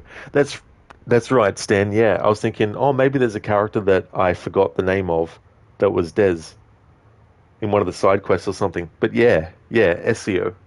It's so funny how in the Curse of the Pharaohs DLC you can actually find him at that smuggler's village, and because it's a few years on from the main story, Ezio is now a grown man and he wants to become a smuggler, but Bayek redirects him and says he should go to Rome and meet with Amunet. So potentially, Ezio goes on to become a hidden one. And I mean, they could have actually had that happen if they had done an actual sequel to Origins. Imagine. Hey there, Oliver. Welcome back, dude. Guess who's back? Back again. Shady's back again. You know, the funny thing is, Oliver, Eminem was brought up in chat probably about 10, 15 minutes ago. But welcome back, Oliver. I hope your gym session went well. Stan, it was coded in your head as Z and S change. Oh, that's all good. That's no worries at all. Yeah, I think there's a character in Valhalla who also has a similar name to Ezio and Ezio. The pumpkin could be, but if you understand it correctly, they still have a lot to unwrap, and they only do experiments with basic instincts. There's a debate on nature versus nurture in science with these things, including human psychology, but you're just an observer of these things, so you don't even know everything. Oh, that's totally fair too as well. Yeah, I mean, it's interesting the things that are still not known yet, and could still be in the very early stages of finding out as well. And then there's sort of like, phenomena like deja vu. Someone thinking, hang on, this feels familiar. I've already done this before, or I've heard this before, or I've seen this before, I wonder if that has anything to do with that kind of thing as well. Oliver, you have a special powers. You are like, Eminem's being talked about in Rod's chat. When I come back, I need to mention something related to Eminem.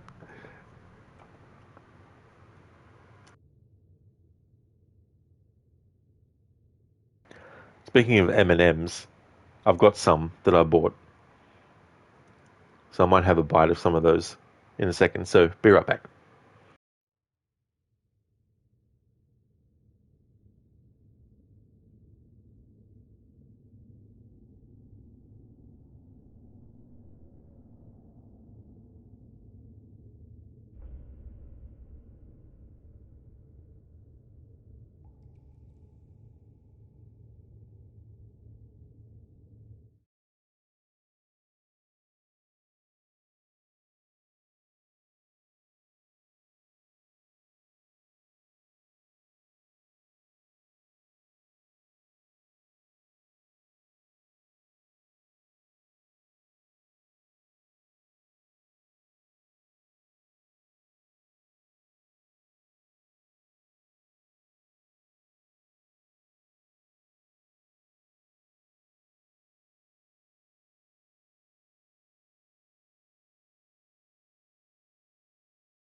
Little Pumpkin, you heard some ideas about deja vu.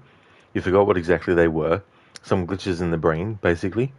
Hotfire Legend, you think you read somewhere that they think deja vu is neuron connections, glitching and making you replay an event and think you have experienced it before. You beat me to it, Pumpkin. Great minds think alike. But that's a good point too as well. Like having a scientific explanation about something internally that is causing it, you know, instead of it just being like potentially a DNA thing, but also being something where it's like a certain glitch, so to speak, is happening. Because like product placement, placement product. I should come up with, you know how Quentin Tarantino for his movies has his own brands that he's made up, so he doesn't have to worry about product placement and you know licensing fees and all that kind of stuff. Should come up with something that is similar to M&M's. Stan, this stream is sponsored by M&M and M&M. Get yours from your local shop. Hey there, Schiller. I'm doing good. Things are going well. How about yourself, dude? That sounds a bit wrong, Oliver. Pop 'em Slim Shadys in your mouth. Stan, if you cannot find M&Ms, you can always cook mom's spaghetti. Look, I'm going, our brains glitch as hell. Hotfire Legend, yeah, it isn't a DNA past life thing because the memories glitching are too close to the current experience.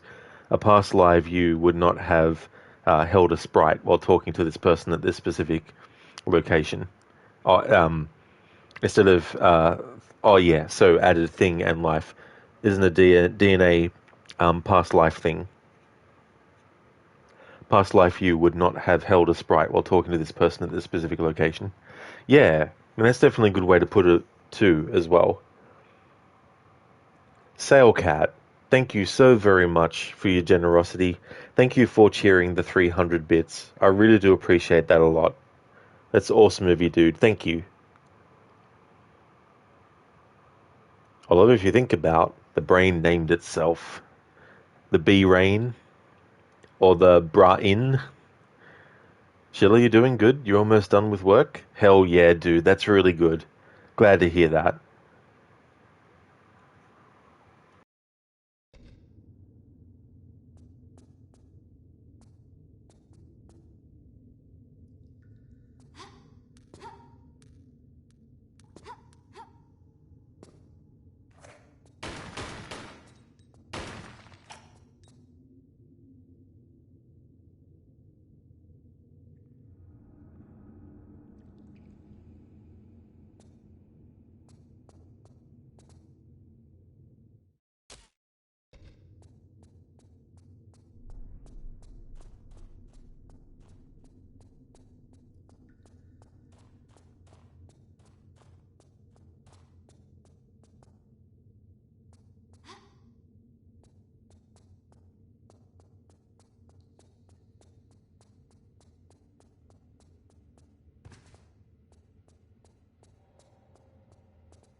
Oh yeah, that's an area I haven't actually shown yet.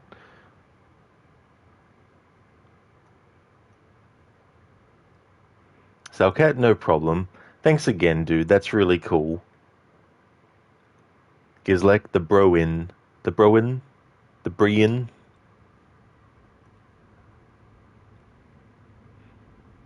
The pumpkin, basically universe exploring itself, and don't get you started on the quantum physics interpretation of time, all that combined with neuroscience. Whoa. Yeah,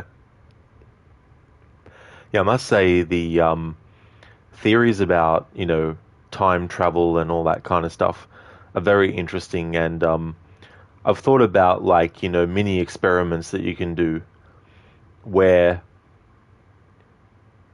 if you do something you don't like to do and you time how long it takes to get it done,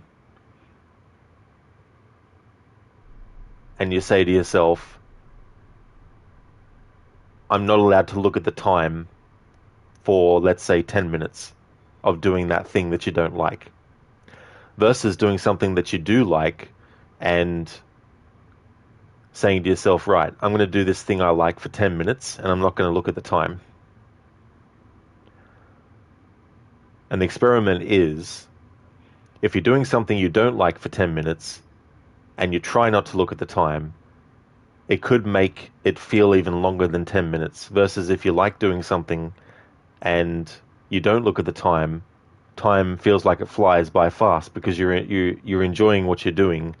So you're not thinking about checking the time, which means you're not consciously aware of how much time may have passed since you started the activity. So when you actually have your alarm go off after 10 minutes and you've been enjoying something that you've been doing, you can go, oh shit, I didn't realize that was 10 minutes already. So I sort of like think about that in terms of, like, perspective and observing the passage of time and how does it feel? Because I think, like, it's not just the actual passage of time, it's also how do we feel about what is going on as that passage of time is happening. If we're having fun with our friends, then our perception of how much time is passing is affected in a way where we're not consciously looking at the time all the time. So it can feel like haven't been, doing too much for too long, but an hour or two could have gone by. Whereas if you're doing something that you hate, it's like, oh man, when's this finished? Look at the time a minute later. When's this finished? Oh, I've got 10 minutes left. I've got 9 left. Oh man, I can't believe I've got like 5 minutes left. It feels like I've been sitting here for 20 minutes. Things like that.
That's something I need to do that I just remembered.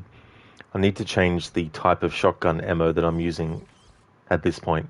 I've got 225 of the normal, and I've got 60 of the wide shot. So I'm going to switch to the wide shot ammo.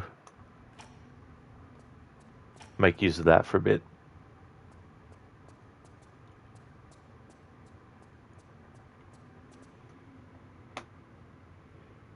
Oliver, you've had deja vu moments where you think, I've been here before, but where? And then you remember, oh, I've been here in my dreams. It's as if you can tell the future. That's something that is a good point too. Like, because our subconscious, in a way, if you think about it, is like a recorder that's constantly recording. where you may have, been somewhere before, but it might have been so long ago that you don't have any conscious memories of it because you might have only been very young at the time. Like you might have been 3 years old and you might have gone to a location with your parents that when you're much older, you think to yourself, hang on, this place seems familiar. Have I been here before? And it's like you have. But you weren't old enough at the time to consciously remember it as a memory of, hey, when I was 3 years old, I went to this place. But it's more like, this place seems familiar. And then you might find out later that that's where your parents took you. And you're like, oh, that makes sense now. But then there's also things that we all see. And when our dreams take that and jumble it all up. Like you might have seen someone fall over and hurt their leg.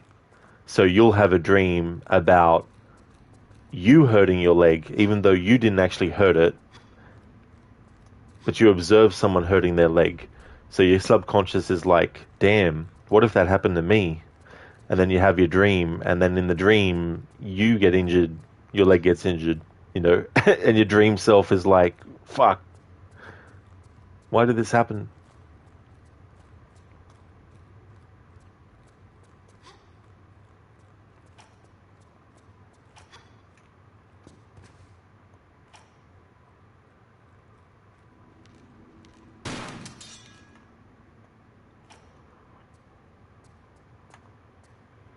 Hotfire Legend, same. You get the memory seemingly from your dreams. That'd be so surreal too as well. There's probably things that I've seen in my dreams that I don't remember, but my subconscious probably might. So when I actually see the thing in real life, I might be like, oh, that's pretty cool, and then not realize that I've seen it in my dream before. Although we're all living in a constant loop. It is all a dream. It's all a simulation. All of it, down to the minute little thing. Little Pumpkin, yep, you asked yourself the same thing, how time feels to flow differently depending on what we're doing. However, in quantum physics, all time exists simultaneously. One experiment shows that the particles from the past influence present, etc. It's quite a complex experiment, but fun nonetheless, at least for you. Well, that's definitely a good point as well. It makes me think about time zone differences, and for some people when it's nighttime, and for other people it's daytime, but they're both doing whatever they're doing at the exact same time. So when one person at night is watching something on television, someone in that very moment during the day for their time zone is eating something, So they're happening in different time zones. For one person it's nighttime, the other person is daytime. But both events are happening simultaneously. So everything that's happening everywhere around the world, regardless of whether it's day or night, is all happening at once. It's just that our perception of it gets altered because we're not able to see everything that's happening at once. Unless, of course, there was like a system that could create a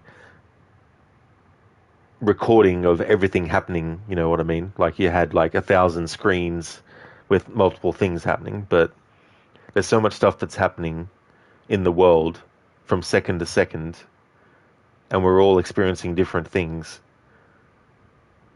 Because like you've had deja vu moments where you think you've just been in this place before, higher on the street, and you know it's your time to go calling you, and the search is a mystery, searching on your feet. It's so hard when you try to be you. That's interesting. That also sounds like lyrics from a song. Hey Lizzie, how's it going? Welcome on in. Hello to you and Link as well.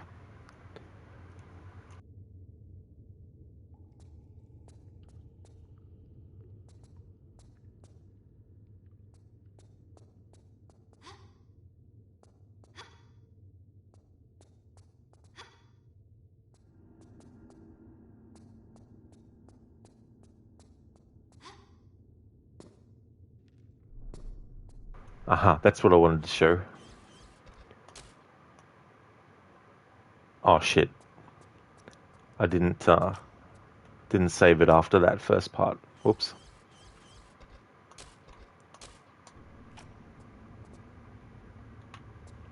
What I wanted to do was show in both graphics what it looks like when the skeletons look like they're just, appearing out from the ground, but they've been buried. Actually, that didn't sound the way I wanted it to sound.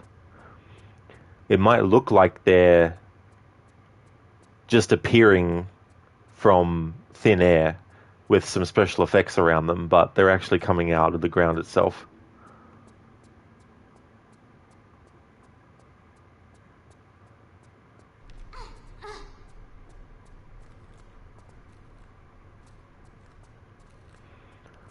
Of course, I didn't actually go this way the last time, I don't think. Or maybe I did, but I was talking at the time.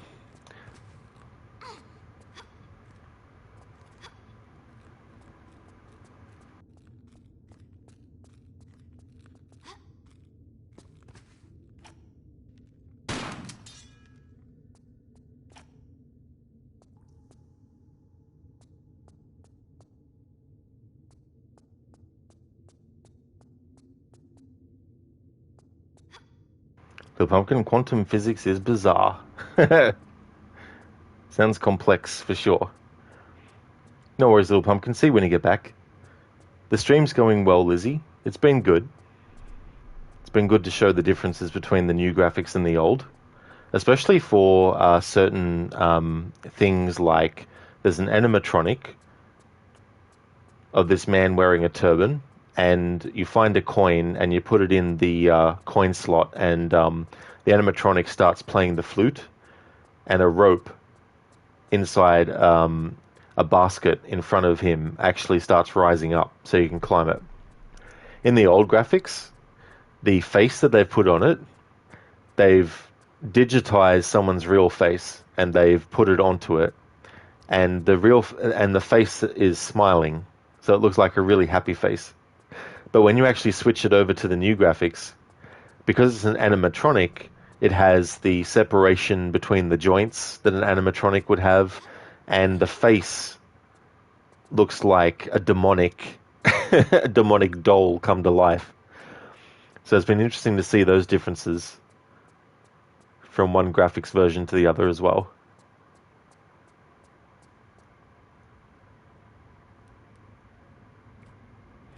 Yeah, it was very creepy, Lizzie. Yeah, there's also a mummy that was in a casket, and in the old school graphics, it's a very comical looking skull and teeth. But in the new graphics, it's definitely not that.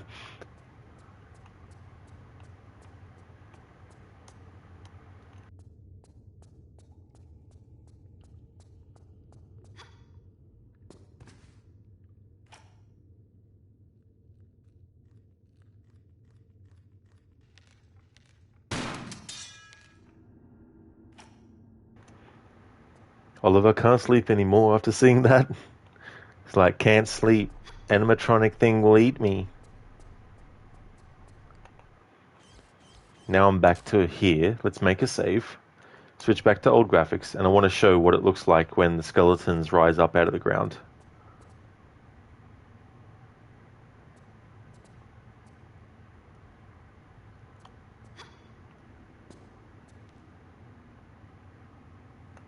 There we go.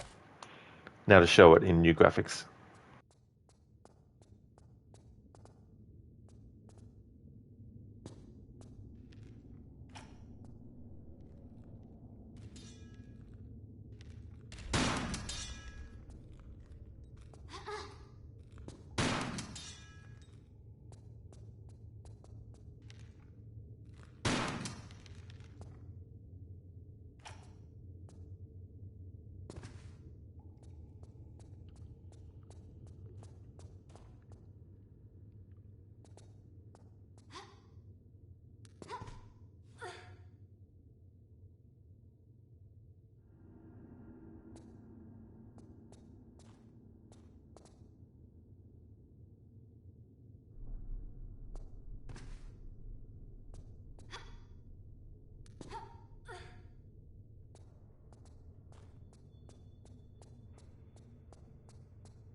Hey, Octavius, welcome on in. How's your day going today?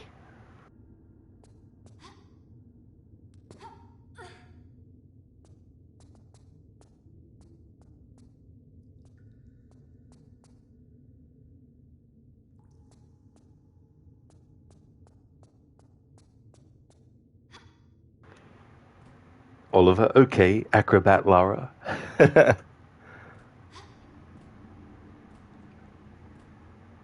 Lara acrobat.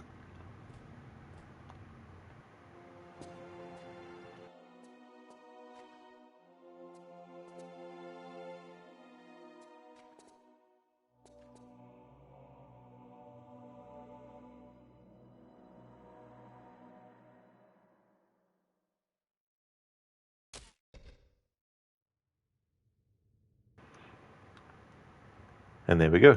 We have the first trident that we need.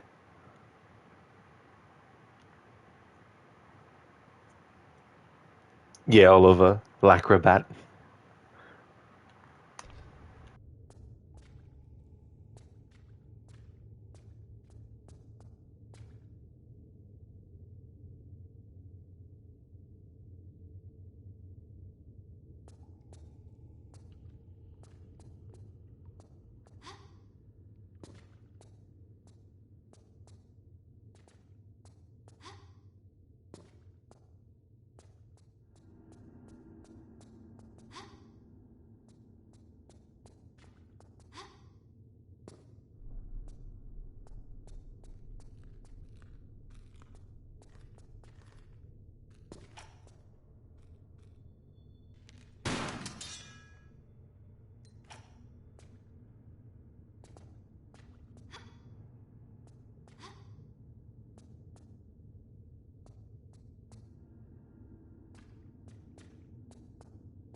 Octavius, it's going well. You're home now, eating some rice with chicken and watching my stream. You have cold weather today and you avoid to go outside because here in Greece today is the day of meats and everyone is eating meat outside and drink alcohol.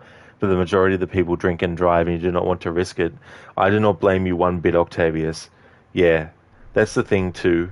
You know, like if someone wants to go and drink alcohol and drink a lot, it's best to arrange some other way to get home instead of trying to drive yourself and things like that too. But also, like, not everyone is trustworthy, and so someone might not have told you that they've drank something, and they might seem okay on the surface, but aren't. You know, so you don't want to risk stuff like that too. But I'm glad to hear that it's going well and you're enjoying your rice and chicken. That does sound really, really good. I like rice and chicken. Oliver, it's a Spartan battlefield out there. This is Sparta.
Oliver, come on, Rod. You got to put more oomph into the Sparta part.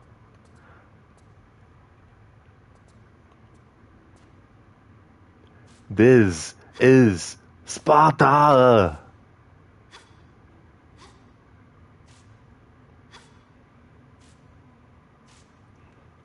Lara has an itchy back.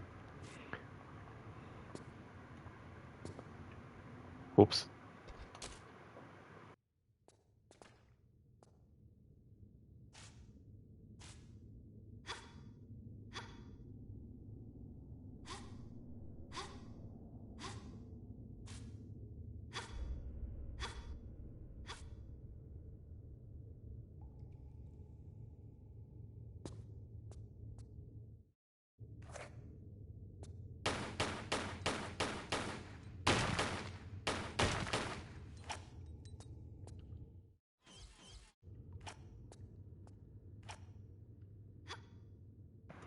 Oliver Arnold invading all the movies now. Reminds me of those deep fakes. There's been like a whole slew of deep fakes of Arnie's face on characters in scenes from certain movies.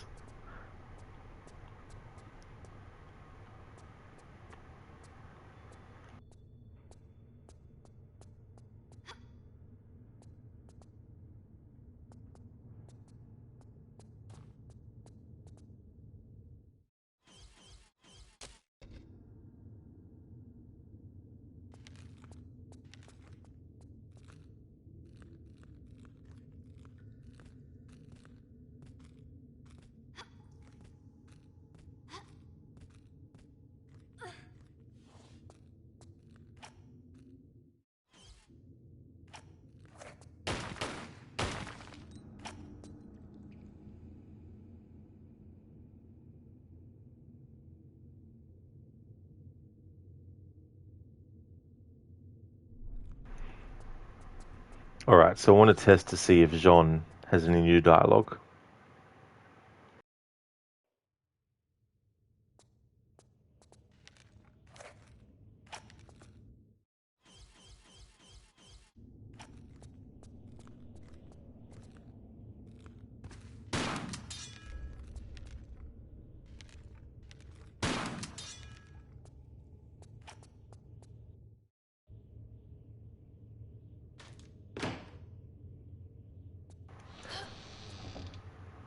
Alright, so now that I've done that, I'm going to save it.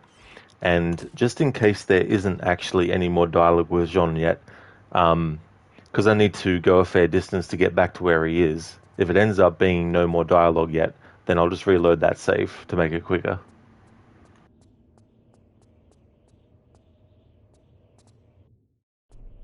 Well, I will after I do this. But if there is, I'll obviously have to backtrack anyway.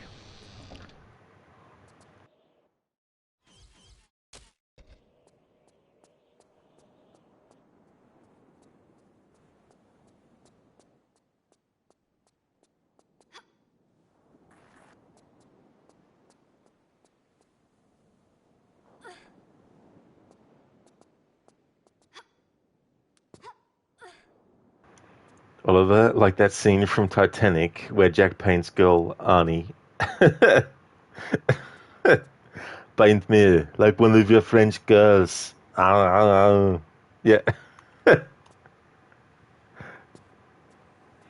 Or if he survived and then the sequel. You left me to die. How could you? I thought we were in love. But when it came push to shove, you pushed me out of the way and took the lifeboat. How could you, Rose? And now it's time to bop you on your nose. Where your pimple now grows. Octavius, in real life, you were in army in the city of Sparta before 15 years. Oh, you were, Octavius? That'd be interesting. It's one of those things where you hear so much about something from history in a certain part of the world, and there's a level of surrealness that gets added to it. So if there's somewhere in the world that you've only seen through movies and other forms of media, when you actually get to visit there yourself, you have that surreal feeling of, so this is what it actually feels like. So when you have something that is thought about a lot as like a historical thing, like, this was an event that happened a long time ago,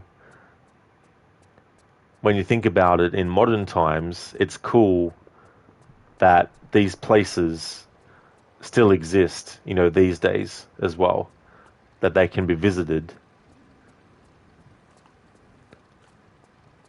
And if someone has lived there or they've spent some time there, for them it's not so surreal, as well.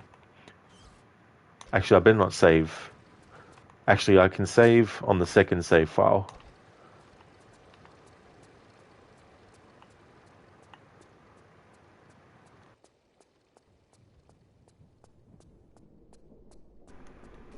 All right, he doesn't have any new dialogue yet, so getting the tridents that we got doesn't actually have him change position. All right, so now that I know that, I can reload that other save and not worry about the backtrack. At least now, for now, I mean.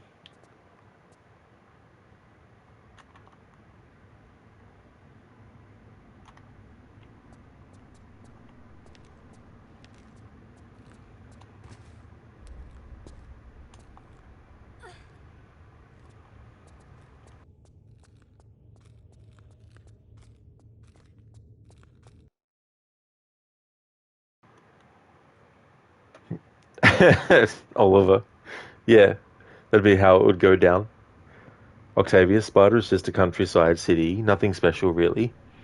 Yeah, and that's the thing too, as well. Like, it's like when someone has grown up somewhere, someone who's visiting might be like, "Oh, this place is awesome," and the person who's lived there their whole life might be like, "What do you mean? This place is terrible." Oliver, the best place to make warriors.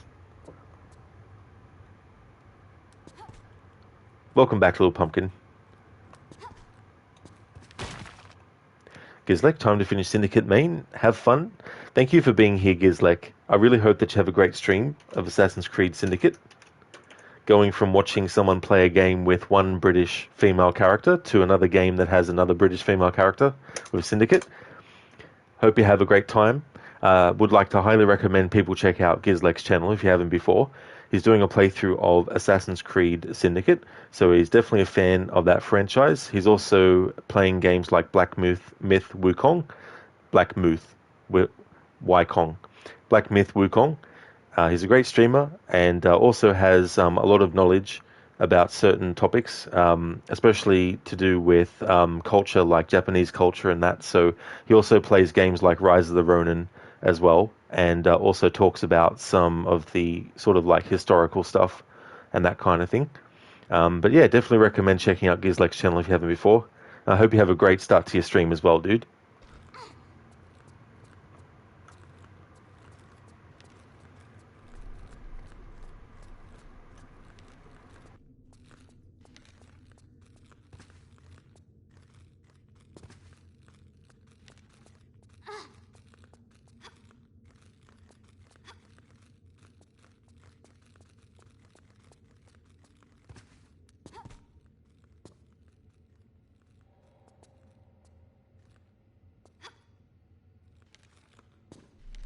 I had a feeling that was going to happen. That I would get the alignment wrong.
Octavius, thank you so very much for using those bits to highlight that message. Thank you, Octavius.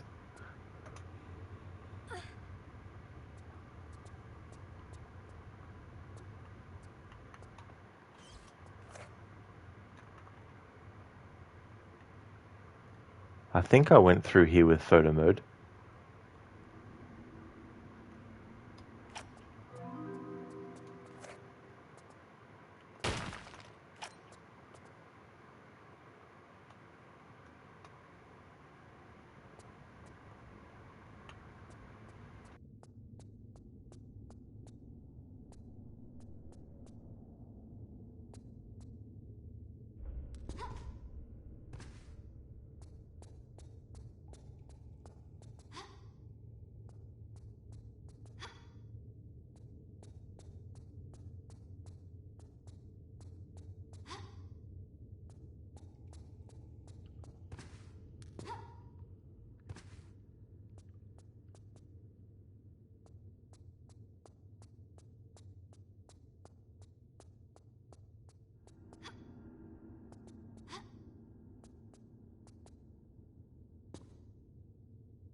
Hey there, Lucinda. Good morning to you as well.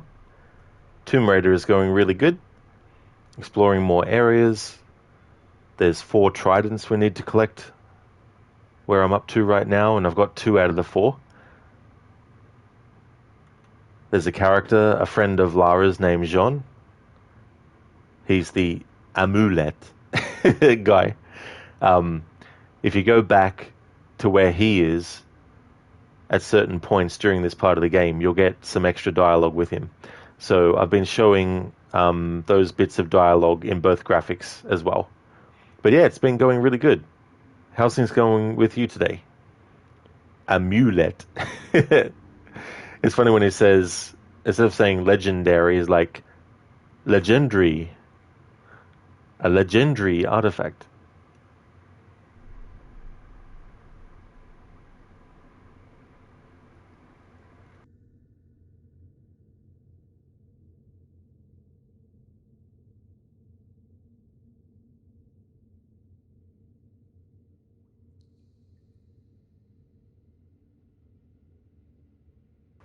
Alright, so that's an area that I haven't actually showcased in photo mode with the 2 graphics.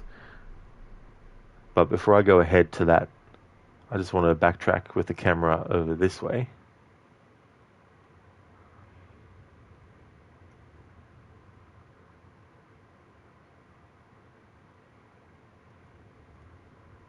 Oh yeah, and then that leads back up to here. I've already shown all that.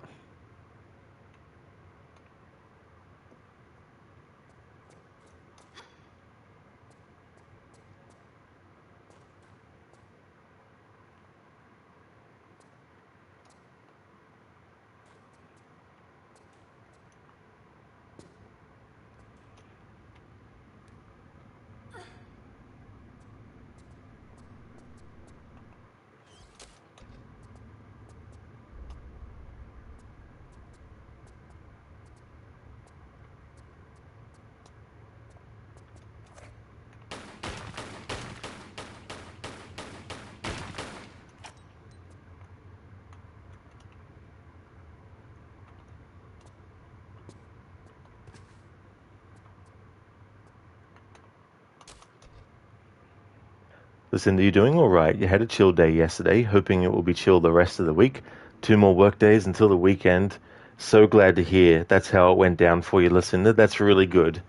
Fingers crossed for you as well that the rest of the week will follow suit. 2 more work days until the weekend. Awesome.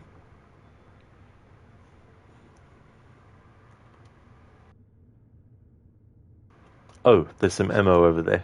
Whoops. Uh, there we go.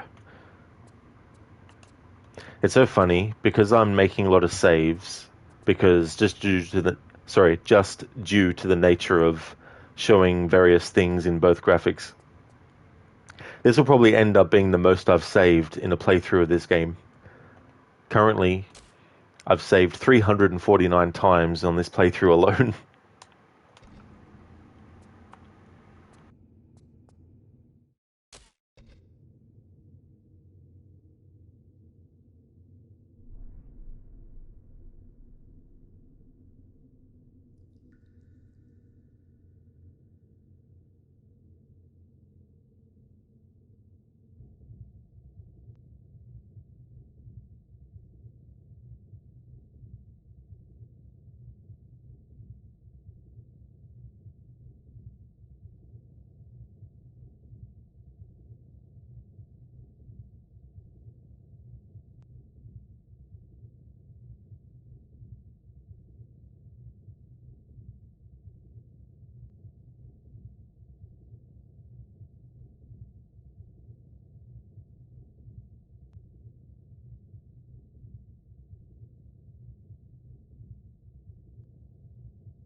Well, Pumpkin, over 300.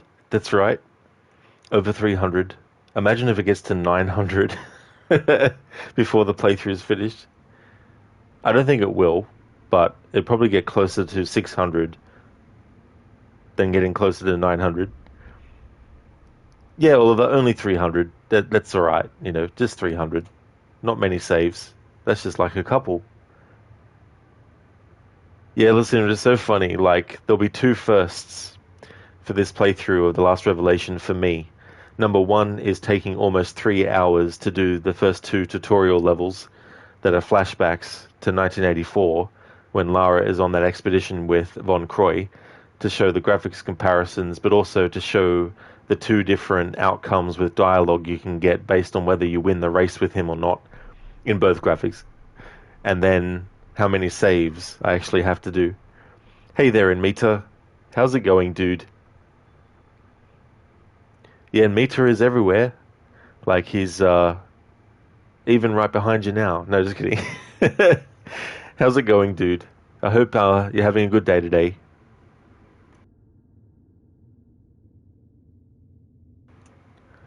Oh, nice, and Mita. That's really good. I'm glad to hear that you're going well.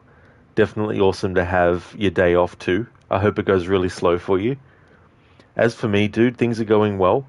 Showing the graphics comparison again with Tomb Raider: Last Revelation. It's been funny to see the differences with certain things like statues and how in the original version the faces might have either been not 100% clear as to what they were, or they might have looked friendly in the original, but then in the new graphics they look sinister, or you can tell the details more, things like that. But yeah, it's been going good. And thanks, dude.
You okay there, Lara?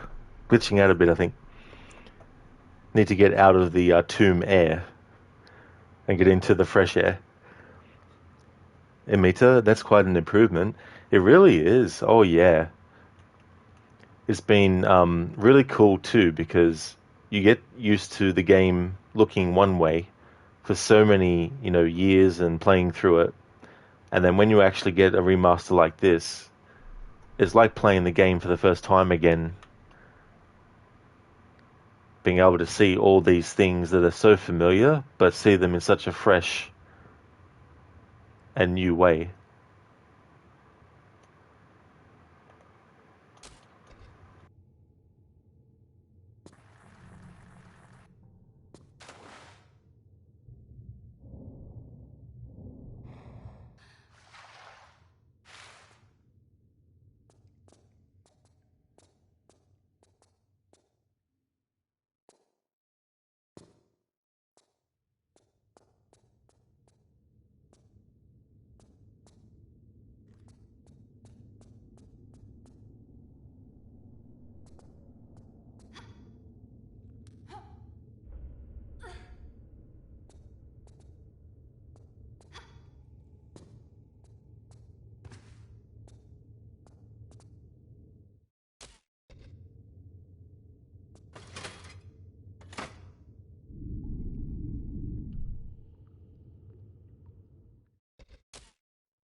Emita Lara, the athlete, she can do some very long jumps, absolutely, and also from a standing position, doing a jump on the spot, can jump really high too.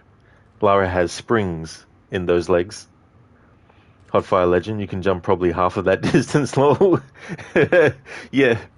Imagine though, like you do the run and jump and you make the jump, but you accidentally slip because you grip when you grab the edge. You're not expecting the surface to be slippery, or you're not expecting that the impact sensation of your hands hitting the ledge causes pain, enough pain for you to be like, ah, shit, and lose grip.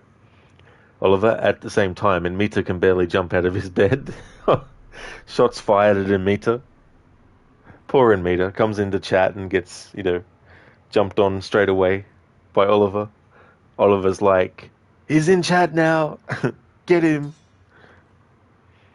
Hotfire Legend Lara also never slips. That's true. That's exactly true. Even on surfaces that have had like water on them, she's just like, oh yeah, I can grab this and not slip.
Schiller, thank you for redeeming. Rest in peace, Lara. Oliver, that's what you do to each other. It's like shots fired back and forth, back and forth. Listen, the Schiller says, now she slips. An intervention has happened. Schiller, oh no, Lara slipped. So in that case, Schiller, do you want her to slip as in she's doing the monkey bars but then slips and falls?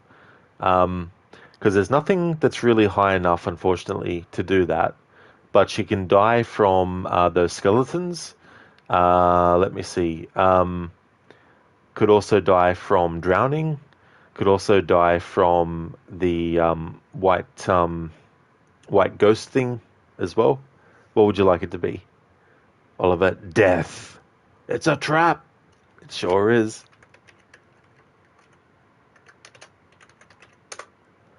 Hotfire legend, and these tombs have been lit for centuries, and all the traps work 100% with reanimated skeletons. Exactly, Hotfire legend.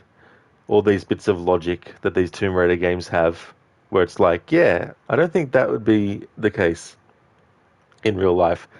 Sheila, yeah, the monkey bars were wet, and then she drowned after falling. Nice one, dude. And we get to see that in both graphics.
Hotfire legend. Oh, they did just find the tomb, or a tomb, of Tutmose II.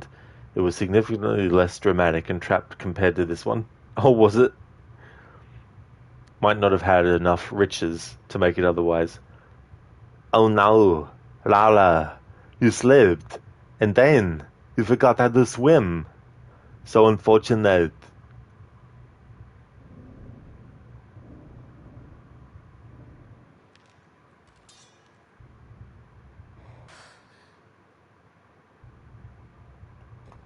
There we go, Schiller. Thank you for redeeming the rest in peace, Lara. Yeah, Mita. Game over. Game over, man. Game over.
Sheila, you're starting your last stretch of the workday. Catch you later.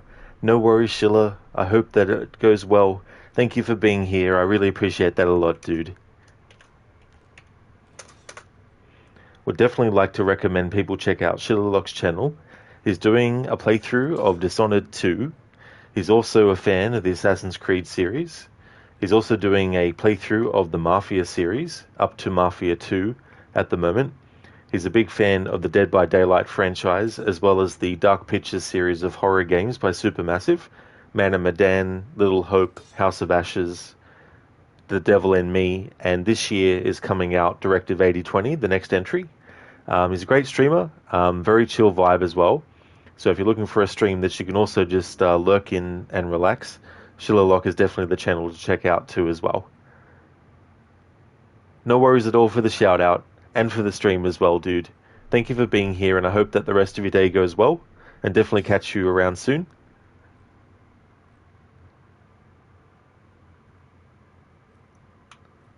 Is that skeleton different to the other ones? It is too, because it's actually got a helmet, and it's got leg armor on and everything. All right, so I'll show this in both graphics.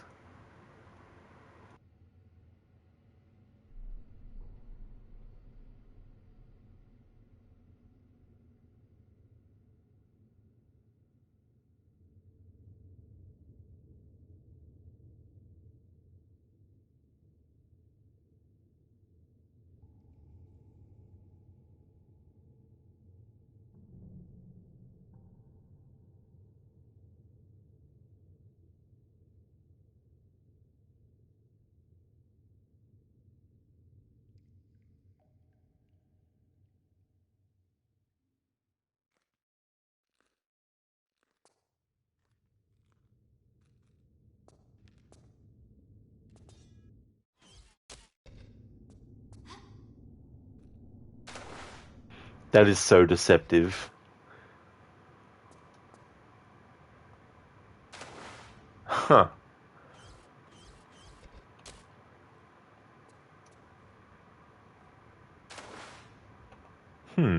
Alright then. Let's try this tactic. No. Alright, let's try this tactic. There we go.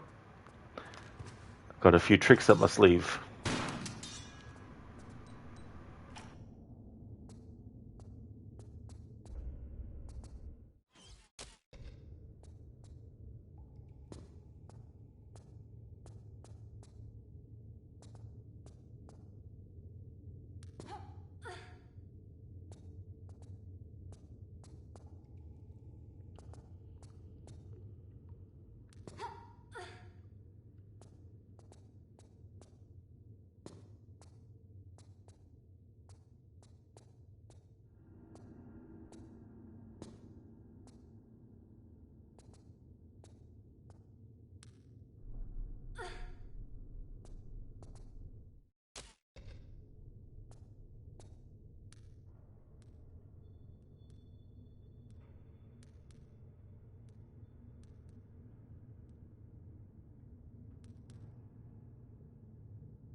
Hey Lighters, welcome back, dude. Insert Wilhelm scream when the skeleton falls from top after being shot by Lara. Ah! I can't really do that one. I can do the but I can't do the Wilhelm scream. Of course, that skeleton would have a large hitbox. Absolutely. It's so annoying though too if you don't like I did a playthrough where I couldn't use any other weapons except for the dual pistols, and that means that you can't shoot the enemy like the skeletons and knock them back. So I had to have fun in games dealing with them in another way. So doing this part was friggin' annoying. That's all good, Lidus. No worries at all, dude. Biko, just trap something and then your voice will be able to go high. Yeah, definitely don't want to be doing that.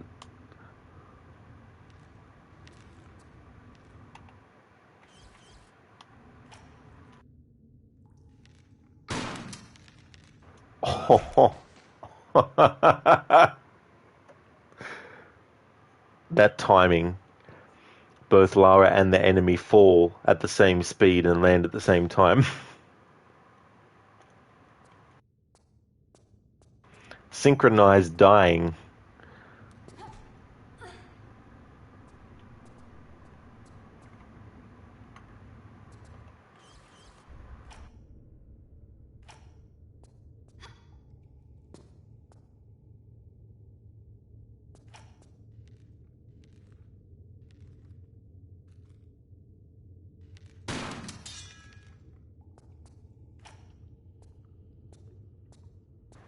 Hello, Ogorki. Welcome on in.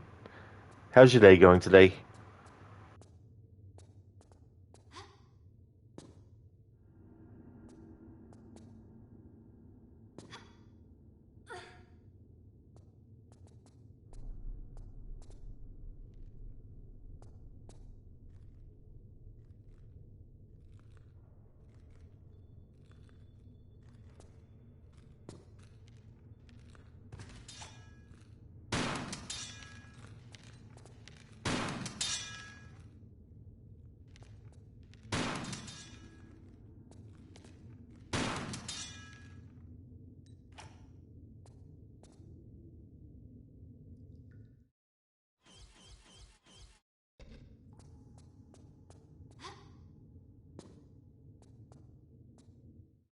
You going okay, Ogorki? Oh, that's good to hear. Especially getting closer to the weekend as well. Yeah, light as a double kill.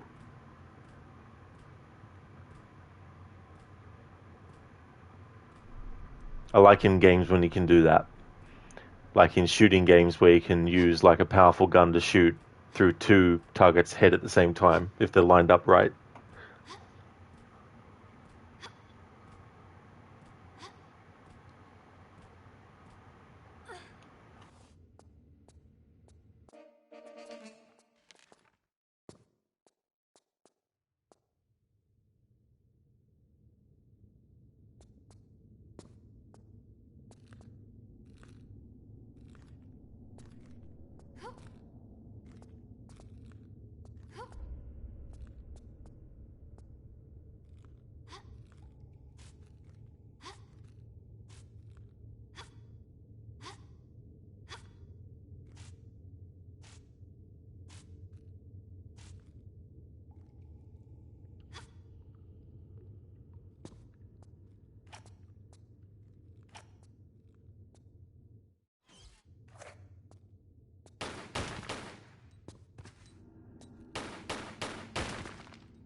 using too much shotgun ammo.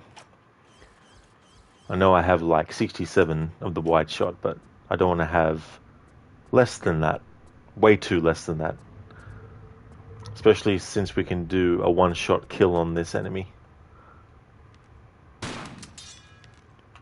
Why spend 6 shotgun shots when you can just do one? Okay, so now that we have the 4 tridents, I'm pretty sure that Jean will have some more dialogue now. So we're going to go back to where he is.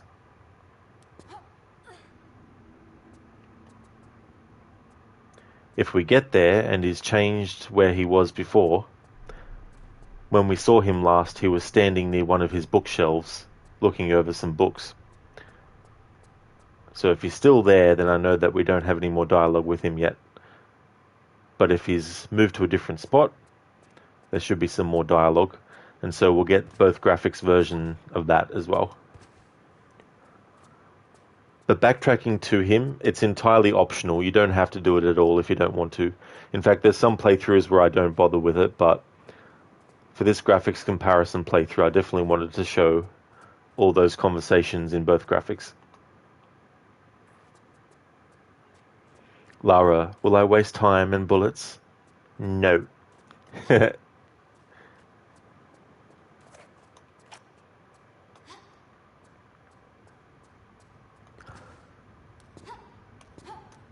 It's so funny though, like, this isn't really what you would call like a survival game, but just like with Resident Evil, having an inventory and having to decide when to use certain things, knowing that if you use it now, you might not have it later. Except, of course, in Resident Evil's case, it's one of those things where it's not like you have infinite storage space, whereas Lara pretty much does.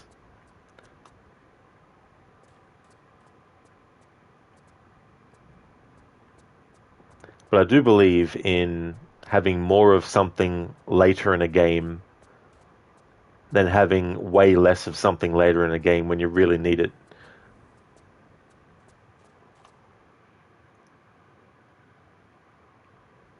I'm doing well, thanks, Ogorki. I'm having a good one. It's still Thursday here at the moment, but it's getting closer to midnight.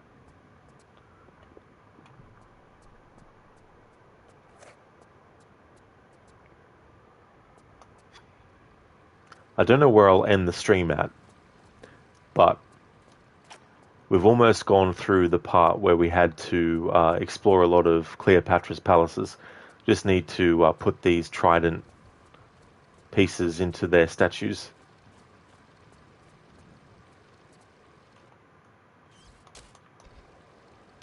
Lucinda, it apparently snowed last night, but thankfully it was light, fluffy snow, so it was easy to brush off your truck. However, your fingers were frozen. It's 6 Fahrenheit / minus 14 Celsius with 7 Fahrenheit, minus 7 Fahrenheit, minus 22 Celsius with wind chill. Can't wait for it to warm up this weekend. It'll finally get above freezing temperature on Sunday after what seems like a month of sub-freezing temperatures. I don't blame you for really wanting Sunday to just, come around and then just get above that, but that's really annoying as well. Hopefully you can warm your fingers up quickly, but still, the annoyance at having to do that is definitely understandable. Little Pumpkin, Lara has the smallest backpack, but unlimited storage. Younger Lara has limited storage, but we can upgrade her backpacks. Yeah, it's so funny, isn't it? Guybrush Threepwood, the main character in the Monkey Island games, when he stores items, he actually puts them down his pants, which is just so funny because when you have so many items, all these items, and what he puts down his pants too, like a rubber chicken with a pulley in the middle and and a whole roll of mints. And then you have various t-shirts that you can get. Then you have condiments, and then you have all this stuff as well. Biko always asks Australians how tomorrow is. They know about it before any other part of the world, lol. Australia is more east than China and Philippines. If only it actually worked in the way of literally being in the future, that would definitely work out well. Oh, Gorky, it was minus 32 here yesterday. Oh, really? Oh, very cold. Very, very cold. I prefer the cold, but extreme cold is a different story, though. Lucinda, having said that, it's time for you to head off to work. I hope you have a great rest of your stream. Thank you, Lucinda. I definitely will. I really hope that work goes well for you again today, and that you have a good one.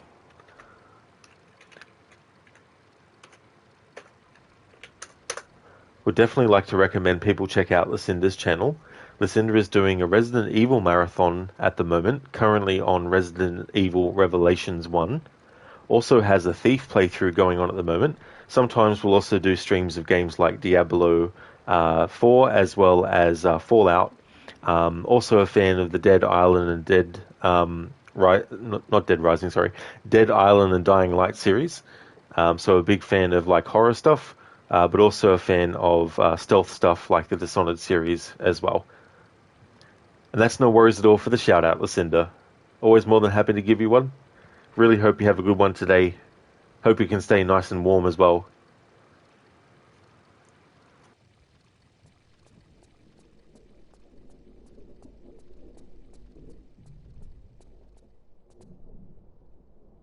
No, John is still just at the bookshelf. Interesting.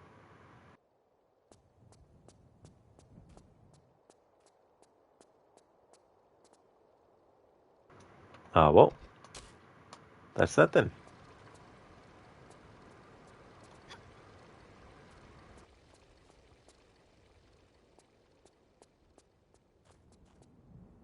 Actually, I just want to check something for a moment.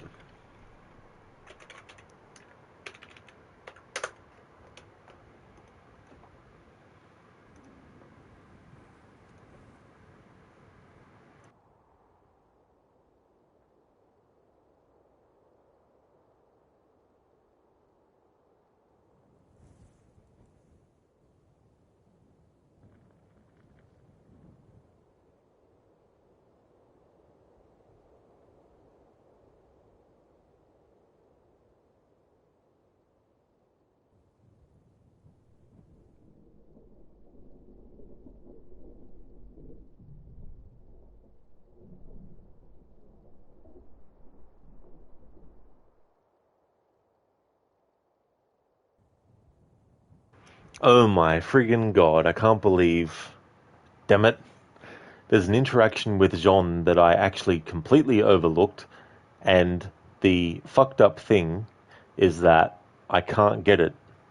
I don't have a save file at the point where you can actually get it. It's very early on, before you even go into the Egyptian adventure area. There's a bonus cutscene with Jean. Hang on. Oh no. No. Don't worry. I just realized, I looked at the dialogue itself. I first read the part describing when you go and visit him. But it's funny though, because I don't think I... Yes, I did. I think I did. I've just forgotten. But yeah, the dialogue is, Jean says, more information, oui? I believe some of the armor could be here in the town. A local collector had a small exhibition. Alright, so we've already heard that. And then the next one was after entering the Egyptian adventure, but before the catacombs. And Jean says, Lara, I've been doing some reading, and it is highly probable that some of the armor is hidden down in the catacombs themselves. But you must take care. Word of Von Croy's men fleeing the tunnels has reached me. So we've already heard that one. Third bonus cutscene, shown if you revisit Jean in Alexandria between the Temple of Poseidon and the Lost Library. Ah, well, I haven't actually done that then. Alright, cool. Little Pumpkin, if it's before the Egyptian part, you can still get it. Can you? Yeah. But no, I did actually get that because I remember the dialogue, but when I read the timing of that, I was like, oh. Plus, that was 7.5 hours ago. A lot's happened since then. Very lucky, Oliver. That's good. I'm glad when that happens, though. But if it hadn't, then I would have had to offline start another save file and then play up to that part.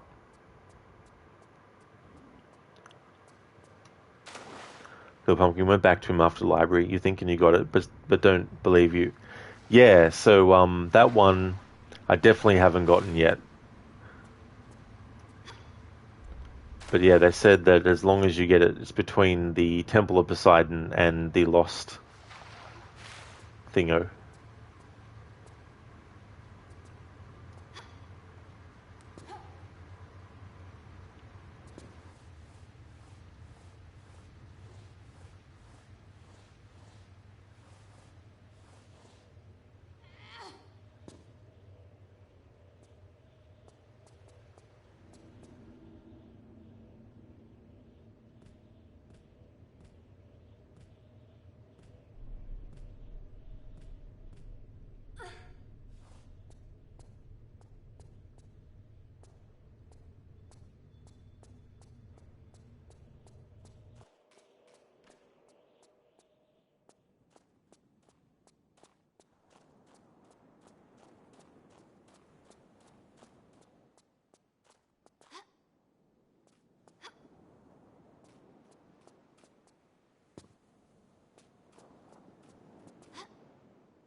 Hey, and Mita, welcome back. There was a power outage, but it didn't last long. That's good it didn't. I've definitely been there too, where it happens and you think, oh great, is this going to be a short or a long thing? And then it's good when it doesn't last too long. And you're like, oh great, that's good. So I'm glad that it wasn't like a long power outage for you. I've had that happen, a few times when I'm streaming. Hey there, Code. Your home overall seems to get a little easier. 3 weeks gone, and the couple of months of backburner things are nearly done.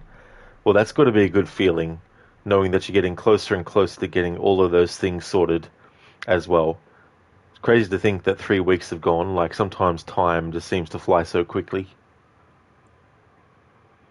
In Mita, yeah, they're building a road nearby, and you guess they are sorting the power cables as well. Oh, yeah.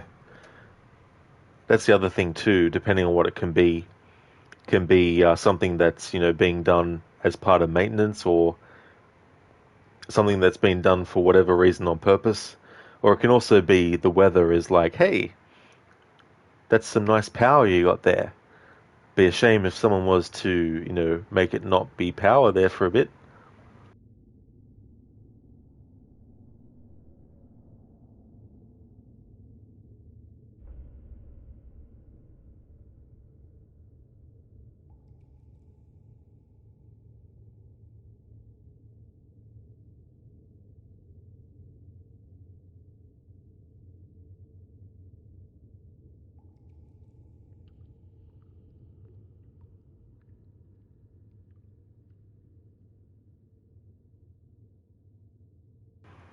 Oh, that's good, Amita, that it's sunny outside for you. That's good. Hope it stays that way for a while.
Oh, yeah, little pumpkin, that's no worries at all.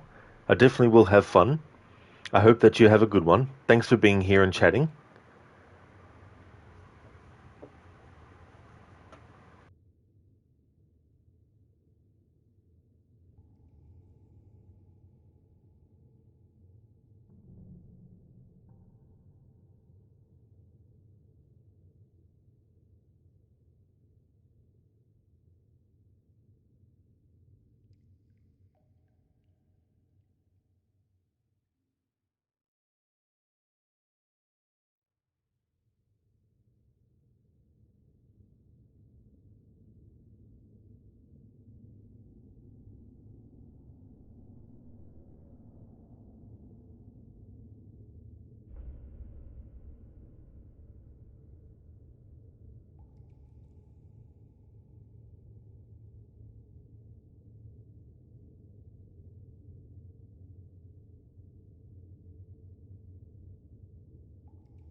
So okay, the large stone face looked pretty good in the OG as well. Yeah,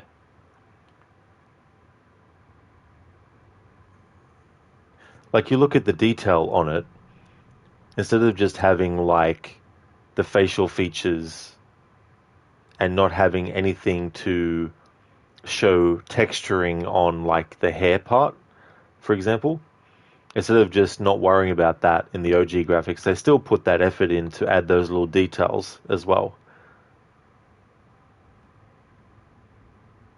And then when you see the new remastered graphics, they can extrapolate even further on that to showcase even more of a distinction between each part of the actual face.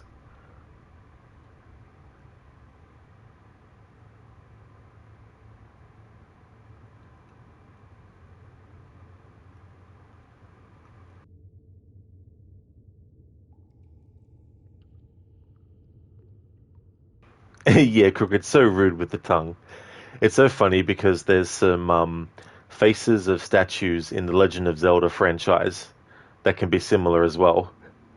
So when you have Link needing to pull the statue out of the wall, he's grabbing them by the tongue and pulling pulling the statue.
Code, well, yeah, the original games, the textures were merely a different color blob so many times to create the impression of a face and hair and eyes, but just not 100% finely detailed.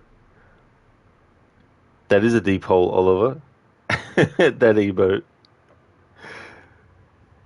that emote crocodiles, like that is just amazing. Thanks for making that an emote. Crooked, that looked like the camera pan through the AC tunes before you're supposed to pass through the level the way I moved it. Oh, nice, dude. Yeah, I wasn't even really paying much attention to the camera movements I was doing, but that's definitely a cool detail. I like when they did that. Give you a bit of an idea of the pathway that you needed to take and what was actually ahead with traps and stuff. And it was cool how Sands of Time, Prince of Persia Sands of Time did it where you literally get snippets in quick succession of things that are actually going to be coming up in the visions that the prince gets. That's all good, Biko. Absolutely no worries at all. Thank you so much for watching. I really appreciate it. I hope that you end up having a great day. Thank you for dropping in. Crooked, you're welcome. Thank you for using your bits to enlarge that emote as well. Just imagine though someone getting into your face real close and doing that.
Crooked, that Gigantify emote also awarded you the 5000 K bit badge.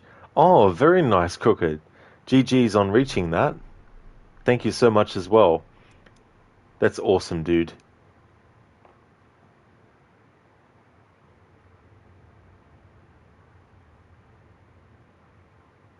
Lizzie, what the fuck, Crooked? Now we just need to have that on like a big giant screen, just on loop. In Meta, thank you for using your bits to enlarge that emote.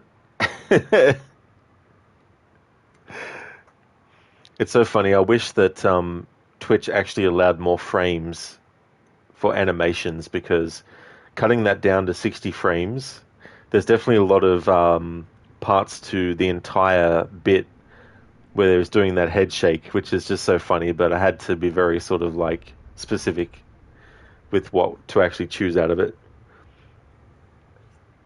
And Lizzie's like, what the fuck is this? Yeah, Oliver. Lizzie's like, what the hell? Code, it's the Twitch ad money, I tell you. The ad money. And mate, you like that emote? Thanks, dude. Yeah.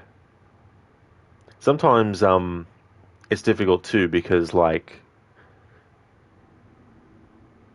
depending on the size of the original image, because what I usually do is I take the VOD and then I download it and then I put it into an editing program and then I specify the actual part from the clip I want to do as a GIF, and then I export it as a GIF and then I upload that to a GIF maker website, and then from there I actually go in and take out what frames I don't want and all that kind of stuff.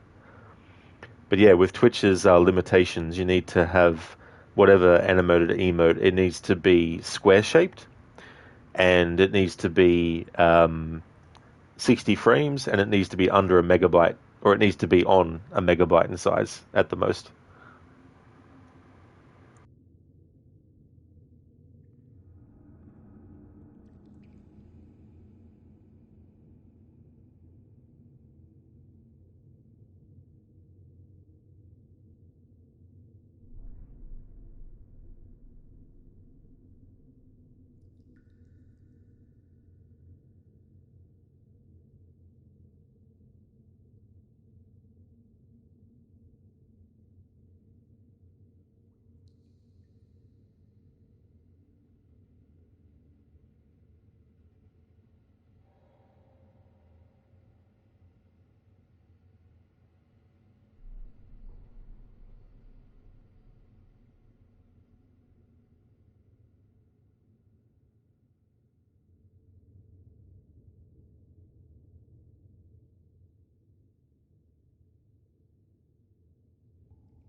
Oliver, easy 8 hour stream. That's right, yeah. Yeah, I'll be going for a little bit longer. Code, and you put way too much red chili powder to your tuna. Hooey, that's gonna burn more holes in the mouth. Oh no, Code. Hopefully you got some, milk drinks or something like that. This is kind of funny given that the emotes don't move on your end. Oh, they don't? Lizzie, that is strange.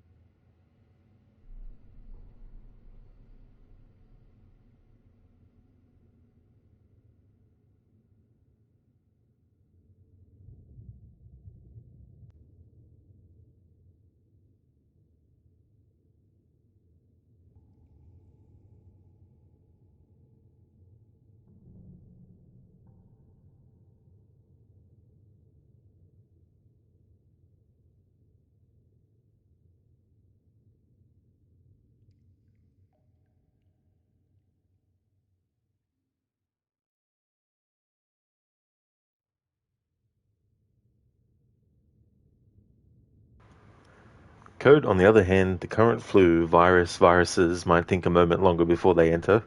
Well, I mean, that's definitely a good thing. Even better if they don't at all, but hopefully they don't. With you no idea what caused that? Yeah, I mean, unless you just need to refresh the browser or something, but who knows what sort of like glitches there might be and stuff.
I want to ask you, do you think love can bloom even on a battlefield? Well, maybe not if the two people in question are actually shooting at each other.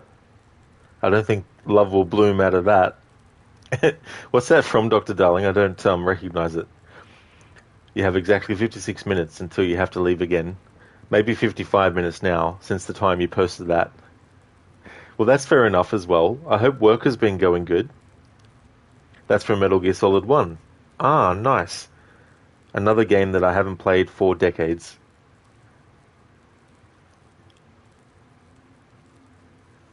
I want to ask you, do you think love can bloom even on a battlefield? Is that what Meryl actually asks Snake? Or is that what Snake asks Meryl? Or does some other character say it?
Dr. Darling, Tuesday and Wednesday and Thursday are the worst. The rest and the weekend are less packed. Well, that's good that you got some days where they're not as packed. That would, definitely be a bit of a help for when the days come along where they are. It's Otacon that says it? Ah, he says it. Okay.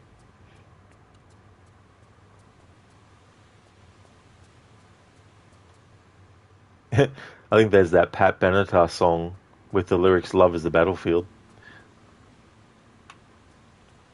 Maybe Kojima was referencing that in some way.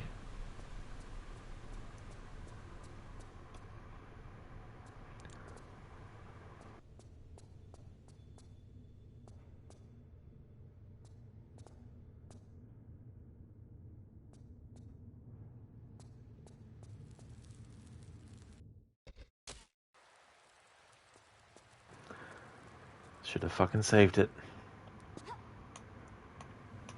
Oh.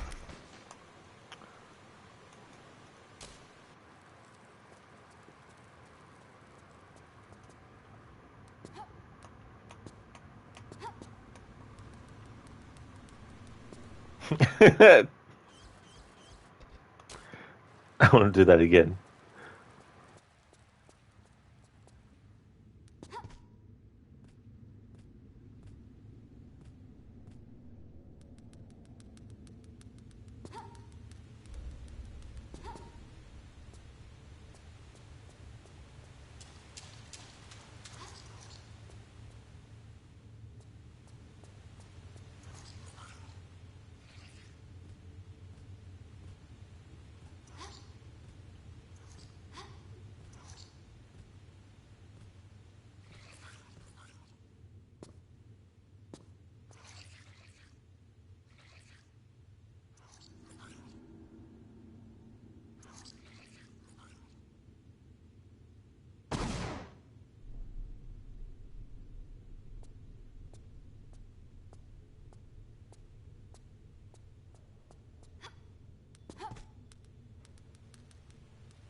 Thank you, Dr. Darling, for redeeming the rest in peace, Lara. Lara, can you hug the undead? Here we go.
Dr. Darling, she was rather cold, didn't hug back.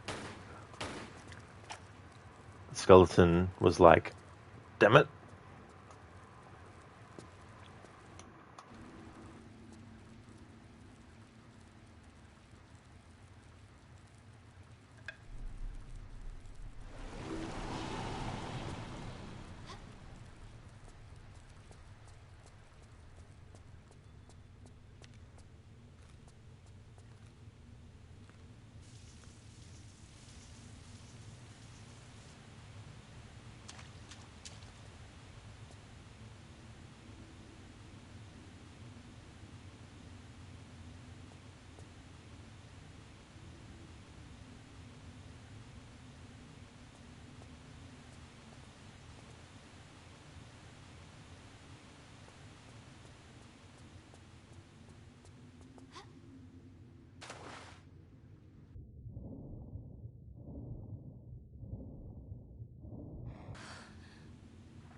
this part here is pretty tricky with the flame, because you need to get Lara up into that alcove. If you have Lara straight up against this wall and then make her shimmy, that's about as far as you can go, or close to it, before Lara catches fire, which puts you directly under the leftmost side of the gap. However, when you make Lara climb up, this happens. Oh my god, they changed it.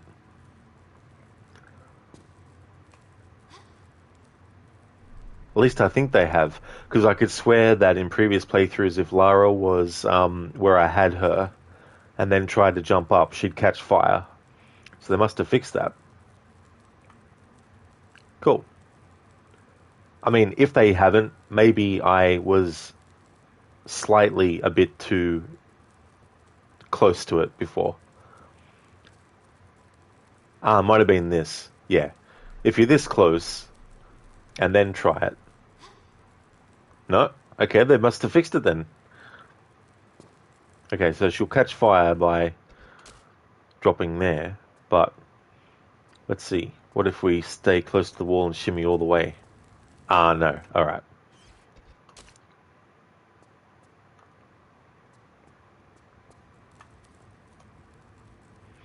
Lizzie, how long are you going to be going for? Not like a whole lot longer, but I do have a little bit to go in this area. Then I've got a conversation to trigger with the character Jean and show that in both graphics. So I think that's where I'll probably end the stream, I think, after I do that part. So probably another 10 to half an hour.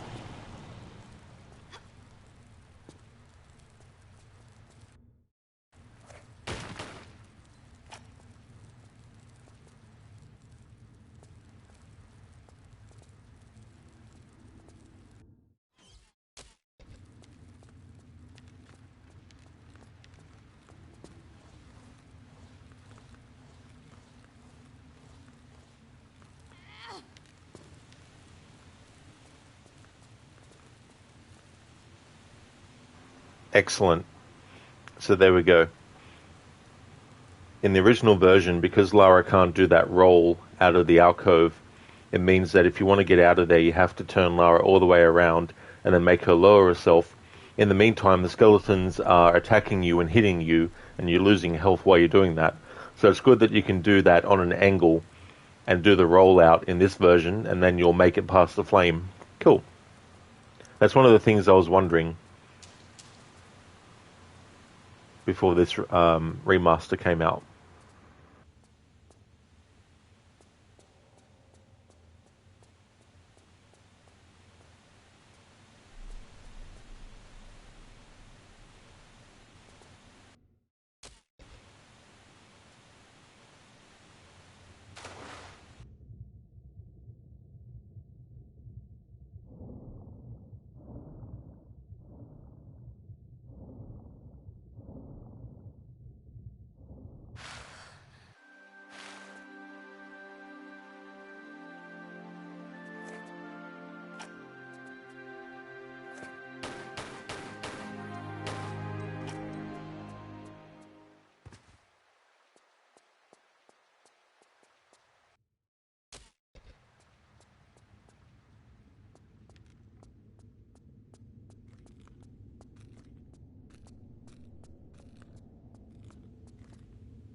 Lizzie, by the way, do you take raid requests or nah? You forget.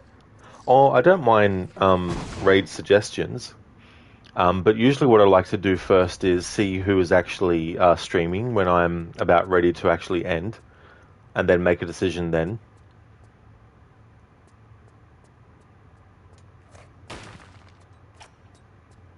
Zereth, is Lara tired? No.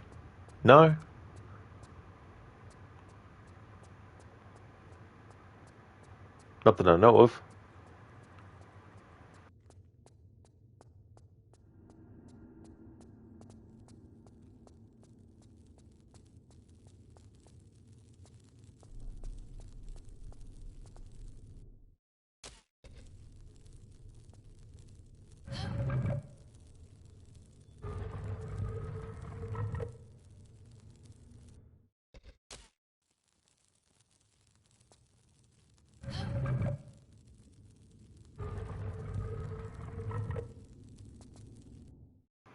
Alright, so what we got there is one of the pieces of armor that we need. The left gauntlet.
Lizzie, a friend of yours is playing Majora's Mask today. Oh, nice. That's a great game, that one. Actually, that reminds me, that game's celebrating its, what would it be? Oh, it's 25th anniversary this year.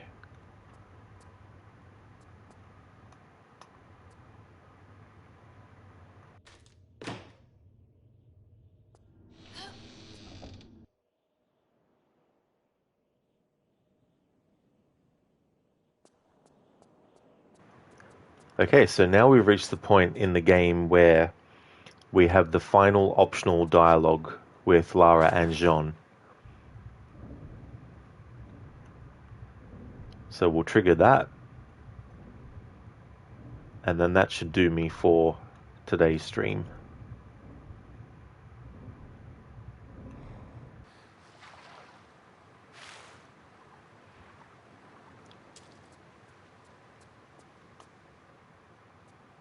It may take me, after today's stream, might take me 4 more streams to get through the game maybe. But we'll see.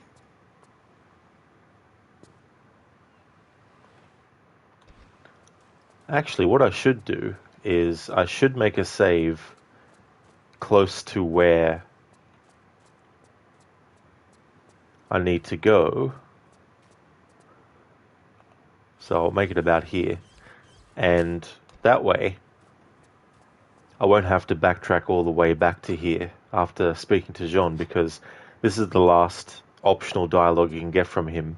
After that point, the game will move on when you get to the next part to a point where there's no more optional dialogue with him.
Alright, now to make a save on the second save file.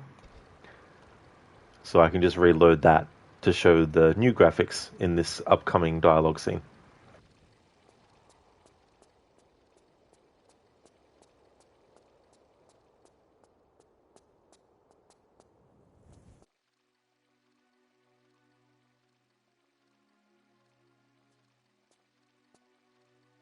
Greetings, Lara.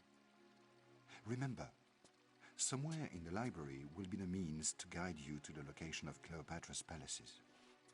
Von Croy will not know you have found the library yet, but I have heard, through connections, that he has hired new local help and is doubtless searching for another way in. For the moment, we have the advantage, but I fear you must move quickly if we are to stay ahead. Remember, the Great Library was very much like a university to ancient Alexandria. It will be full of knowledge, puzzles, and invention. You will need quick wits to get through. Good luck, my friend.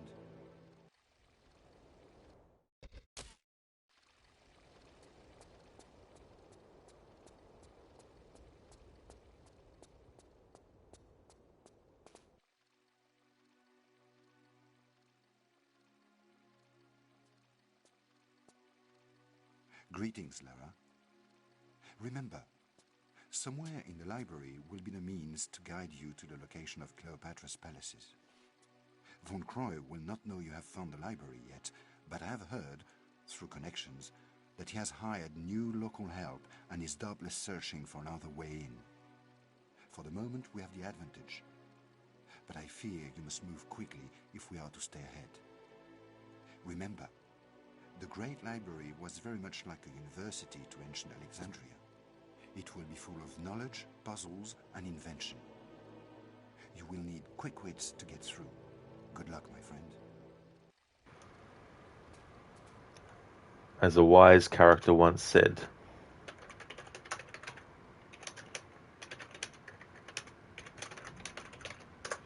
I make my own luck. Salcat, that dude had Pinocchio hands. Looks much better in the new graphics. Huge difference. Yeah, you're definitely right there. He does have Pinocchio hands in the original graphics. The reflection of the bookcase on the floor tiles. Oh yeah, that's another great detail as well. The reflections on the tiles. Nice one, Keone. Cardboard hands. That's another good way to put what his hands look like in the old graphics.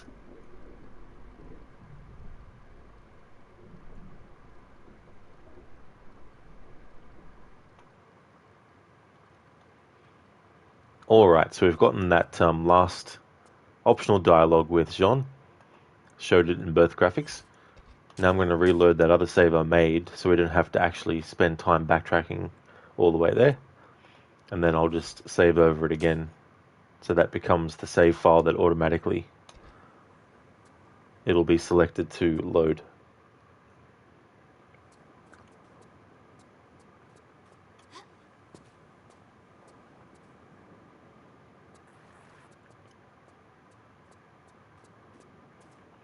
Oliver, bro, got that ray tracing switched on?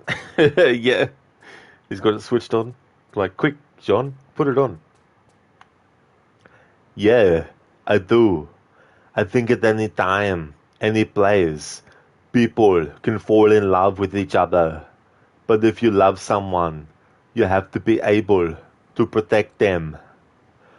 Thanks for redeeming that, Dr. Darling, as a 90 impression. So that goes in hand with the other quote about love on the battlefield. Cheers. It was on cooldown. That's definitely understandable too, as well. Lizzie, highly indecent is his Twitch name if you want to look him up in the future. Well, thanks for the suggestion. Thanks for that, Lizzie.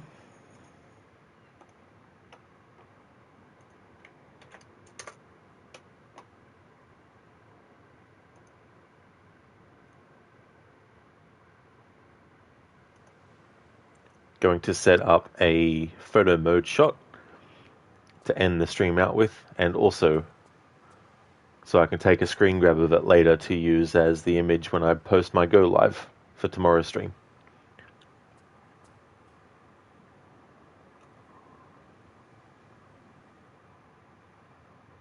Get the sun in the background.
So, okay, you're assuming posing is not a thing in the OG.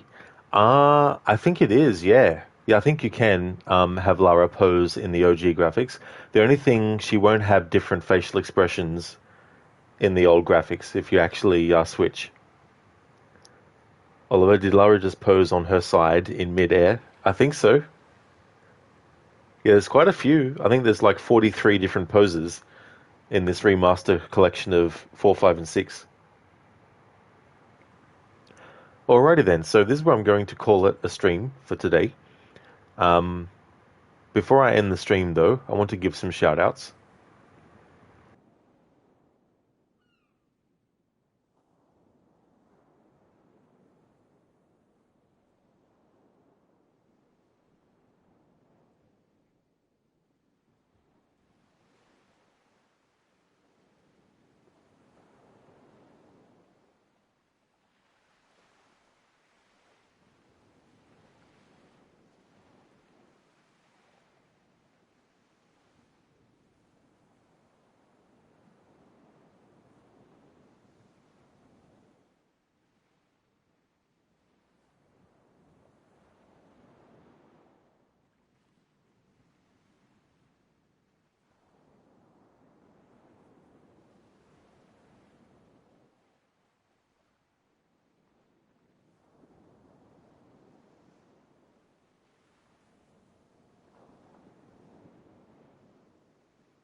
Oh, thank you, Keone. Yeah.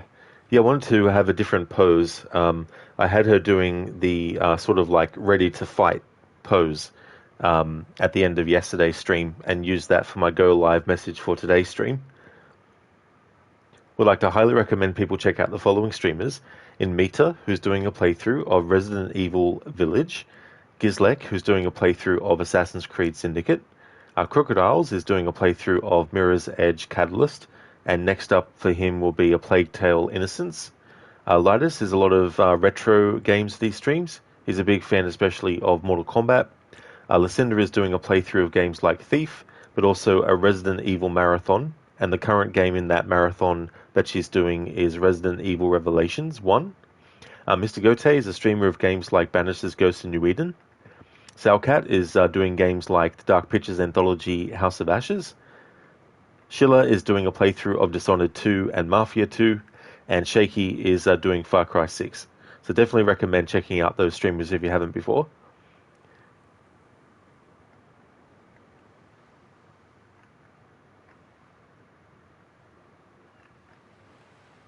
In Mita, thanks for the stream and the shout out. That is all good, dude. No worries at all for the stream and for the shout out too. Thank you, Inmita, for using your bits to enlarge that emote as well. Thank you. The Lara Remastered Last Revelation version. And Salcat, same to you as well, dude. No worries at all for the shout out. Oliver, thank you for another great stream. No problemo, dude. Absolutely no worries at all. Salcat, you recently got Syndicate for the Xbox Series X. Already have it on PS4, but they improved the res, and it's now on 60 FPS. Oh, that is good. Yeah, especially like games that came out a while ago now. It's good that they get that kind of treatment. Sometimes it's a long time coming and it should have happened, a while back, but other times it's like never going to happen, unfortunately, but you hope that at some point it will. So the next stream that you'll see from me will be this again. If you see me streaming this again, then you know it's become Friday. On the weekend, I'll be doing Rise of the Tomb Raider.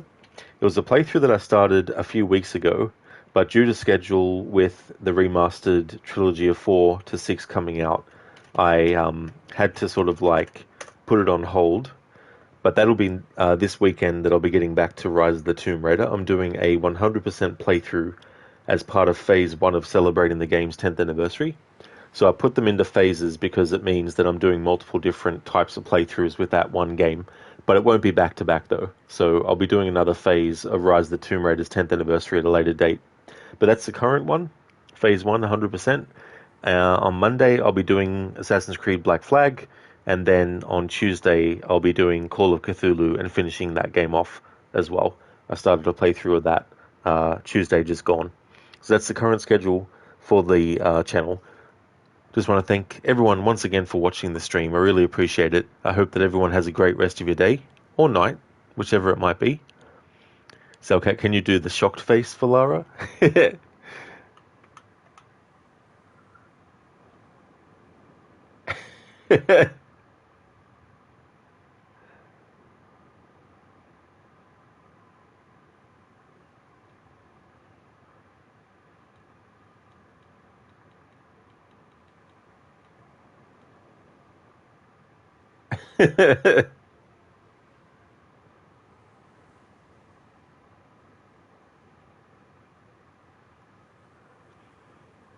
It's funny that squint. It reminds me of that Fry meme from Family Guy. Not Family Guy, friggin' Family Guy. Futurama.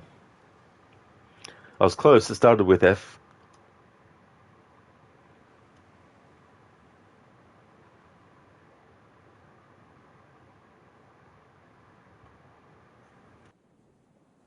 So, okay, that's perfect. Perfecto. Well, we're going to go and raid out to Gizlek, who's playing Assassin's Creed Syndicate. So we're going to be going from one game with a British female main character to another one with Syndicate, who has Evie Fry as one of the assassins. You can also play as her brother Jacob as well. So we'll see how he's doing with Assassin's Creed Syndicate. Here's a general raid message that people can feel free to copy and paste. And Stream Elements has decided to... Oh, no, it hasn't. It just had a bit of a delay. I was about to say, I thought Stream Elements went to sleep. So there's a general raid message that everyone can feel free to copy and paste. And I'll put a version for subscribers in there as well.